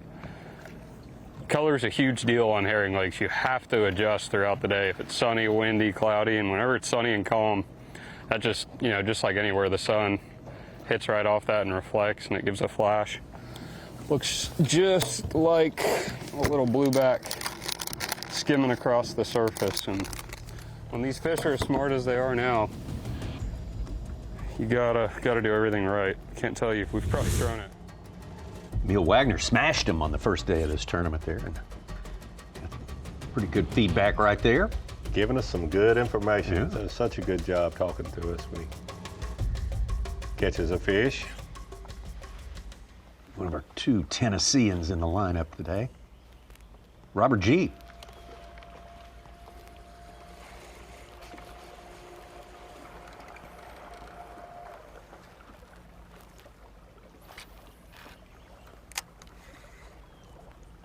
Thanks to Dave, Kyle, and Lee Livesey, and I think it was Justin Atkins. I couldn't see him, I could hear him doing the live cast for the past hour. Great job. Sure you'll learn a lot. That's a little bit bigger. I thought he was a little bit smaller, but then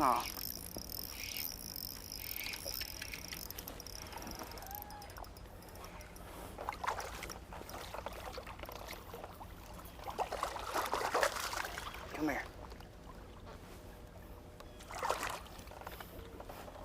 Oh, nice. That one will help. Nice, Robert. nice. Smallest one, 1.8 pounds. God, he looks terrible. Will be help. At least 1 pound. Yeah, you mentioned about Justin and Lee staying Pound out. goal. Practice starts tomorrow morning, 30 minutes before sunrise. Oh, that's right. They gotta appreciate them hanging around, and they got to beat feet before too long here, right? Yes. Yeah. If he is healthy. Whoa. Whoa now. Whoa, guys.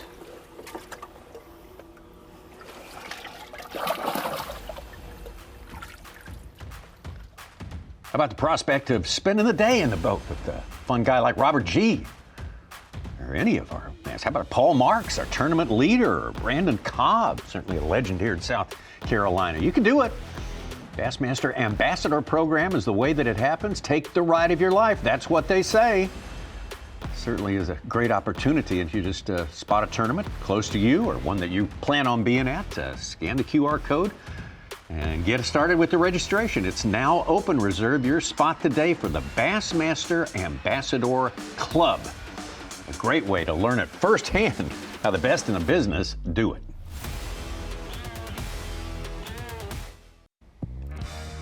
Tedy's team, Bassmaster Elite at Lake Murray. 5th stop of the year for the Progressive Bassmaster Elite Series, and we have reached the ultimate day. This is Championship Sunday. I tell you what, I agreed, but Dave Mercer came on with us a while back, said, what a great top 10 we have. This is representing so many different ways of achieving out here with the Bassmaster Elite Series. And you look at Neil Wagner, it's great, led on day number 1. Drew Benton's won here before. Jordan Lee, 2-time Classic winner. Trey McKinney, enough said right there. Brandon Cobb, a legend up here. Paul Marks, our leader. But Sam Hangy, the rookie who had not yet made a cut during this season, made the 50 cut, fished yesterday, and showed us some absolute magic at the end of the day, and he is continuing it today, Davey Hyde. Yeah, it was so fun to watch Sam Hangy.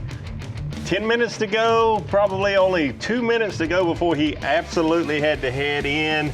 Made his first Saturday cut, and this magic happens right here. Almost a 7-pounder on his last cast. You can feel the excitement even without the audio right here. It was fun to watch. Honestly, I think we all enjoyed watching this yesterday and today. And hey, to get Power Pro replay of the day, back-to-back days, Sam Hangy, using a corky. Yeah. Up the Saluda River, not in the Saluda River, but farther up towards the Saluda River than anyone else. Power pole replay of the day, one bite away from his first blue trophy. Day 2, he had a 7.4. Oh, it's been a good day so far. Got 21 and change. I've still got a 3-pounder in the well. If I can call it out with a 6, I think I've got a remote chance. I don't know what everyone else is catching, obviously, but I just got to get one of those giants that I've had every day. You know, I've got 2 5s right now. I still have a 3 even. So,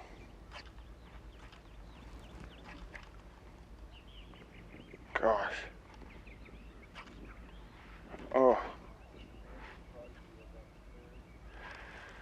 Everything surprised me about this area, man. When I fished this in practice, it was just, you could whack them, but it was all 2 to 3.5 pounders at best. And I've come in here the last 2 days, or I came in here yesterday afternoon and today. I mean, it's all giants. Like, not giants, but like it's all 4+ pounders. I got 1 3 in the box, but I feel like I've pretty much maximized this little creek. I'm rolling back through this stretch where I caught that one almost 7 yesterday. And if we don't see much, we're gonna make a move back down the lake, go back to where I dropped the 24-pound bag and see if I can trick one of those giants. I mean, when I caught that mega bag, or that really big bag, it was sunny like this. It was sunny like this, and I had a couple docks, and they loaded up under a couple docks. Like I had 10 5+ pounders under 3 different docks. And I checked them in the clouds yesterday, and it was not happening. They'd vacated. So I think if this stretch doesn't produce me a 6-pounder, I think the next best thing is to go down there. I don't know. I think I got to give myself a chance to win, and I think that's the best option for me right now. So I really need to hurry up in here and get down there, but I don't want to skip a giant.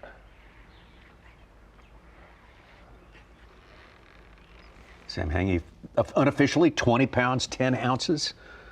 It stands right now. It's our 2nd largest limit of the day. Paul Marks having the weightiest one at 22.5 estimated now, maybe more than that. Trey McKinney spent some time in the lead early this morning. Had a fast start today, but it has not been fast since about 8, 9 o'clock. Yeah, it really hasn't.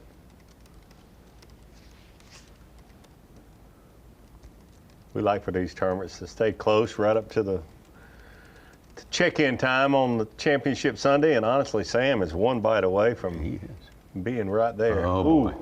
Trey just... It's not helping.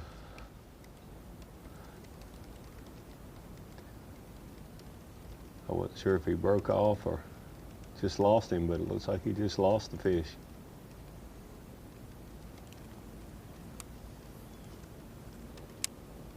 Haven't seen him fish many boat docks, but like you mentioned, Tommy, he's been very slow for him for the last 3 hours. Yes. So he's mixing it up a little bit. Looks like he had an opportunity right there. Last hour's been pretty tough. There's only been 10 fish caught.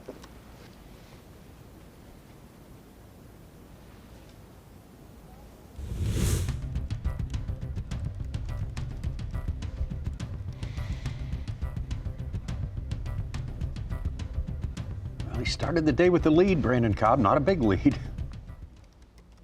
Okay.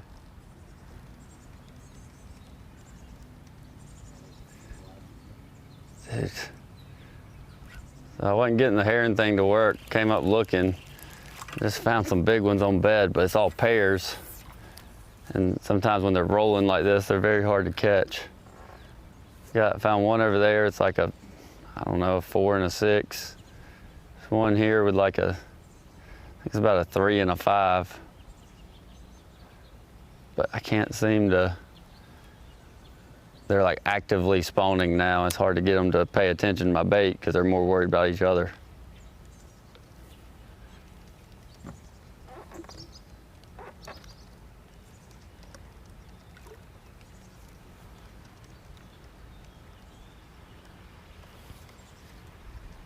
Yeah, we talk about side fishing a lot here. I got one of these to look at my bait a minute ago and one left. I had nose down on it, but I've had a different bait out, I think. I hadn't really planned on bed fishing, but these are good ones. When you're sight fishing, you look for those pairs because the female being there is usually a bigger fish, a better option, but you want to get there just before they actually spawn. Like Brandon mentioned there, when they are actively spawning, it can be very, very tough to get the fish to bite.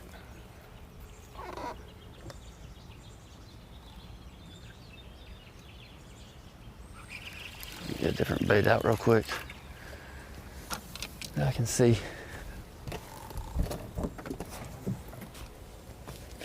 Rigged up a bed fishing rod for this situation.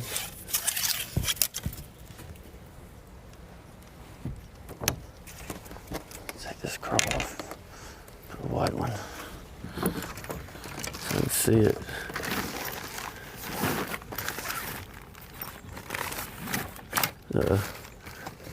Where's my crawls? There they are.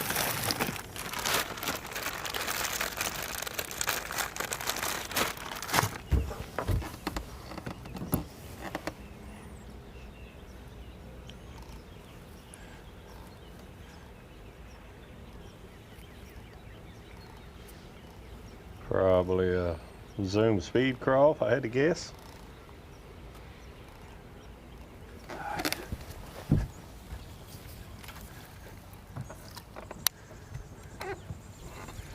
White in color? Yeah, real important to be able to see your bait when they are actually in the bed together, rolling. You can foul hook one of these fish. When this is going on, you want to be able to see your bait. And before you set the hook, make sure you can't see your bait.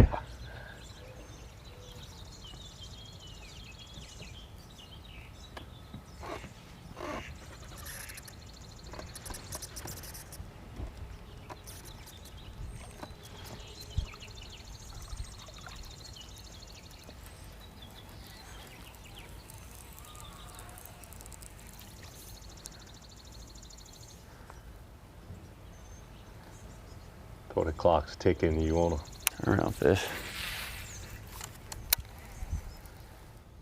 You want to keep moving, but he said he's a 3, a 5, a 4, and a 6. Clock is ticking. And we're going into the final 2 hours of fishing time here. Championship Sunday at the Tedy's Team Bassmaster Elite. And Paul Marks got the work done early today, first 3 hours. He put himself on top of that leaderboard and gave himself a little bit of a pad. Sam Hangy has eaten into that somewhat. In the last 30, 40 minutes, Brandon Cobb, our leader to start the day, is right behind, and Trey McKinney sitting in 4th. We will be right back. Championship Sunday. Hey guys, Caleb Hudson, current Bassmaster Rookie of the Year leader halfway through the season.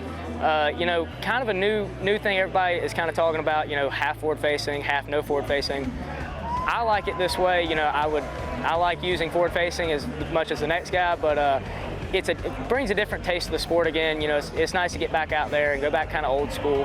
Every now and then, you know, it almost makes it easier on certain bodies of water, you know, knowing that you don't have to, you know, go live scope and stuff like that. So like next week, Lake Santee, it's gonna be super fun, no forward facing. It's gonna be a bit of a curveball because everybody knows how, you know, those big bags have been getting caught, but yeah, we're ready to get on to the next one and break that one down with no forward facing as well. He is your big time, I mean, significant rookie leader right there, the points race. Caleb Hudson, Paul Marks, though, the man on top of our leaderboard right now. Brandon Cobb started the day with the lead. He's about 2.5 pounds back. Sam Hangy making a big move in the afternoon as well today, just like he did yesterday, and he's just under 2 pounds back of Paul Marks. Trey McKinney spent some time on top of that leaderboard earlier as well. We're going to take you out right now to the man from Georgia. Lots of Clarks Hill connections, lots of Murray connections. Went to school around here. His college career, Caleb Hudson. What's good is he's talking about excited about going to Santee Cooper and preparing and mentally thinking about that. And if you're at home and you want to prepare for Murray, and you maybe this is the first time seeing it, you've never been here, you can pull up the Deep Dive app and you can check this out. Recent satellite imaging on those sunny weeks when you can get perfect crystal clear. You can sit here, Davey, from your couch, and you can pre-practice and find there's a high spot. The brown in the middle of the screen. There's a point that extends far out. There's all kinds of different islands around here. Oh, look at all these points if you wanted to find multiple points. And what's cool is you can also then click and change from your recent satellite imaging to the proven patterns tab. And you can sit here on that same spot that you just saw that looked good. You can click it and you can actually dive it in and say, oh, I want it Sunday afternoon. Now let me click it. It's post-spawn. Couple options to choose from. Look at there. Chartreuse. Soft plastic jerkbait like a fluke.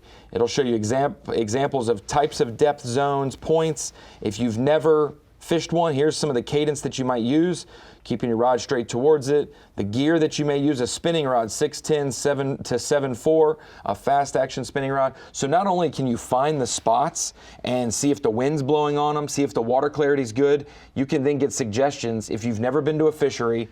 Maybe what to throw around some cypress trees next week. A couple guys will have some options. So the Deep Dive app, you're not only checking out live conditions and factors that could change fishing, but also proven tournament patterns and baits that are being used. It's not just generated based off internet clicks or other randomness. It's from tournaments. And so you can check out the Deep Dive app on the App Store and get that. And some of these anglers probably this year, Davey, since we've talked about it, have downloaded it and will get a little bit better picture of some fisheries. I think a lot of them downloaded the chartreuse soft plastic jerkbait, chartreuse fluke off of the Deep Dive app, no doubt about it. They may have to do an update. You know, Brandon Cobb kind of let us know today that the chartreuse's day may have come and gone. Yes. In its return, and he is already on to something else right now. We'll see. That'll help. Should he somehow come back and win, they may have to review that. Absolutely.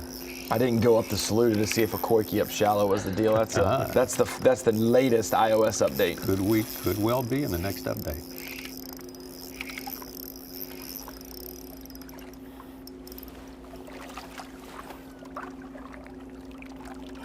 Let's go.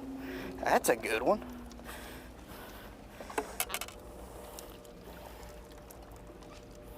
I think we're doing the right deal now. How I've been catching them, it's not working. But made a switch to the fry.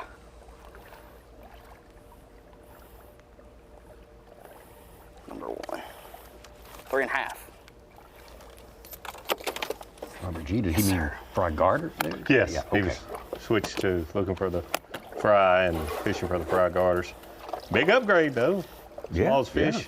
Can't argue with that. Pound 12 for a 3.5.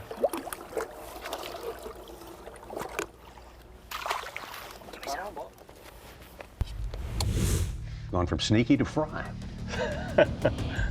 Yeah, the old sneaky bait, kind of like the chartreuse fluke. It kind of came and went. Gone. Yeah.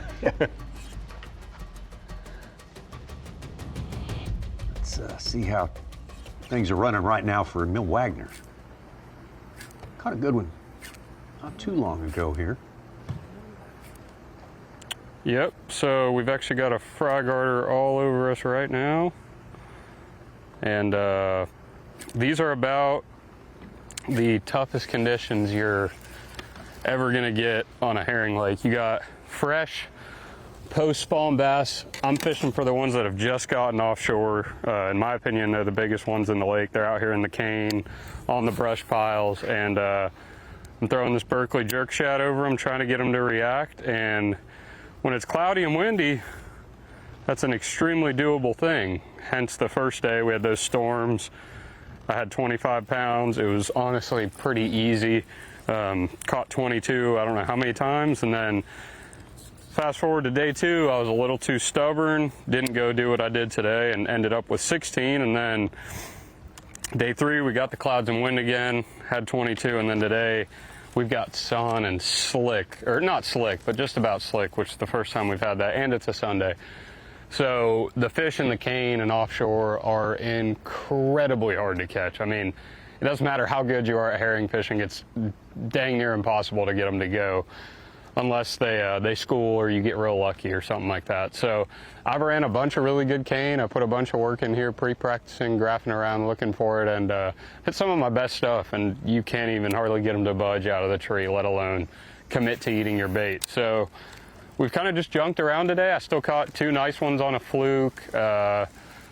I caught a good one fry guarding. I caught a couple more fry guarding. Caught that one this morning on the dice, just on a point, kind of a bonus fish, but we've got about 2 hours left, and I mean, it is just an absolute grind. So I'm sure someone's gonna catch them today. I'm kind of debating what I'm gonna do with the last part of my day. I still got a few more piles I want to check, and typically on a herring lake, when you have a tough brush bite, the one way to counteract that is to go further up the lake. The further up the lake you go, the dumber the fish get, the easier they are to bite. Usually the less giant, population of giants there are, but that's something I might do. I don't have a lot of brush up there at all, but we might just have to run some new water and see if we can't get lucky, but it's an absolute grind right now. We're just honestly checking a couple piles we have up here, and they've been in all of them, and I can't get them to go. So we're gonna maybe fish for some more fry garters, but I don't think those are gonna help us at this point. So we might go up shallow, just throw that dice around, see if we can catch 1 or 2 5-pounders roaming, and then if not that, may just run some more of my herring spawn points and brush piles that are a little further up the lake, and hope we either get in a really good rotation or they come up schooling. But fresh post-spawn bass on a herring lake, sunny, dead calm, I mean, that's about as tough as it gets. So I'm honestly pretty grateful with what we got right now. I've executed pretty well, and yeah, we're just gonna keep grinding. That's all you can do. We got about 1 hour 45 left. I won't be wasting any time, that's for sure. Gonna keep ripping around. Good stuff from him. Yeah, he is farther up the lake than I've seen him on the maps here so far this week. And since it is Championship Sunday, we can talk about locations a little more. He's straight out in front of Nikki's house. Okay, sure. Of course, I thought so. I'm not going to reveal the last name, because he probably wouldn't like that, but he is right out in front of Nikki's house. As we head to Andrew Loberg, let me ask you this now. Is that a universal thing? The farther upstream you go, the dumber they are? Or is that just here I was a little offended by that. I grew up on the upper part of the river. What about all of us? Is he talking about just fish? Because it's really tough right now. I think water clarity has a lot to do on it. Nice. Jeez. I think he said the fish were dumber, not the people. That's a whole different. Be poking at Brian New soon. It's really tough. Like these conditions, like right now, it's just slick and calm, and these herring fish just don't want to bite. They need that cloud cover and wind and whatever just to trick them into biting. But I'm just gonna keep running some newer water. Kind of just got to get lucky at this point to get a good big bite out here on the main lake. It's pretty brutal. That's kind of how practice was. Just very tough conditions. I'm glad it wasn't like this during the tournament the other 3 days, but we still got some time to make up some ground. I still got a couple 2.5s I need to cull. If we could trick a couple into biting, we'll have a good bag. But they are really hard to catch. But I'd assume everyone's kind of having the same problem. It's just kind of running into them and getting a little lucky. You still see a lot of them on a lot of these main areas that people are catching them. It's just getting them to bite.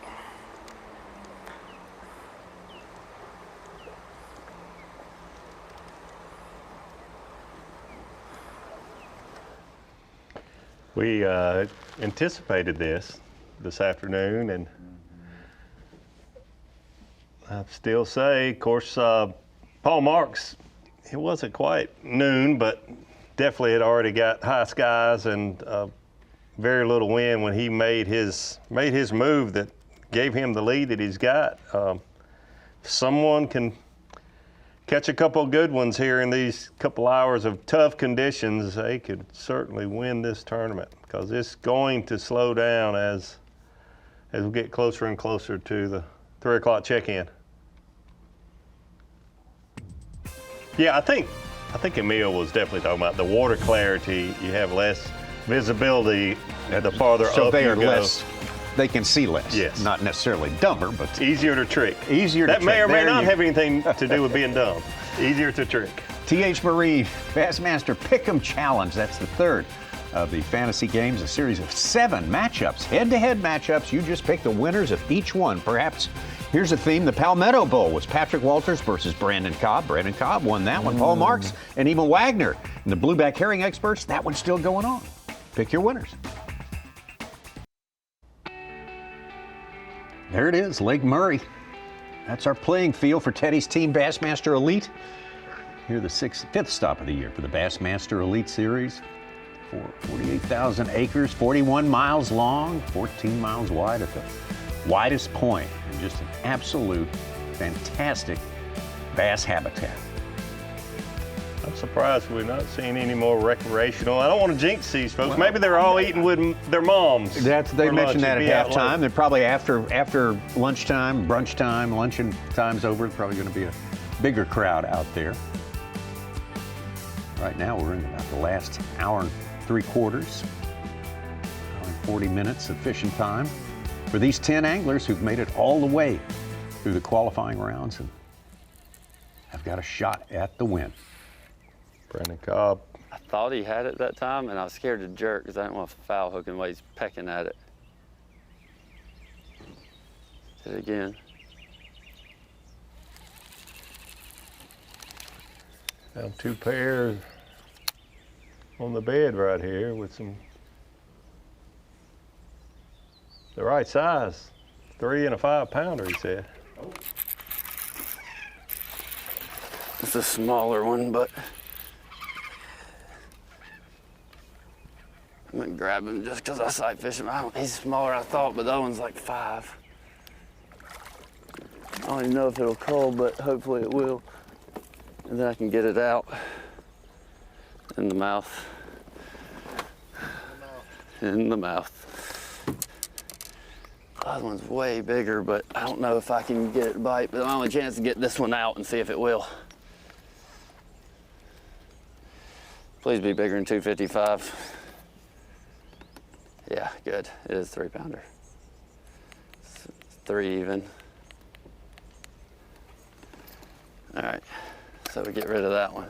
2 things there. Why he was wanting it to be bigger than 255, obviously more weight, but the other thing, he wanted to get the male away from the bed and help his chances with catching he says, a 5-pound female. That big one goes back up there.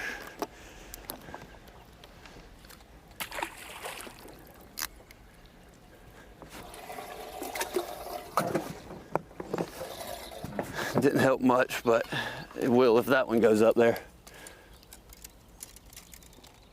I'm not gonna give it long, because if it doesn't, it doesn't.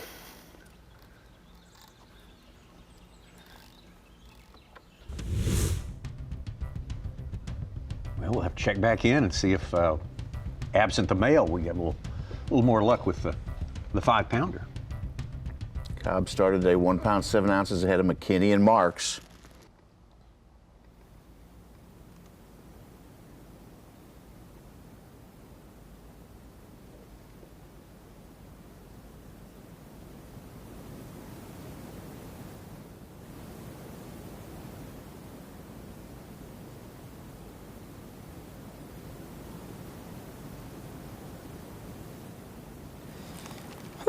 Well, as of right now, we did scrap the herring bite.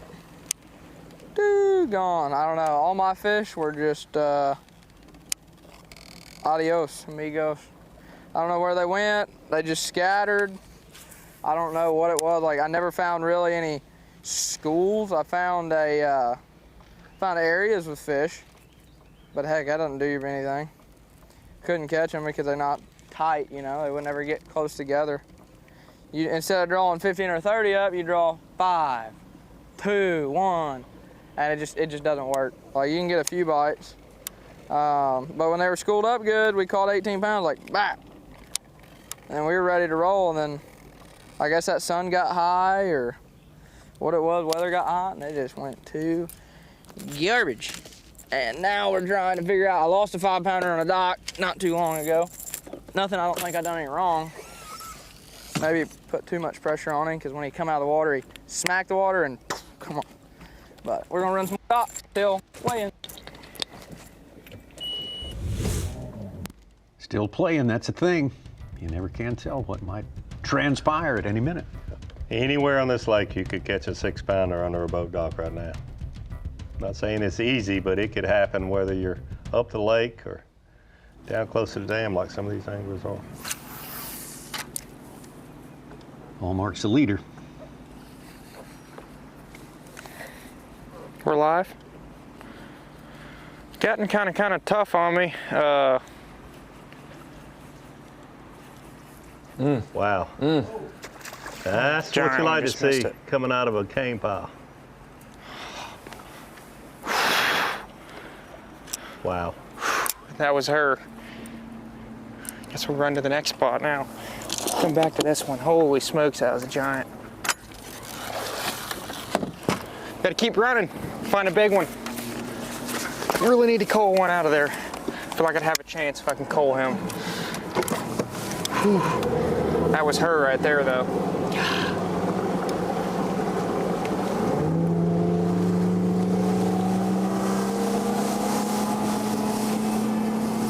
It was about 6 or 8 fish that came out of that cane pile, and there were some that stayed there. There's a school of fish in that one spot.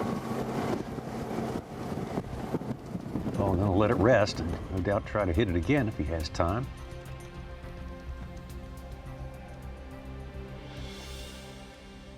Well, Drew Benton, we know he's got a different approach to this whole game on this very important day. Not too different from the approach that won him this tournament back in 2023. I'm just gonna keep burning down the bank. I found 2 big females, and one of them wasn't quite catchable yet, and then the other one I screwed up. I messed up and caught the male. Then she got up there and everything was going good, and I thought I had a bite, and I was feeling to see if she was there, and she had it, and I set the hook right as she was spitting it out, and then she never would get back up there again. So I did put the male back, so hopefully they'll pair back up and she'll get back up there. I'll try her again here in a little bit, but she's like a 6-pounder. Usually that don't happen. Usually if I think there's a bite, I set the hook, but that particular time, for whatever reason, I didn't. I checked, because I just didn't want to foul hook her and really mess it up. And yeah, so that's the way it went. I just saw a good one right here, just up here. We're just looking for places that we can see, and hopefully we'll bump into a couple good ones. It don't take long whenever you get in an area that's got big ones. You can catch 2 or 3 really quick, so that's what we're hoping on. If we catch 3 really big ones, we'll be all right. We got a 5 and a 4, and if I can go back and catch either one of those other 2 females here, find one to go with it, we'll have a bag. So we're really close. We just got to put it together here in the last hour.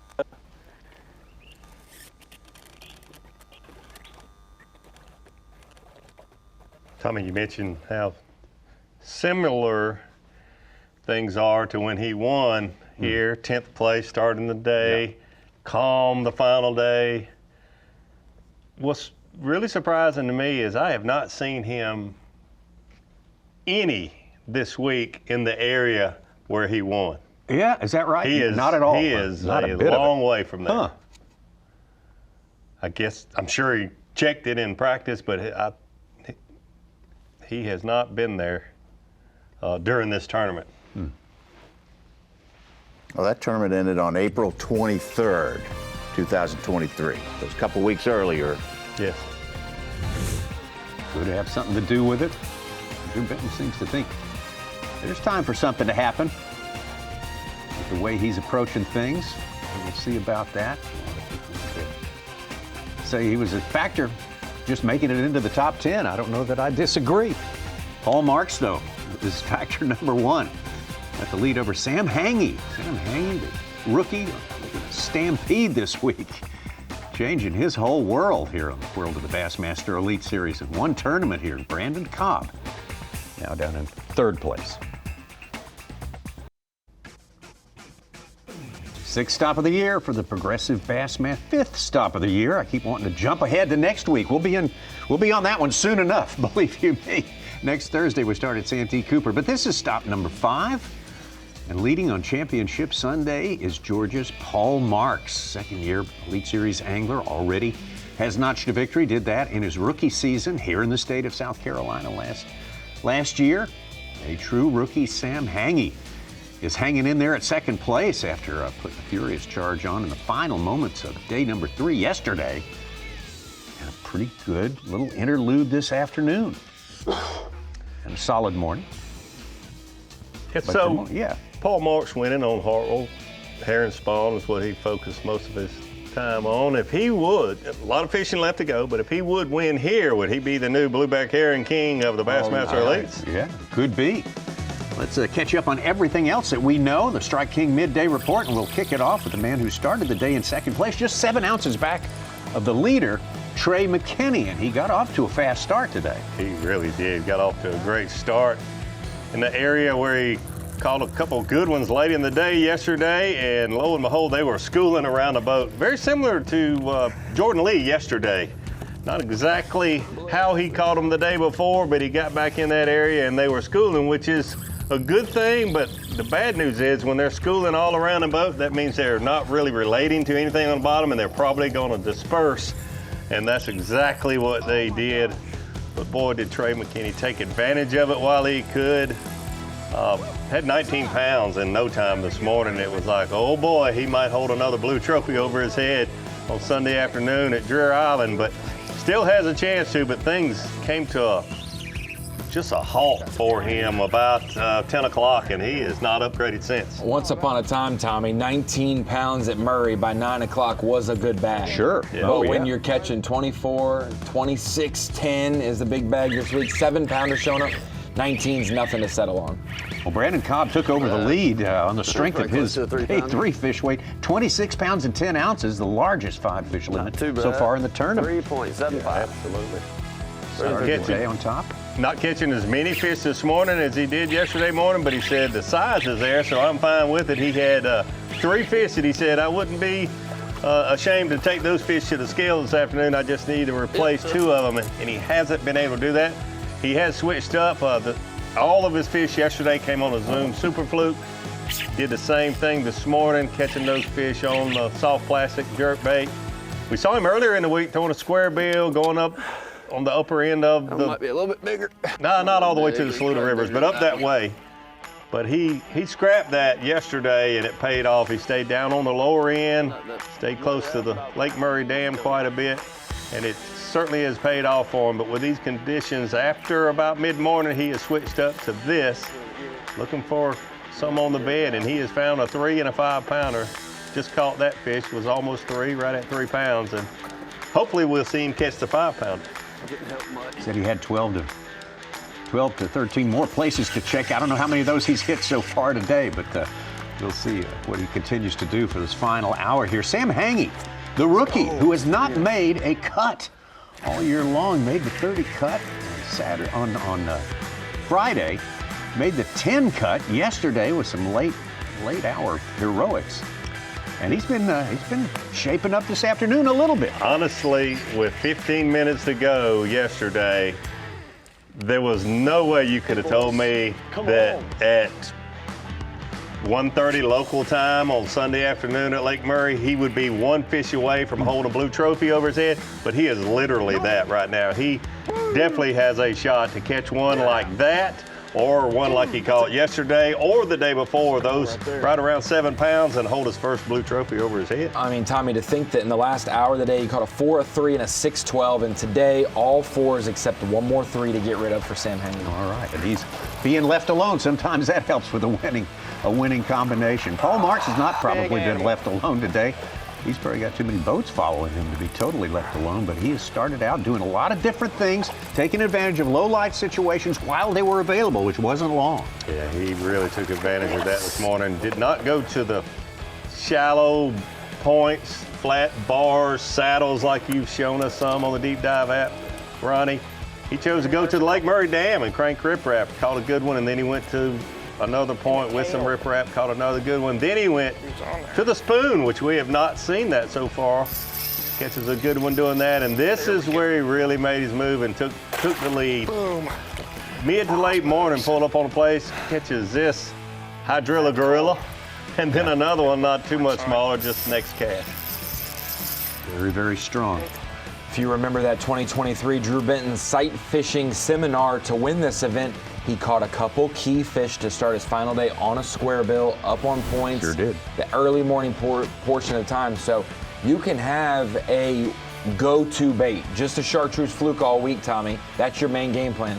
But if you can find a way to mix in 1 or 2 keepers on something else, additionally, it'll be bonus for you. You are widening your options and usually giving yourself a chance to succeed. That's Emil Wagner.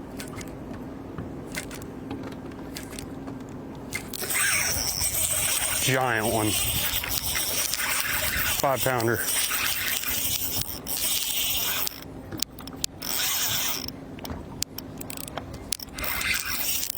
Please stay on. I need this one bad.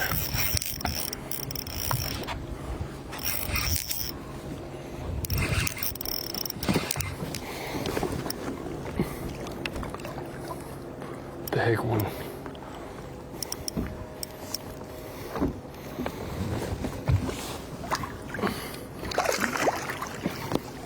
Come on, big girl, don't jump. Yes. There we go. How about that one? Late in the day. Let's go, Dan. I don't know if she's 5, but she's a big fat one. Heck yeah. That'll get rid of a 2-pounder. Almost didn't throw at those fish. I thought they were gar. There's 2 of them swimming off of a stump. 4 1/4. Heck yeah. Couple more like that, you never know.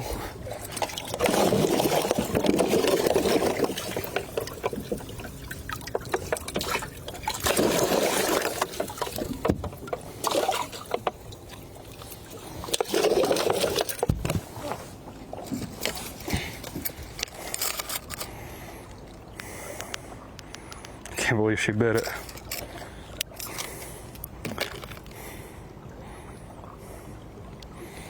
All right, we got one more really small one. If we can get rid of that one, we're gonna have a good bag.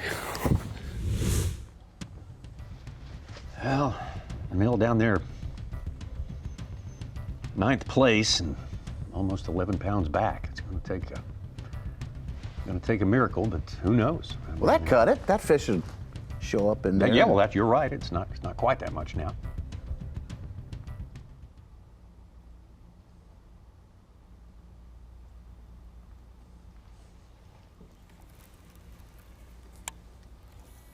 Remember in 2023, we left coverage and we thought Hunter Shryock had won that event. And when we left, Drew Benton caught a late big one to get to 26 pounds.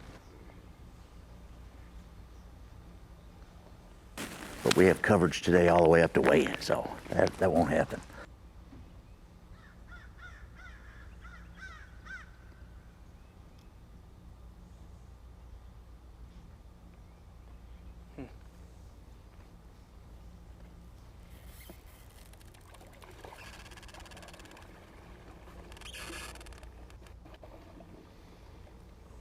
I don't know how big this fish is, but it certainly got his attention. Yeah, I'd say he's on point.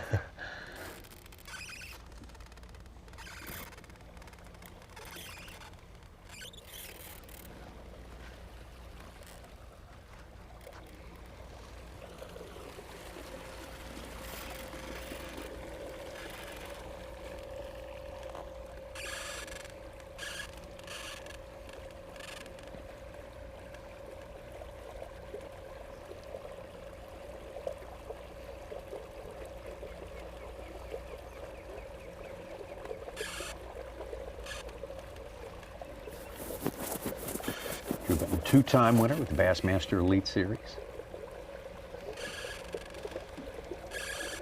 Been out here since 2017.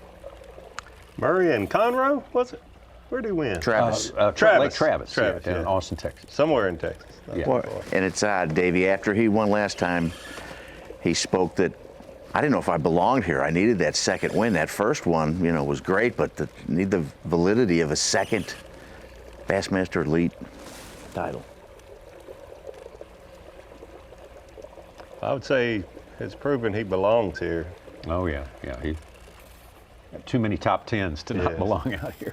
And very, very highly respected as one of the best sight fishermen, period, anywhere, any tournament There's trail. a big female right there.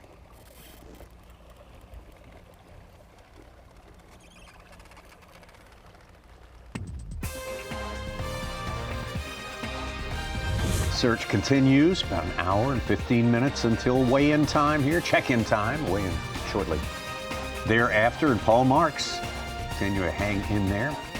Sam Hangy, the rookie, in second place. Our leader to start the day, Brandon Cobb, in third. He's been doing some of what Drew has been doing. Recent looks at him, Trey McKinney, Jordan Lee, Andrew Lerberg, and the rest. That was sick. Watched him eat it. Watched him eat it right there at the boat. No, come here. This rod is so long. I definitely am fishing for really big ones. There we go. And on the lower end. And they're really, really, really hard to trick. And I only can, on average, get 4 to 7 bites doing what I'm doing. But if I set the hook, it's usually, a 4+ pounder. And if it's not a 4, it's a 380. So if I could just weigh in everything over 4 pounds, it would be a great day. Boom! Let's go! Look at that one. Belly packed. Look at that chub. Looks like me, dude. Holy Moses, short and fat. Oh, let's freaking go. That is a stud. Look at that little chubbler. Robert G. from Tennessee, we've got our first real exposure to him, I guess, with that second place finish at Smith Lake. Coleman, Alabama, even got himself a little delivery. People watching him on TV. Oh, yeah. Chick-fil-A brought out to the boat to him there. Nobody gets that kind of treatment. He started to gain some swagger that rookie year. Smith Lake, Champlain, Sure, Toledo Bend. I mean, he was just living the life. We know last year took a little bit of a nosedive for him. He almost saved it and got back in the Classic. Would have loved to fish in Knoxville, and this is definitely a good uptick. He had a great Lake Martin event, and now Lake Murray being kind to him this week as well. Always fun to be in the boat with. How did that fish bite his bait, Tommy? How did it bite? I can't remember. It was somewhat disgusting. He had that great run in 2024. The second, and then third at Champlain, then second at St. Lawrence, and got 100 pounds.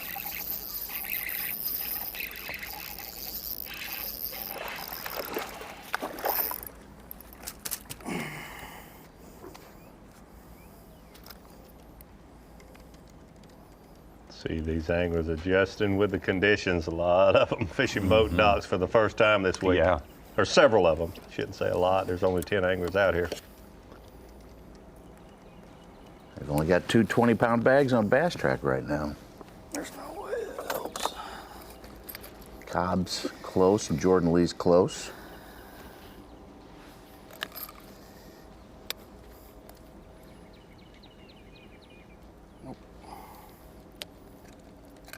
No help.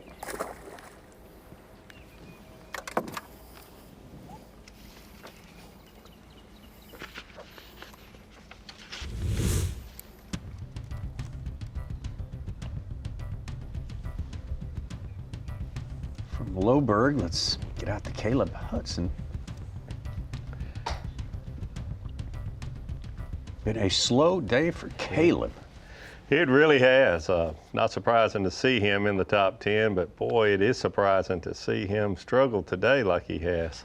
As 1 4-pounder in the boat, everything else is just over 2 or just under 2 for the most part. He's had 21 pounds all 3 days. Yeah, super consistent up until today.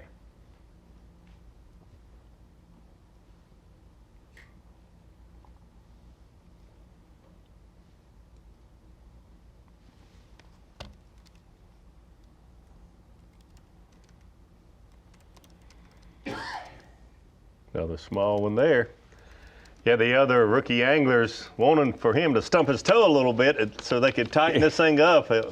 He finally has a slow day, but it's the final day where he can't go any farther down than 10th place. Have some mercy on us, guys. Yeah.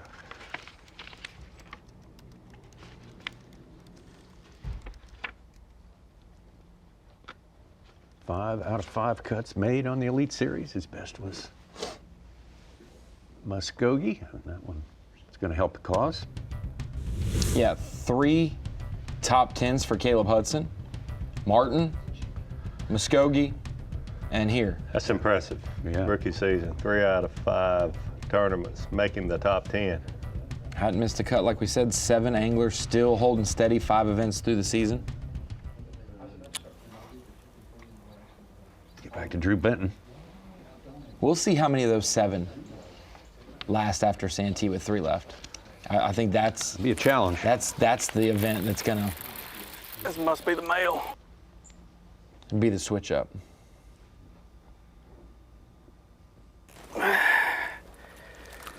Well, we'll see if she bites. He's peeing like crazy.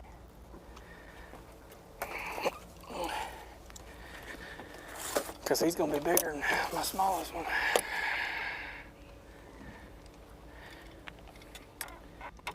I got a 235 and a 255. Stop.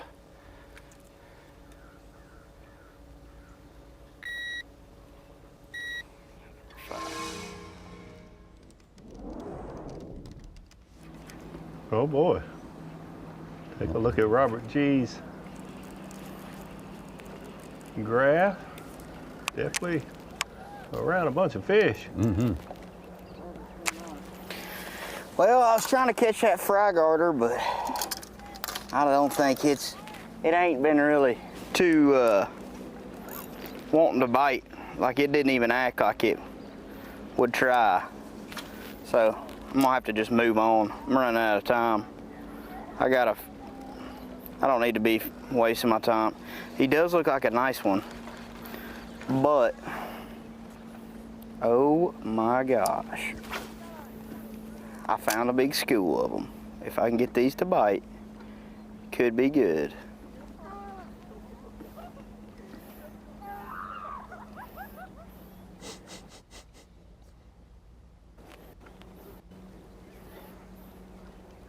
Like they're coming up after his bait right there at 65 feet.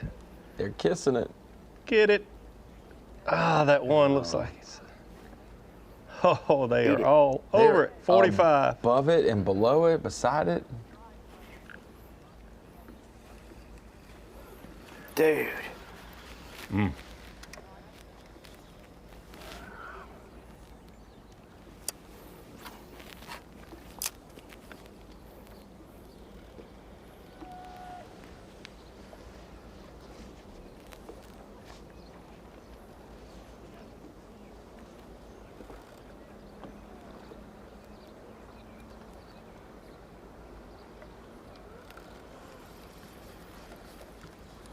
Dadgummit. They're just being so mean to me today.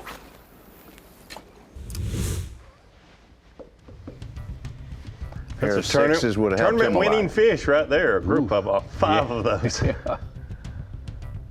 Hadn't checked in with Jordan Lee in a little bit. I think that one that was Garden Fry is going to leave that fry group in the next day or so and join up with that other group, and now he's a part of the schooler group. Yeah. A little more street cred that way. Yeah. Those are all strop.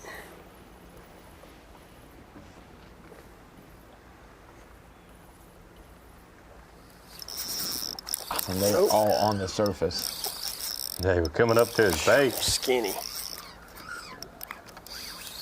Amazing they can swim that fast straight up to the surface and not bust the surface. Like they get right to that ceiling and sit still. He's not gonna help. If it was fat, he would. He's not even 3 pounds.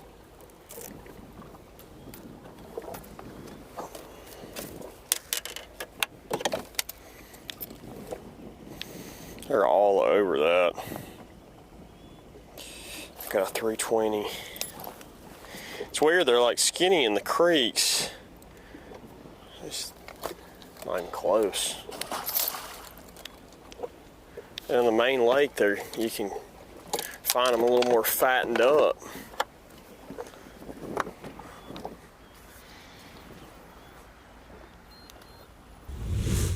Jordan Lee in 5th place, 5 pounds back of our leader, Paul Marks, at this time right now. And right now we're going to take some time to spend it with Kyle Jesse. Kyle Jesse with the Yamaha on the line. Kyle, thank you for one more shot here before we wrap it up here at Murray Lake. How about this Sam Hangy story? The young man, the rookie, could not make a cut through the first half of the season, and right on the last day of the first half, or actually the first day of the second half, he breaks through in a big way. Yeah, no doubt, Tommy. I mean, it's really great to see Sam do what he's done here. Like you said, to this point in the season, it's been a bit of a struggle for him. You know, I've had the opportunity to know Sam and cover him through the college series at the University of Auburn. And, you know, he's a really, really good angler.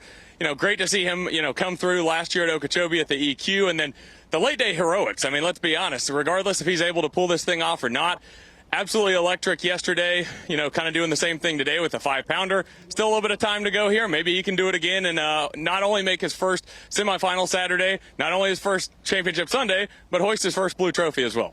Yeah. Kyle, we've been debating in here how many 20-pound bags. No, I'm just kidding. We're not talking about that today. But, Kyle, how awesome is Lake Murray? We've talked about it as a possible classic destination in the next few years, ideally, or hopefully, at least from us in studio, rooting for that. I know you guys on site are as well. But this place, as much pressure as it gets, it outkicks the expectation. We could think post-spawn, man, the weights are going to be lower, and it continues to pump out higher weights than we expect. Yeah, Lake Murray is incredible. I mean, you know, just the fish themselves. You know, we were talking about it with Justin Atkins during the Labcast show. You look at all these fish and you think post-spawn tournament, they're going to be thin, they're not going to be as healthy. Almost every fish we see get caught is just built like a tank. You know, the guys have caught them incredibly well this week. It has been an absolute blast to watch. Literally, I feel like any time we come here, regardless what time of the year it would be. But I'm with you guys.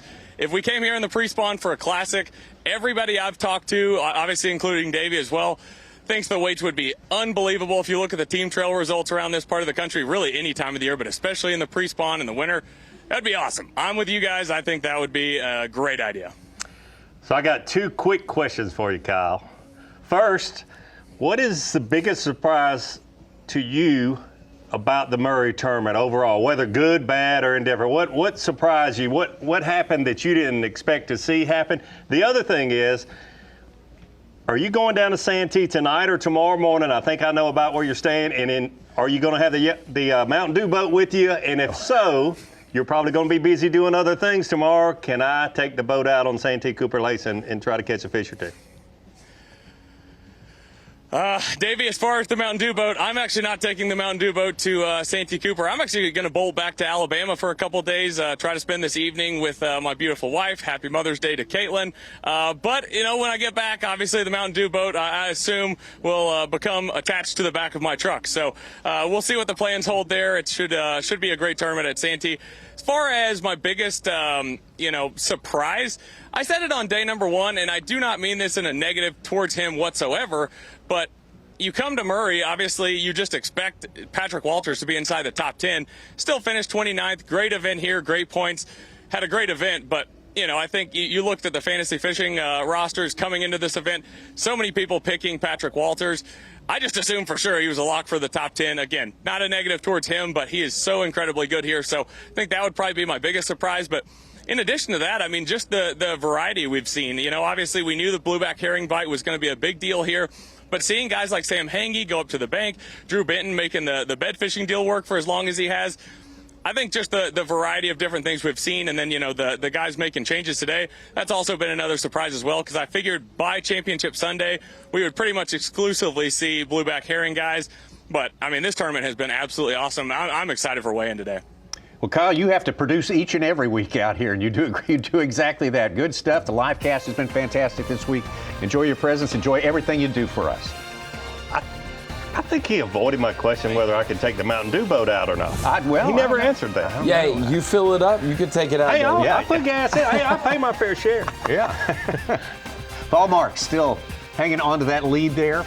Sam Hangy, that lead gets stronger with every passing minute as we are definitely into the final hour of fishing with travel times, maybe the final half hour for some of our top 10 there. Sam Hangy in second place there. What a story that is. Brandon Cobb, one of the favorites coming in, started the day with the lead. He needs to make something big happen in a short period of time, and the same and even more so for all the rest of our top 10. Into the final hour, the Tedy's team. Bassmaster Elite, Lake Murray, Columbia, South Carolina. Sponsored by Toyota, by Nitro Boats, and by Humminbird. Oh, it's a week that has gone by very, very fast because there's been so much to catch your eye.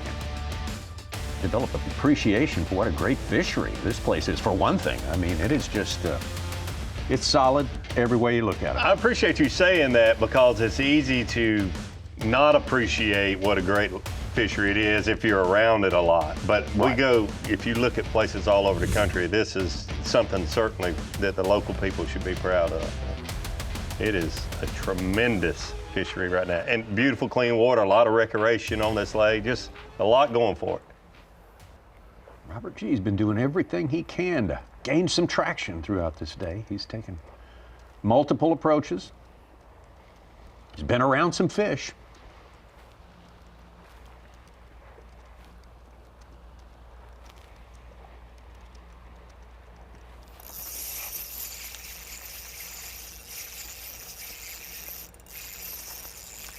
Ooh, boy, big one.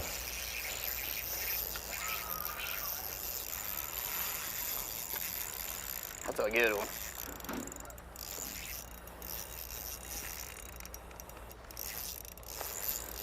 Please stay on, fish.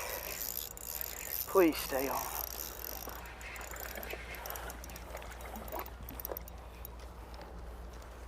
He's barely got it.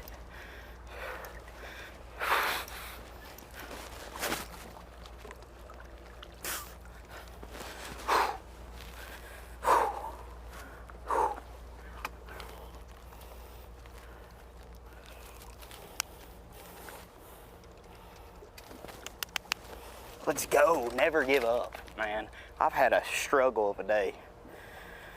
Whew. But you got to keep grinding.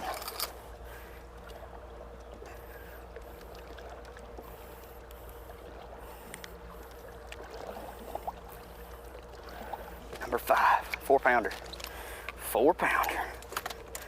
Let's go, man. Big upgrade and a beautiful fish, but when it jumped, I thought it was a 6-pounder. Yeah. It did look big out there.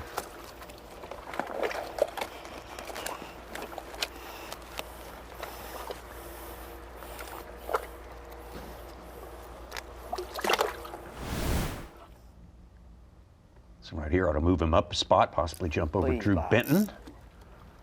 Into 6th place, or 7th place. Just when you think the chartreuse fluke had seen its better days, there's another 4-pounder. No. Reports of its demise were exaggerated, apparently. Maybe that 4-pounder just did not get the memo. Yeah.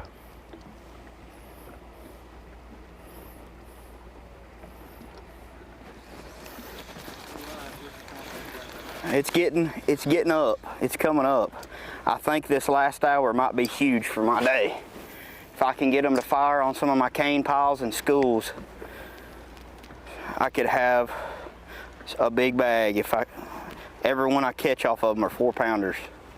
4+, 4 to 7.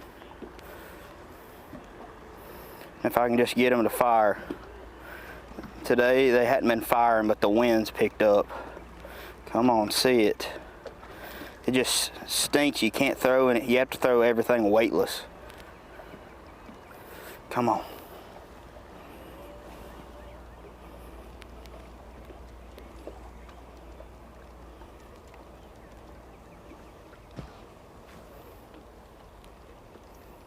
Boy, there's a group of them following his bait. Oh, wow. Please, Lord. 30 feet. Bite it. I'm gonna have to go to another one. Once they see it, you gotta go. Let's roll. We can catch them. We just gotta hit the one that's firing. We gotta go. Let's go hit this one right over here.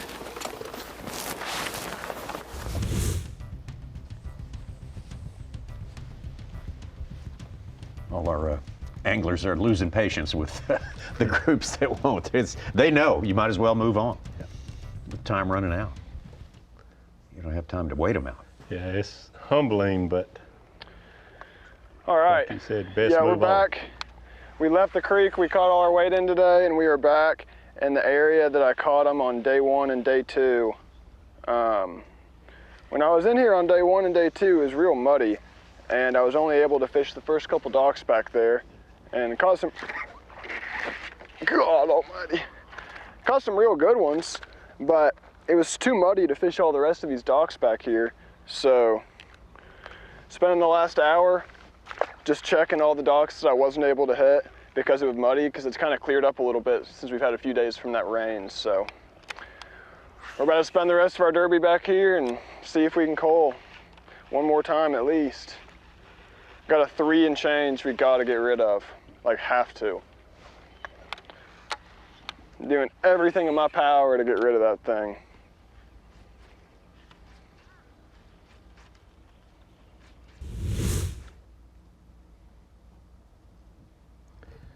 From Sam Hangy, let's get over to Mill Wagner. Could there be more heroics for him? He only needs like a 5-pounder.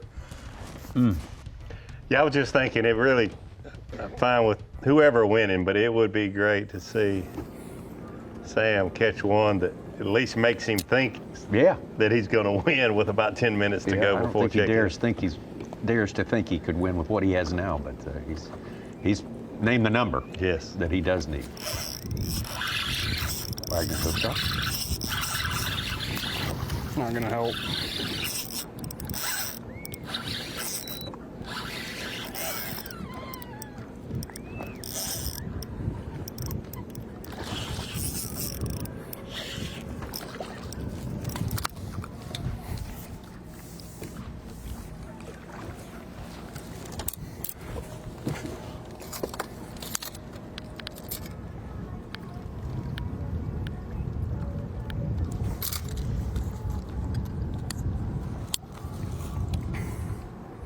Smallest fish, 2.4. I don't think that's going to help him.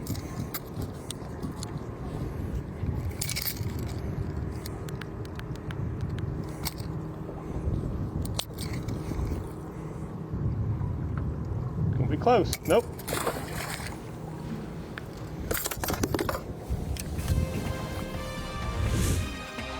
So we fish on with time running out. Paul Marks looking stronger with every passing minute as we get closer and closer to weigh-in. Starts at 3 p.m. local time, Eastern time. Check-in, I should say, weigh-in shortly after that. Sam Hangy still hanging on, hoping for something to break loose. Afford him a 5.5, 6-pounder. Get in the league of our leader right there. The rest of them, they need something big to happen too. Pretty close to the final half hour of fishing here at the Tedy's Team Bassmaster Elite at Lake Murray. This is Championship Sunday. This is the ultimate day, and the final reckoning comes. After check-in at 3 p.m. local time, the weigh-in begins. Right now, it looks like unofficially, if we were to halt the action, it would be Paul Marks, followed by Sam Hangy, Brandon Cobb, the leader to start the day, Trey McKinney, and Robert G. G's been grinding hard today, trying to claw some more position points up there. And getting it done, but gosh, needs something big to happen. Caleb Hudson's had a really rough day of it. Compared to the rest of his tournament, has been super high level and consistent.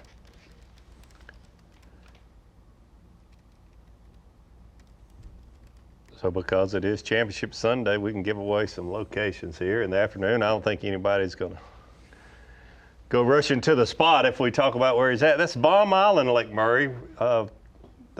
It was a target practice island for World War II bombers. Wow. Baum Island. Yes. So the more they hit it, the smaller it got? Well, the more evidently they weren't very accurate or the island wouldn't be there. It would be Baum Hump. Yeah. Baum Saddle. Baum Knob. Yeah, previously Baum known Knob. as. Yeah. No, that's just not a nickname from locals. It's officially named Baum Island. It was used in target practice. They probably during World named War it that II. as a warning to people. Yeah, stay away because Couple bombers on the bottom of Lake Murray too, aren't there, Davey? They pulled one up. Oh gosh, it's been 30 years ago, I guess. Right. Saw that under the.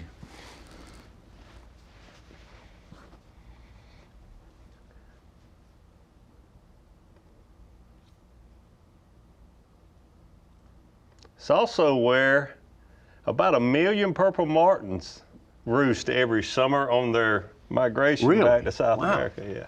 Huh. Right around the week of 4th of July. Big tourist attraction there on Lake Murray for bird watchers and lovers, which we all are. Sure.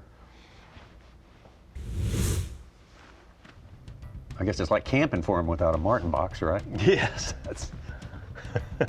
You couldn't put enough boxes on Baum Island. Not for 1 million. No, not for 1 million. Purple martins. Which I don't think 1 million's there at one time, but during the process of about 2 weeks. Okay. Oh, still trying to make that last hole. This water's a little dirtier than I thought it was. Probably better ease back out and fish more towards the mouth. But seen a good one under this dock, but I can't get him to see my bait. It's pretty muddy, so I'm just praying to the good Lord above that we can catch one more big one.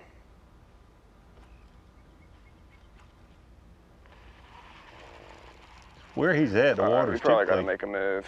This is not working. very clear. I'm surprised from just that rain Thursday morning. We're gonna idle back through that the dirty. bridge and fish out there. This one brush pile. Trying so hard to make a last minute play that's gonna get us one.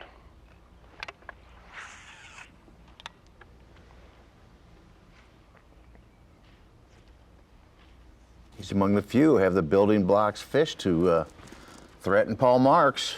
He just needs one more really good late catch.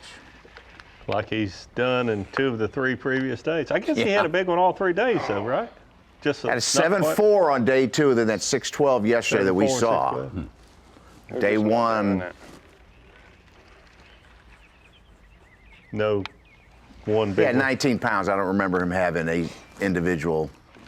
Yeah, he was like 97th place with 19 pounds. Wow. 43rd, Ronnie. 43rd, sorry. There's 2 docks, and we're gonna roll out under that bridge, try out by that marina.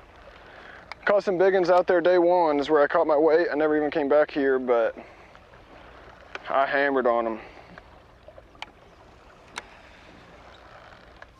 There's our USC Union Gamecock boat.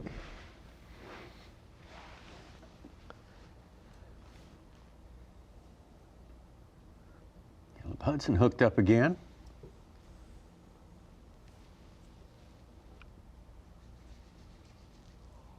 This one will help him. Yeah, he needs it.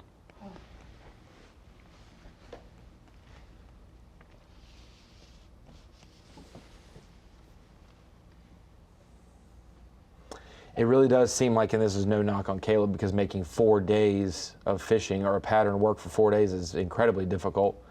but all 3 of his top 10s, it just seems like he ran out of gas on the final day. Like he wasn't still charging strong to contend for the win. Muskogee, it was like I had to switch up and crank. And Martin, it just wasn't as good of a final day for sure, and dropped down to the bottom 3 or 4 spots in those. But to make it the final day is huge.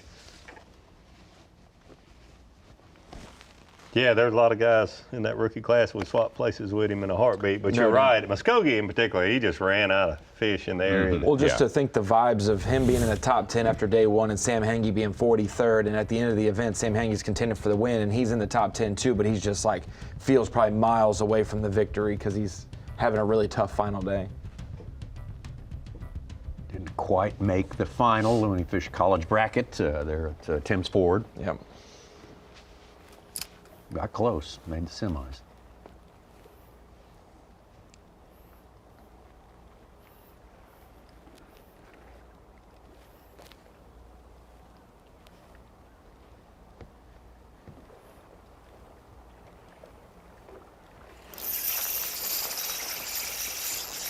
Come on, stay on.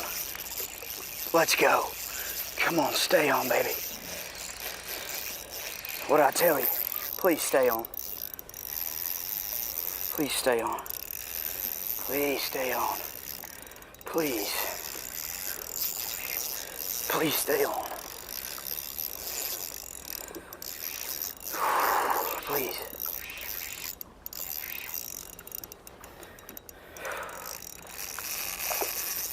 Oh my gosh. Please stay on. Please stay on.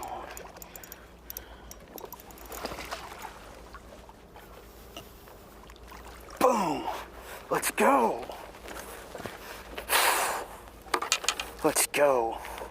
We're gonna make a comeback, baby. Let's go. They're botting in the piles. 30 minutes left.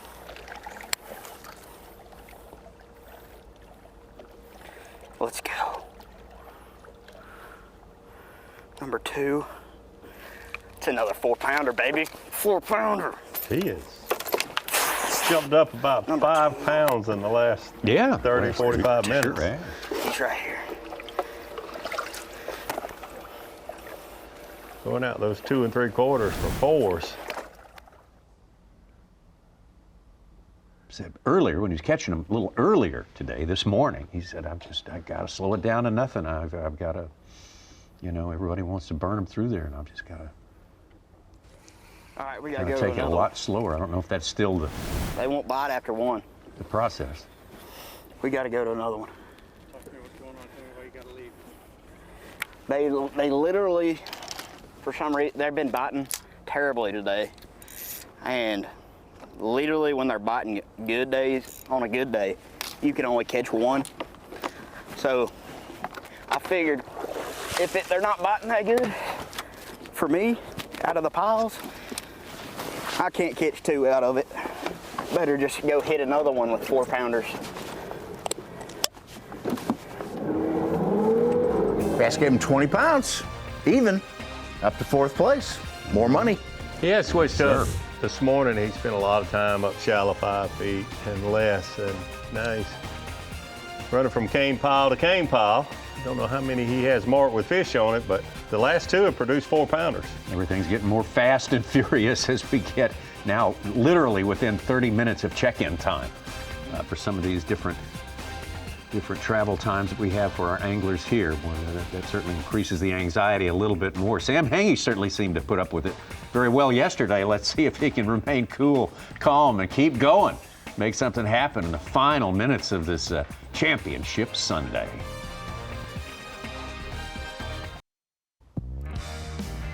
Or get down to the nitty-gritty here, that's for sure. Less than 30 minutes away is check-in time for our 10 anglers who've made it through 4 days of fishing, almost through the 4th day. Tedy's team, Bassmaster Elite here. 5th stop of the year for the Progressive Bassmaster Elite Series. Paul Marks, in his 2nd year with the Elites, looking to get as many wins. One is a rookie, trying to win this season. Sam Henge, a true rookie who had not made a cut until this event, through four stops and made the cut on Saturday. Which to 10. we would never bring that up in normal rookie classes 5 years ago. But because the rookie classes since 2020, Oh, yeah, they're maybe 2021 and 2022 and on, competitive. have been top 10 in AOYs as well. That's when you're like shocked, more like somebody hasn't done it Yeah. yet. But McKinney, JT Tompkins graduated. All 9 of them made the classic. Yeah. Record. These boys. This year, I think there's 3 or 4, maybe 1 on the bubble of the rookies. It looks like three or four are making it, and two of them are probably going to be fringe if they can turn it around. 4 more events left, though, so. Yeah. I tried to fish for him every day. He's like a 6-pounder. About to make a cast on him. He usually reacts first cast.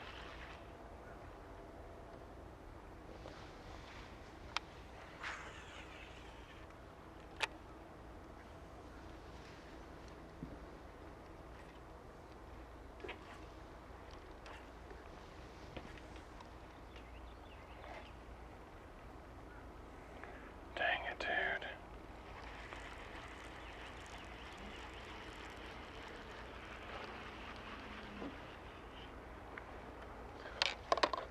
Drop shot.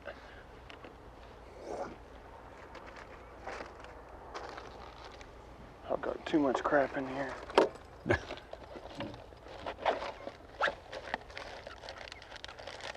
See Sago in the Gamecock boat over there. He thinks it might happen again this afternoon. Uh-huh. Sam Hangy. He'll be there. He'll be ready. If it does and he wins the $100,000 first prize, it would surpass his total bass earnings. He's got $97,000 in earnings. This is his first elite check. He made a cut, or not a cut, but he got a check in an open this year. Small check, a couple grand, I think. Wait, so you're now complaining about him not making checks, and now you're complaining about the size checks he's making? That's crazy, Such. Pocket watching.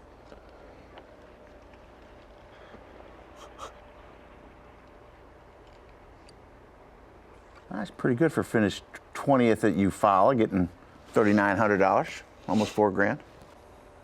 Yep.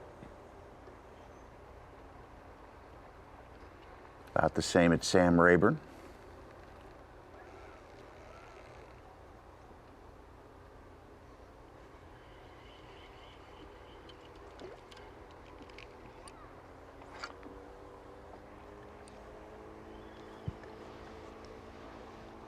He will top his best bass check, which is third place at Leech Lake Open last year, 14 grand.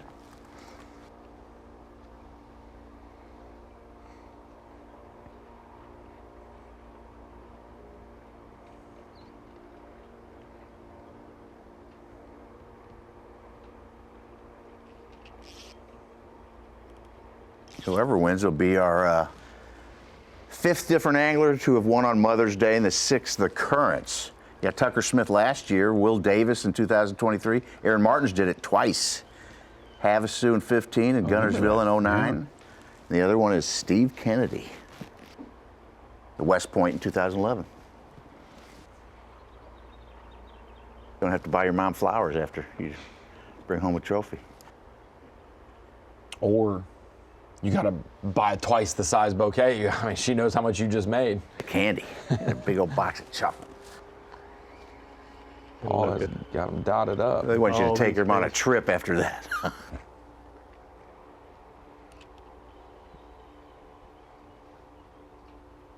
There's your tournament leader.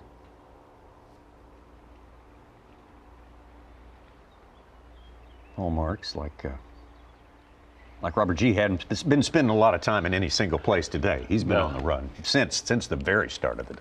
Every single cane pile or brush that we've been able to look at on their forward facing has 5 to 25 bass swimming around it. Hard part is getting one of them to bite. Oh, Davey, speak to what Marks did this morning. He did a few different tactics that you weren't expecting? What he was doing didn't surprise me. Who was doing it? Paul Marks starting out cranking riprap really surprised me. I thought he would go straight to the shoals and the bars, more traditional, shallow blueback herring spawning. But I've seen blueback herring spawn on the dam right there where he caught fish. So it's what he was doing. It just surprised me. I didn't know that he was doing that. And maybe today was the first morning he did it. I don't know, but just surprised me that he was doing that this morning.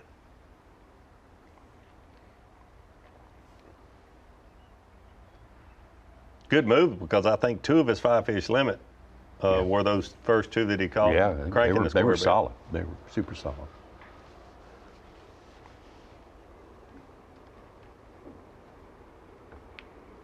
Marks has 2 3-pound, 8-ounce fish in his bass track. I keep thinking back to the one he put back in the lake, and I thought it was closer to a 4. So there's another pound right there. And then he said his biggest fish, 5'8". That could have been a 6'8" for all we know. We'll see. Yeah, I think he was a little conservative, but all these anglers seem to be. And 9 out of 10, any championship Sunday, is going to be a little under their actual weight. Some by ounces, some by pounds. Yeah. So you just add a little to all of their weight, so it kind of all works out. Right.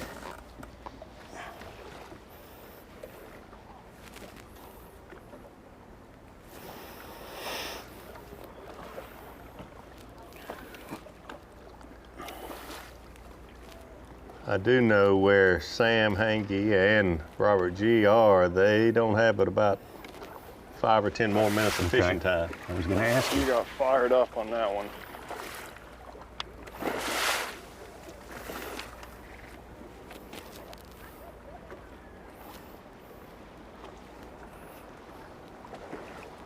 G with 18-12 is the unofficial guesstimate there.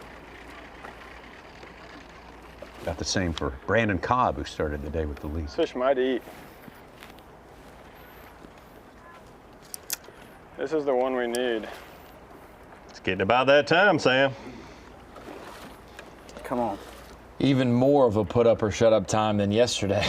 Yeah. Yesterday was hopefully we can make the final day. This is blue trophy time.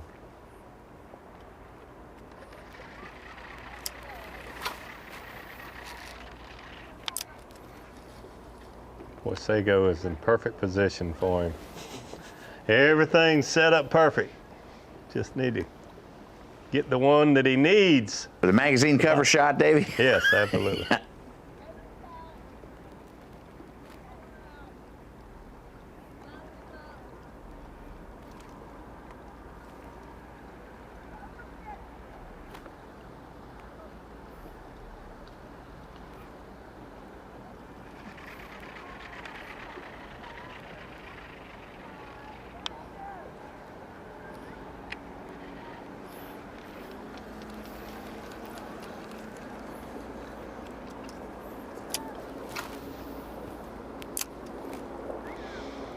I hope he gets it to bite, but boy, if you don't get him to bite in that first cast or 2, it gets extremely tough. You talked about it a little earlier, the Paul Marks and Robert G. Give them 1 or 2 shots and they're gone to another location. This is as long as I've seen G stick in one place all day. And he knows, and Paul Marks knows that you don't have much budget left for running around at this time of day. Yeah. Burn your last couple of minutes running to another spot. But run we will, it looks like. At least in the case of Robert G. It's like he's trapping her down. Maybe one more spot. Yeah, got time for one more if he's got 5 minutes. Oh, they're stirring out there a little bit now. Yep. I looked at a brunch is over. I was looking at the deep dive app on the satellite imaging. I mean, you should have saw there was a creek. There was 14 boats coming in and out, and I was like, "Is this NASCAR? What is this?" Oh, man, from a few weeks ago. It looks like a regatta out there on Lake Murray. We have had a bass fishing regatta this week, though. We are so thankful for that. It's so much fun and so impressive to see what this place can do to test the best in the world. Pretty soon we're going to find out who is the best on Lake Murray, but we got a little bit of fishing probably a whole lot of travel left before we wrap her up for today. We'll be right back. Lots of traffic on the water. Some of those are traveling bass anglers on their way back in the waning moments of Championship Sunday. Here at the Tedy's Team Bassmaster Elite on Lake Murray. It's been a great one. Been very, very impressive. Some great performances as well. Paul Marks today coming from second place, not that far back, but taking over the lead and staying stuck there in that first slot pretty much all day long. Sam hanging. Great story from yesterday, making it from his first top 50 into his first top 10 in the final seconds of yesterday's action. Brandon Cobb came in as one of the favorites. Had a rough day the second day, but fought back from that all the way to the top. Started the day with the lead. Just has not been able to get the big one, the one that's going to make a difference. Put him up there right alongside Marks. Still could happen. Yeah, you look back at your tournaments, and I'm sure all 10 of these anglers will. Brandon Cobb would like to have day 2 back when he only had 16 pounds. Great day yesterday to get the lead back. Biggest day of all so far. Andrew Loberg won as a rookie last year. Lake 10 killer. Second, I'm sorry, second place. An ounce. Yeah, that was Wesley. Wesley that won. Yep, he was Wes ahead Logan on the final day for a little bit, yeah.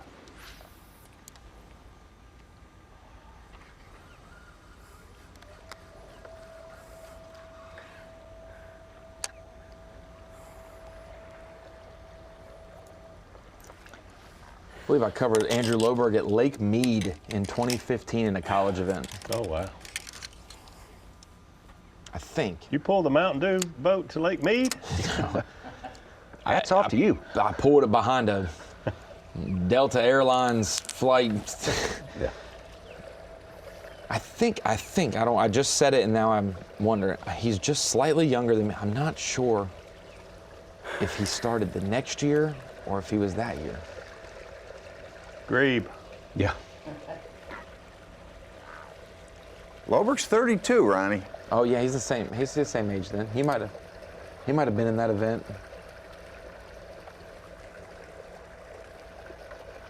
We had 4 30-year-olds in this event. Drew Benton's 38th birthday, the oldest. He fished for Chico State in California, and man, he was one of the faithful 5 teams that would come all the way over to the East Coast in college to try to do it, and that was a big task for some college kids to come from California to do it. That's a big ask. Oh, gonna fish one more spot right here by the ramp. Pretty good amount of boat activity. Doubt they bite, but we're gonna try.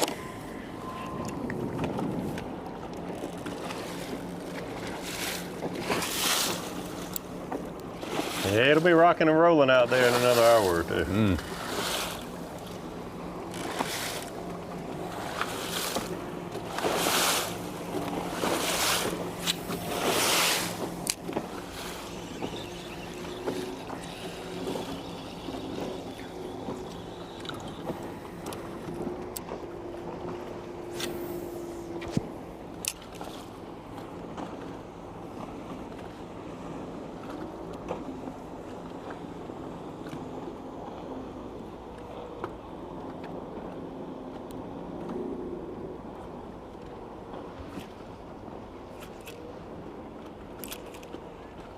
Paul Marks, Herring Lake here in South Carolina, provided him with his rookie season victory, and he's looking to back it up here.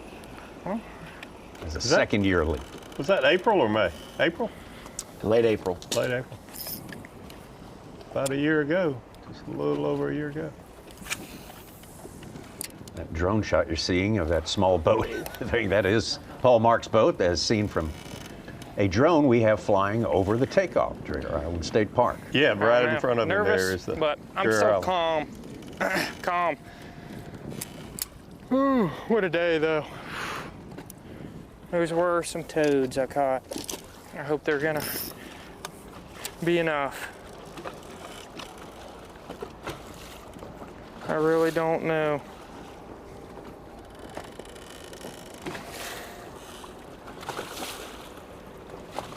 he cannot know what everyone else has caught, but he's probably got an idea that he's put a pretty good effort forth today. We talk about this a lot, that these anglers all have a target weight, you know, that they feel like they have to get to have a chance, and then add a pound or two that to know that they've got a great chance to win. And I think Paul realizes that he's certainly got a chance. Yeah. Probably exceeded his target weight for the day. Oh, I did not see that brush pile.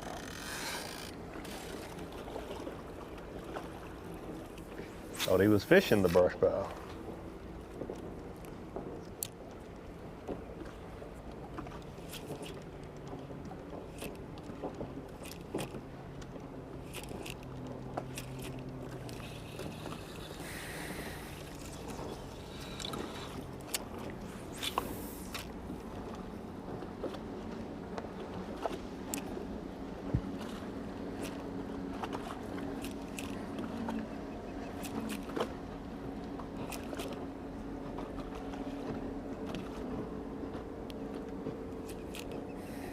We were talking about during a commercial break, but with a win today, I know he's only 2 years into his elite career. With his history at Lanier, winning at Hartwell, winning at Murray if he was to do that today, he's already proven, if he's not there, the opportunity to be on the top 5, you know, blueback herring type fishermen. And I had just compiled a few other names. Obviously, Walters, with his track record, has done so well with that.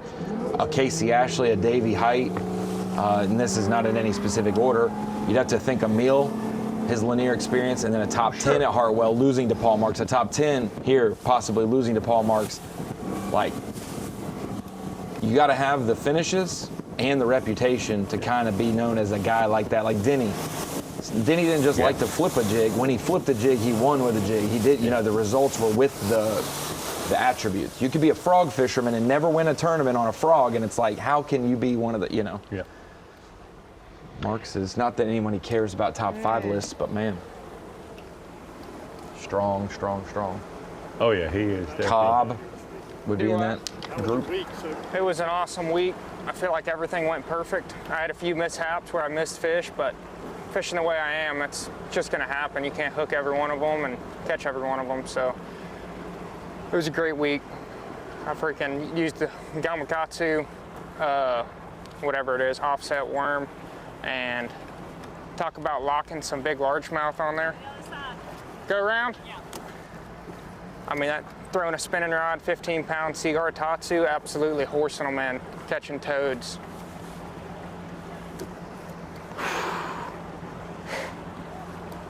All my buddies are up there. Oh. See what happens. Ready to go in here and weigh them. I think he just saw his buddies and realized they probably wouldn't be here right now. Yeah. You hear his breathing rate going up a little bit here. And his buddies are like, he just shook his head no to us. You could see it. He's got a different expression on his face. Yeah, he really does. They said the same thing about, do these young guys know what it's like to win the Classic, or Dylan, all those different things. Bro, these guys have grown up with watching Davey. Like, this is what Paul Marks, I mean, this is all he could ever want. Yeah. Like I say, a perfect setup for him this week. There's no doubt about that. But what a week. What a week.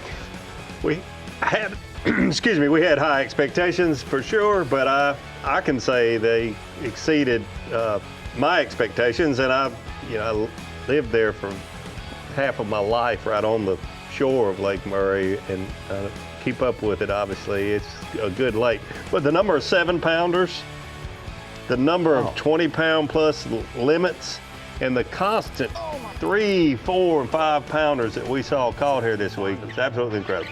Yeah, and done by some anglers who, I mean, not everyone could do this, what we saw here today. These are specialized anglers and really rising to the occasion for a special fishery. That's some magic moments, that is for sure. Pretty big animal. Paul Marks, for all the world, looking like he could be the man. What a day.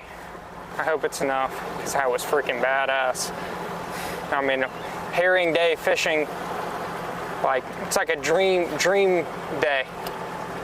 for all that to happen. I mean, the couple on the square bill and then pulling up, catching that 6 on the fluke when it was slick, calm, and sunny, it was just meant to be. So, hope it's enough.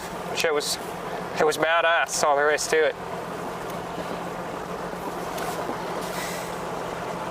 The 6 on the fluke when it was calm and sunny. Yeah. The one that he said put in as 5.5. Yeah. Game change. Yeah. He gained a half pound just since he put it in the live well. Say once again a special thanks to everyone in Lake Murray Country.